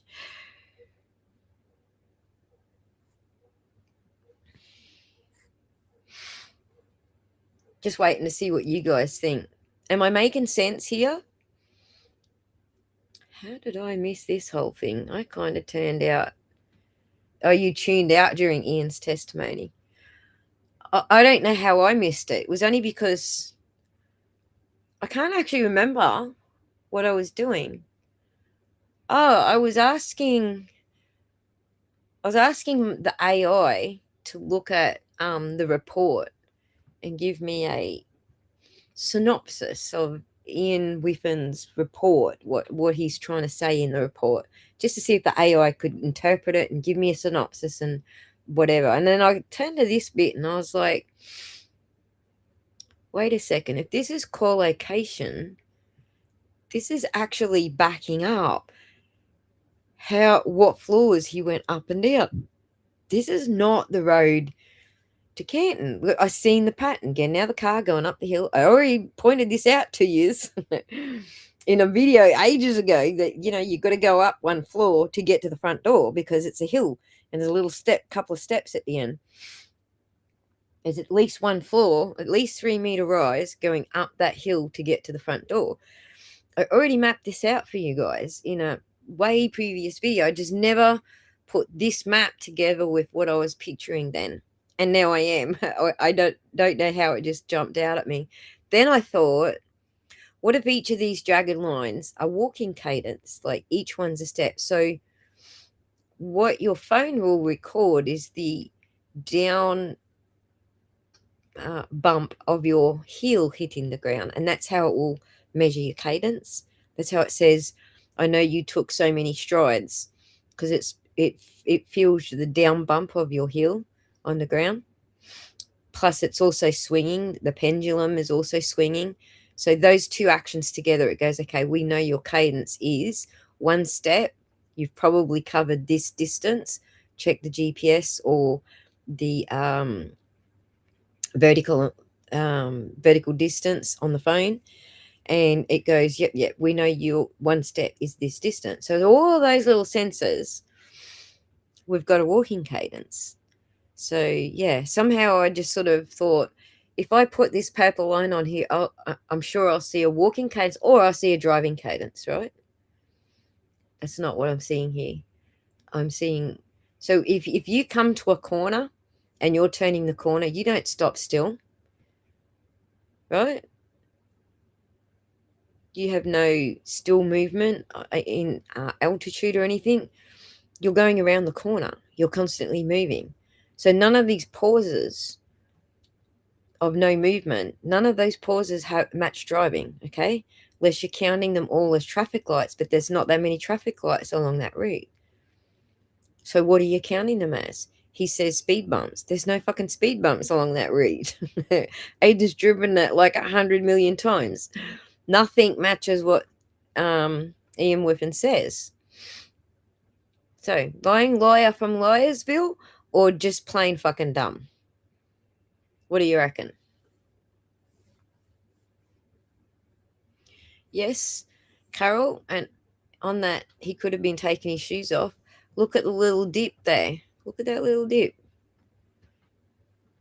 That kind of looks like, you could have been taking one shoe off, steps onto the other foot to take the other shoe off, and bam, shit starts happening from here down.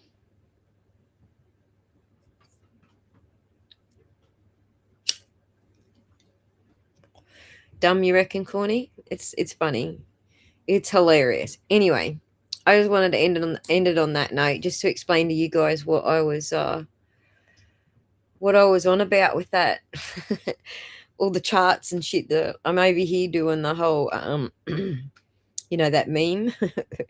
Little red lines going everywhere and charts and fucking lines and shit. As soon as I saw the pattern, I was like, that can't be right. Then I grabbed the data and I saw it was just completely downhill all the way from Waterfall Bar to 34 Fairview. There is no uphill at all. I was like, get the fuck out of town. That was it. It was all, I need to prove this guy's lying liar from Liarsville. Michelle's with me. Liar, Sheila says too. Liar paid for his data to explain away the actual data. Right. So he's done it backwards. The most accurate data, which Mr. Green said and is also supported by Australian studies, by the way. He quoted an Australian study. He said, according to studies or peer-reviewed studies, healthcare data is actually very reliable as far as the timestamp when the activity occurred. What Ian Whiffen is doing is taking the least fucking reliable, and I'll tell you why it's the least reliable, okay? Because when you're taking steps, these are sensors that are local on your device. They're right there on your phone. They're recording it as it's happening right there on your phone. GPS is a different animal altogether because it needs to send a signal all the way out into the space to a satellite to get the signal all the way fucking back again. And if it's got not enough reception, that's all like fuzzy data because there's a snowstorm. It now has to go out and search for nearest Wi-Fi's to get triangulation happening. And then all of this stuff takes up to 4 minutes for the system to process it and record it to the database that Ian Whiffen found it all.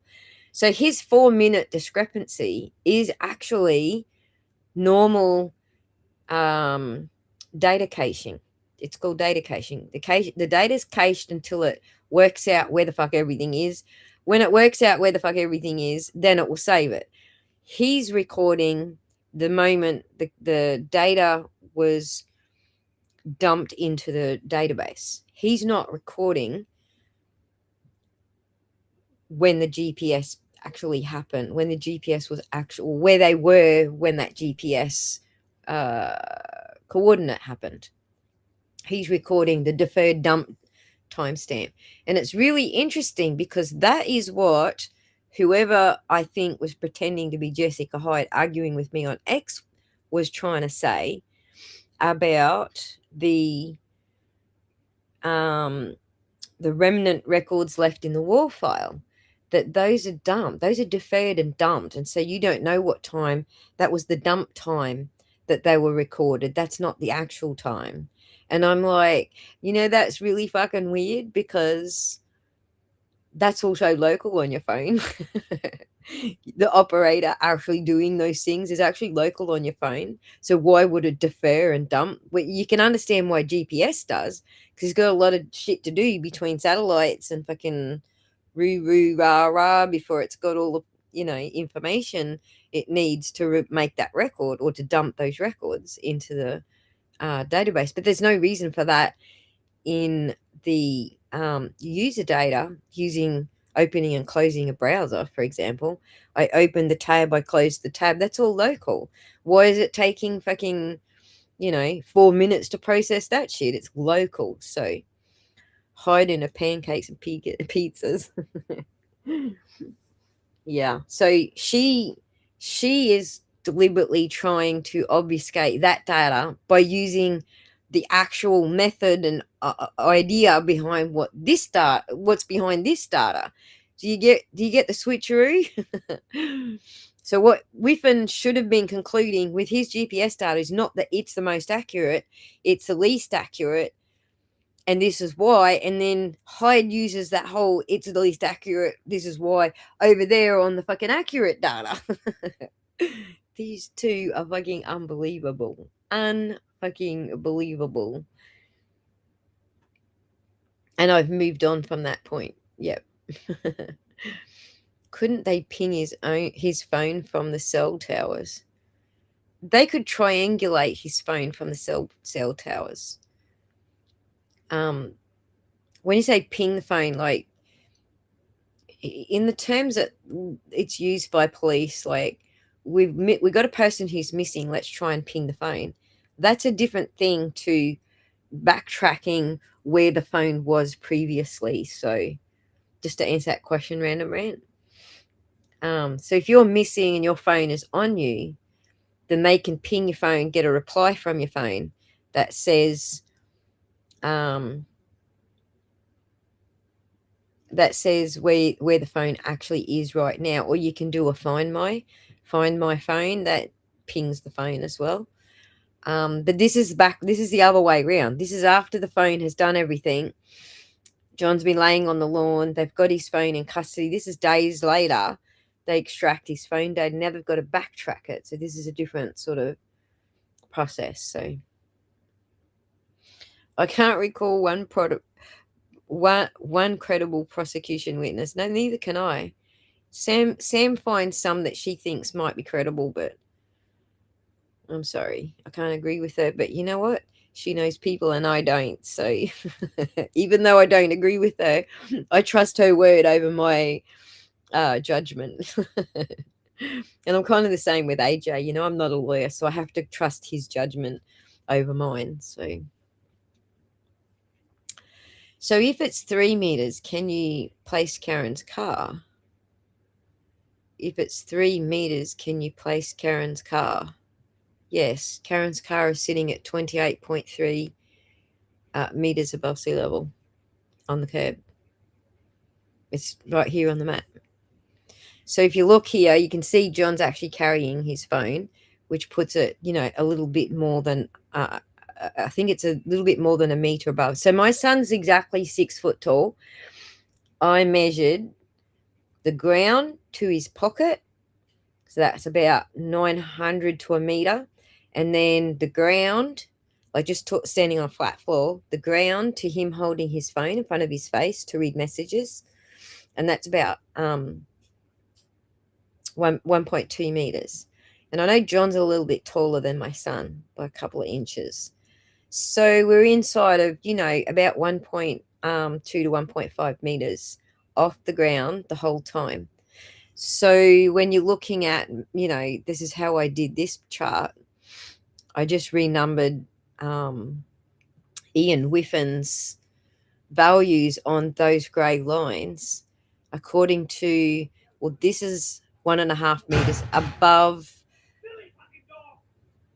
ground level. The dog just did something, getting yelled at. Oops.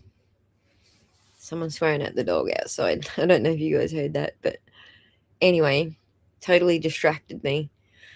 John's carrying the phone when he gets out of the car, so I'm thinking that's actually like, you know, a meter and 1.2 to 1.5 meters above sea level, above ground level.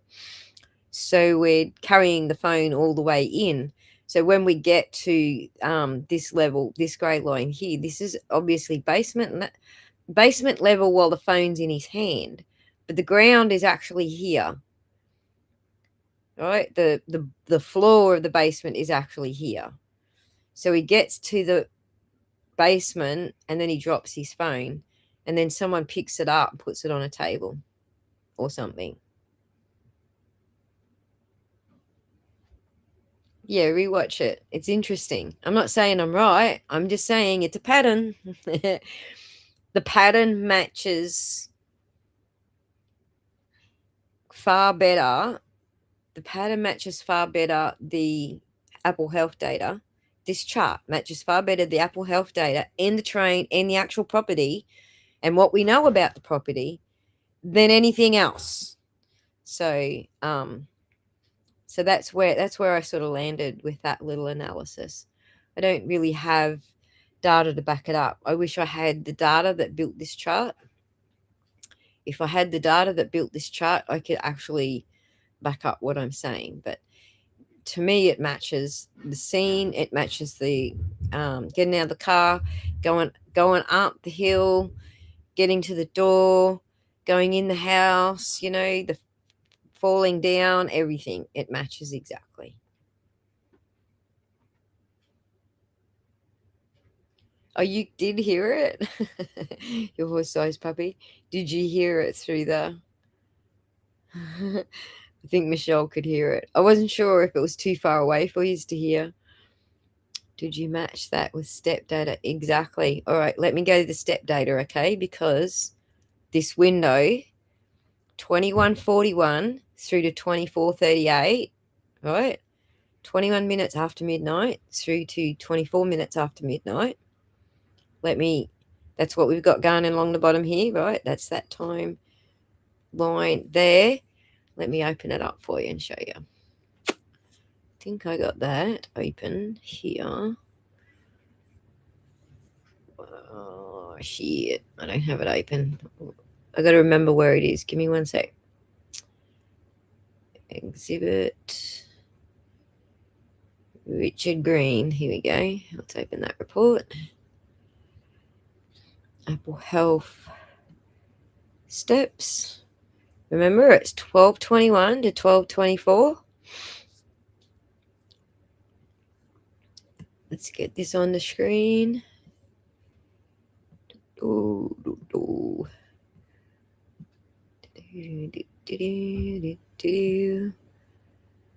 you go. 12:21 to 12:24. What happens in that window? 80 steps taken by John.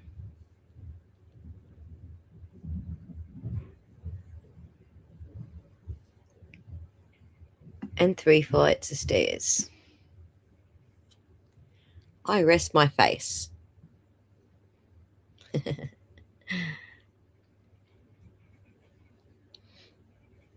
Yeah, you all heard it. Sorry. It's my landlord yelling at the dog. It's actually his dog. I mean, I say it's our dog, but it is his dog. When it's naughty, it's his dog. When he's protecting everybody and being good, he's like, our doggy. I don't know what he did, by the way. I haven't got the window. I've got the blinds drawn, so I didn't see what he did.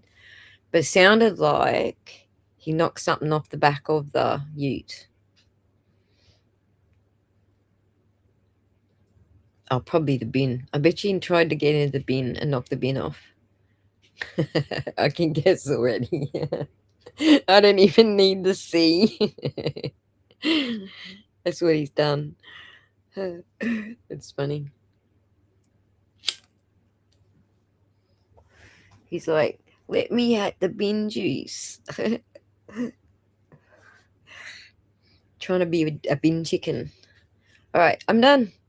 So I thought that was interesting too. So I might just publish, cut that bit out and publish it as separate video.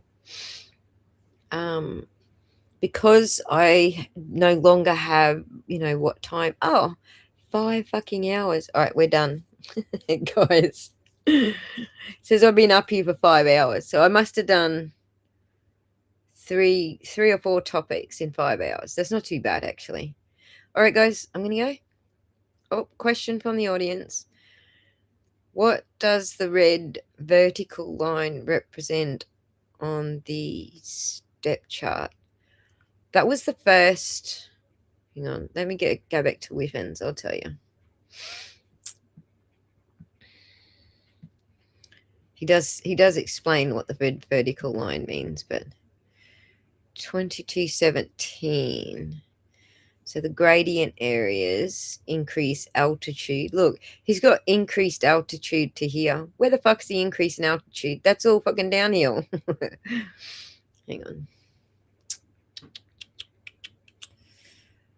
I need to go back to where he... Oh, shit. That wasn't what I was after.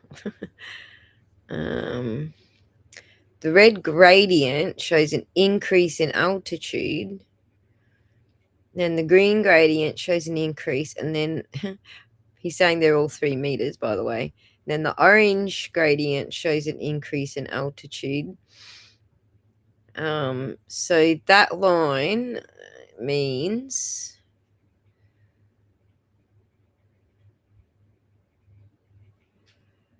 I'm just reading what he says.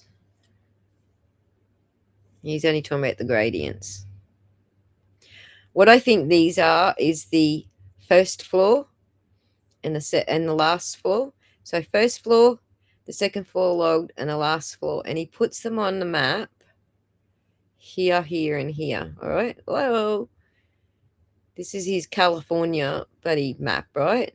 So between Pinecone Road and Chestnut Road, he has at 40 to 50 meters above sea level. That's 0.1, right?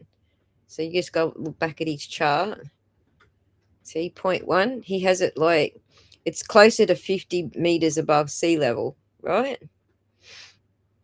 That's what he's marked off. This is meters above sea level, 10, 20, 30, 40, 50 meters above sea level. He says between here and here is 3 meters rise. So this here is the first one that he has marked here as number 1, okay? Between Pinecone and Chestnut. So now let's go check out that dot between Pinecone and Chestnut.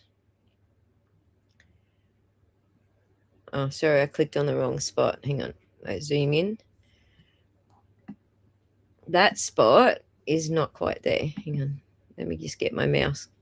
Let me click on the right spot, like on the road. There we go. Just after Pinecone, before Chestnut. That's 154 feet.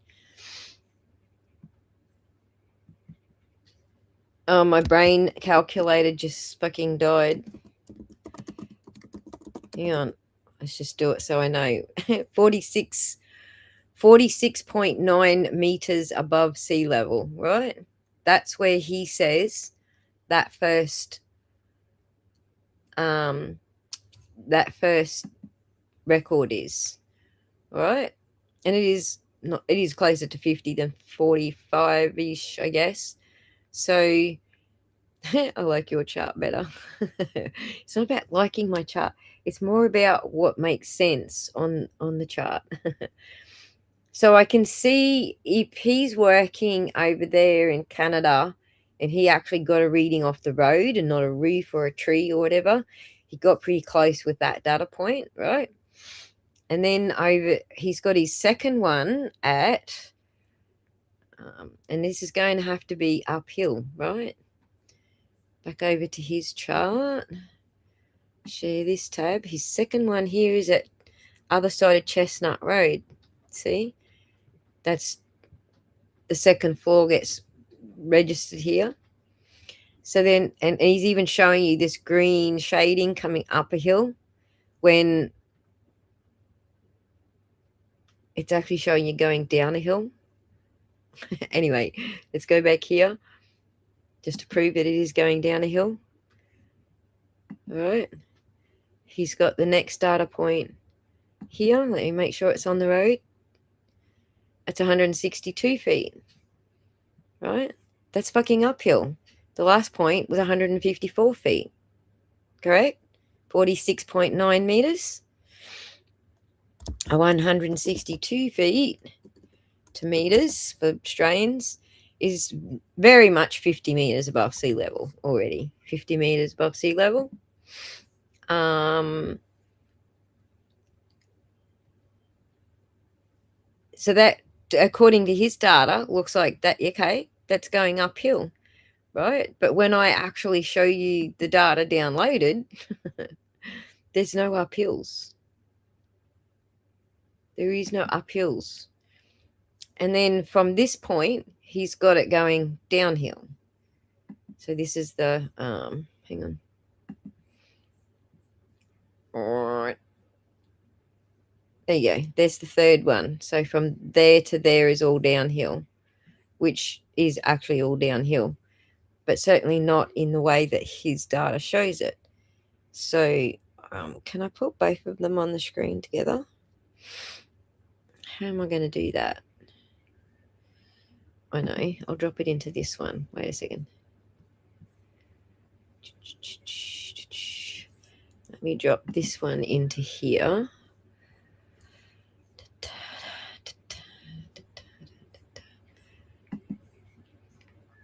Yes, come on. Show me the fucking... Oh my God.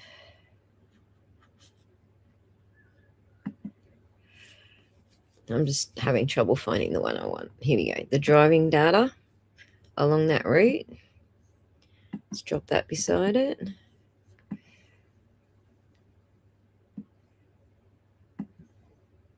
Oops.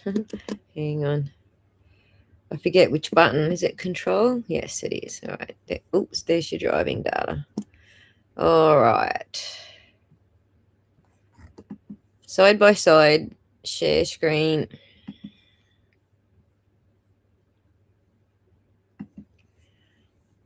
The actual points on the map that we just showed across all of the driving data next to Ian Whiffen's diagram. There's no correlation in those whatsoever. But the only thing he's got, you know, even close is this is around the 40-meter mark at Dedham Street. But there's no going up to the 50-meter mark, like from Dedham Street, is there?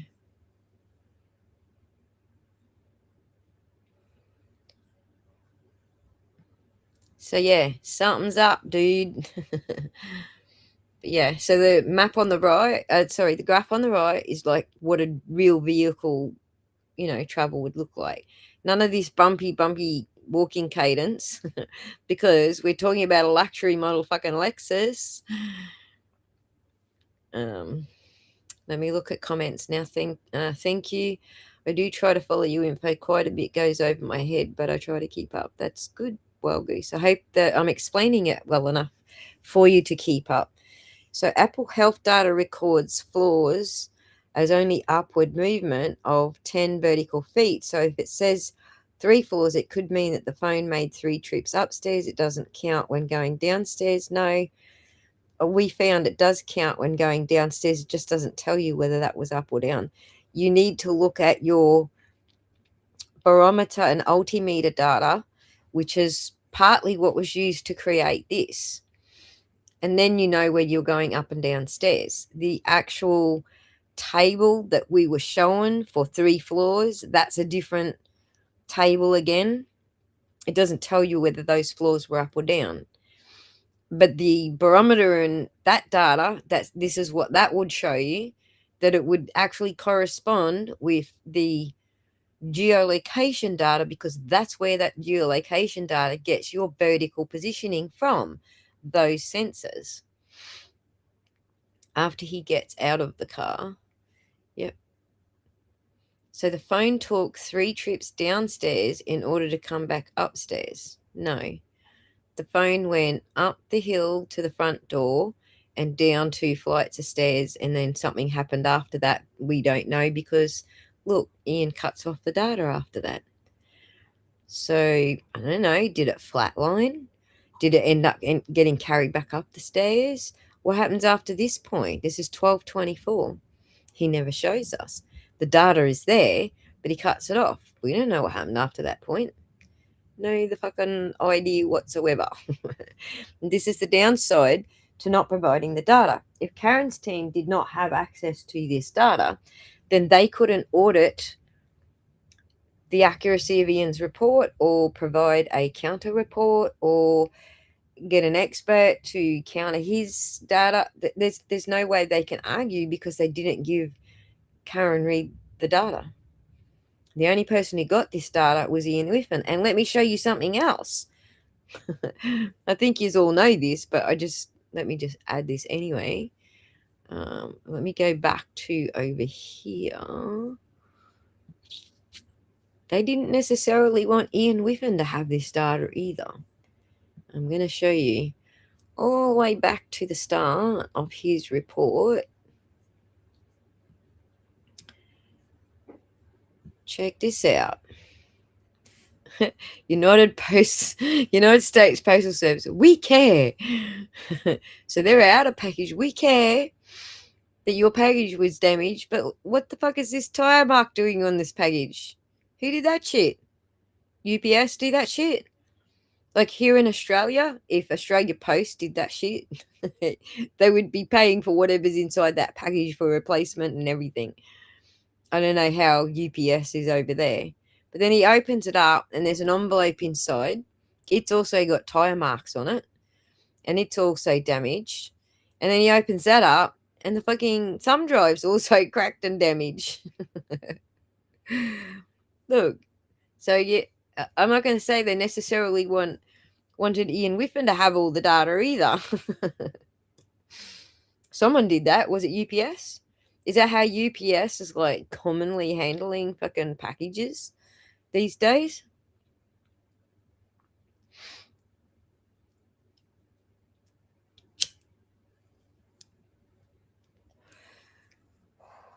So at the end of the day, we don't necessarily know what other data is on John's phone. Did it come back upstairs? No. We don't see the data. Did Mr. Green get that data, or did his get truncated like Jen's phone calls we only got from 5:30 a.m. onwards? Why? Why did that get truncated? Why did Mr. Green not get the full fucking phone call list? I have no fucking idea. We can call that a body bag at the UPS. We call it a body bag. Sorry, your package was damaged in our processing equipment.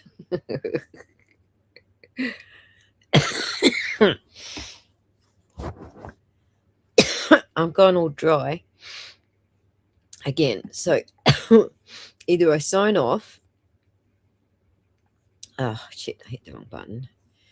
Either I sign off or I let me just eject so I can unplug some shit. Or I make another coffee to wet my mouth with. I've talked my fucking head off for 5 hours. I'm calling it time. I've got stuff to do. Okay, bye, Shell. Time it is. Boss Shell called it time. I don't think UPS did that. No, I don't think UPS did that. I thought Apple only recorded flaws as vertical upward movement. You're getting a little confused. Apple records fucking everything your phone does. You're saying Health Kit only records flaws, but your barometer is taking measurements of the air pressure. So if you go up, the air pressure increases. If you come down, the air pressure decreases. That's what that chart is of Ian Whiffen's. So to say Apple as a whole just doesn't record any movement other than upwards, that's that might be viewer perception, because your flaws app only shows you that, but that's not what's going on inside the phone. So 33 years UPS, Carolyn says, retired. Nice. So it's a body bag, you reckon? So you're saying, hang on, I think what she's saying is this plastic outer packet that they put it in.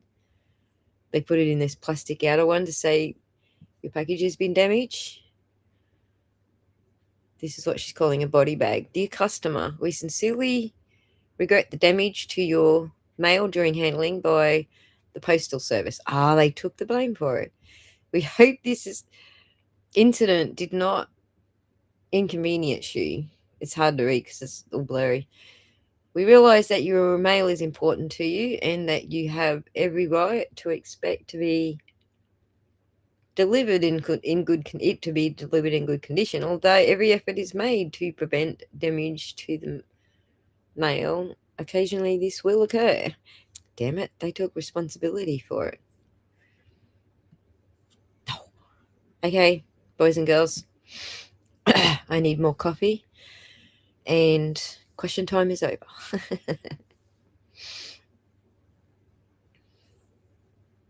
Rachel, they'll deliver it to the wrong place and throw them. I've never seen that shit. Love right back at ya, Michelle. Everyone go do some shit. All right, we're done. I do wish you had the data in its raw form. Me too. Me too, state refugee. Okay, good night. Sleep tight. Be good, everyone. It's only like 2 p.m., but I'll go eat now. Bye.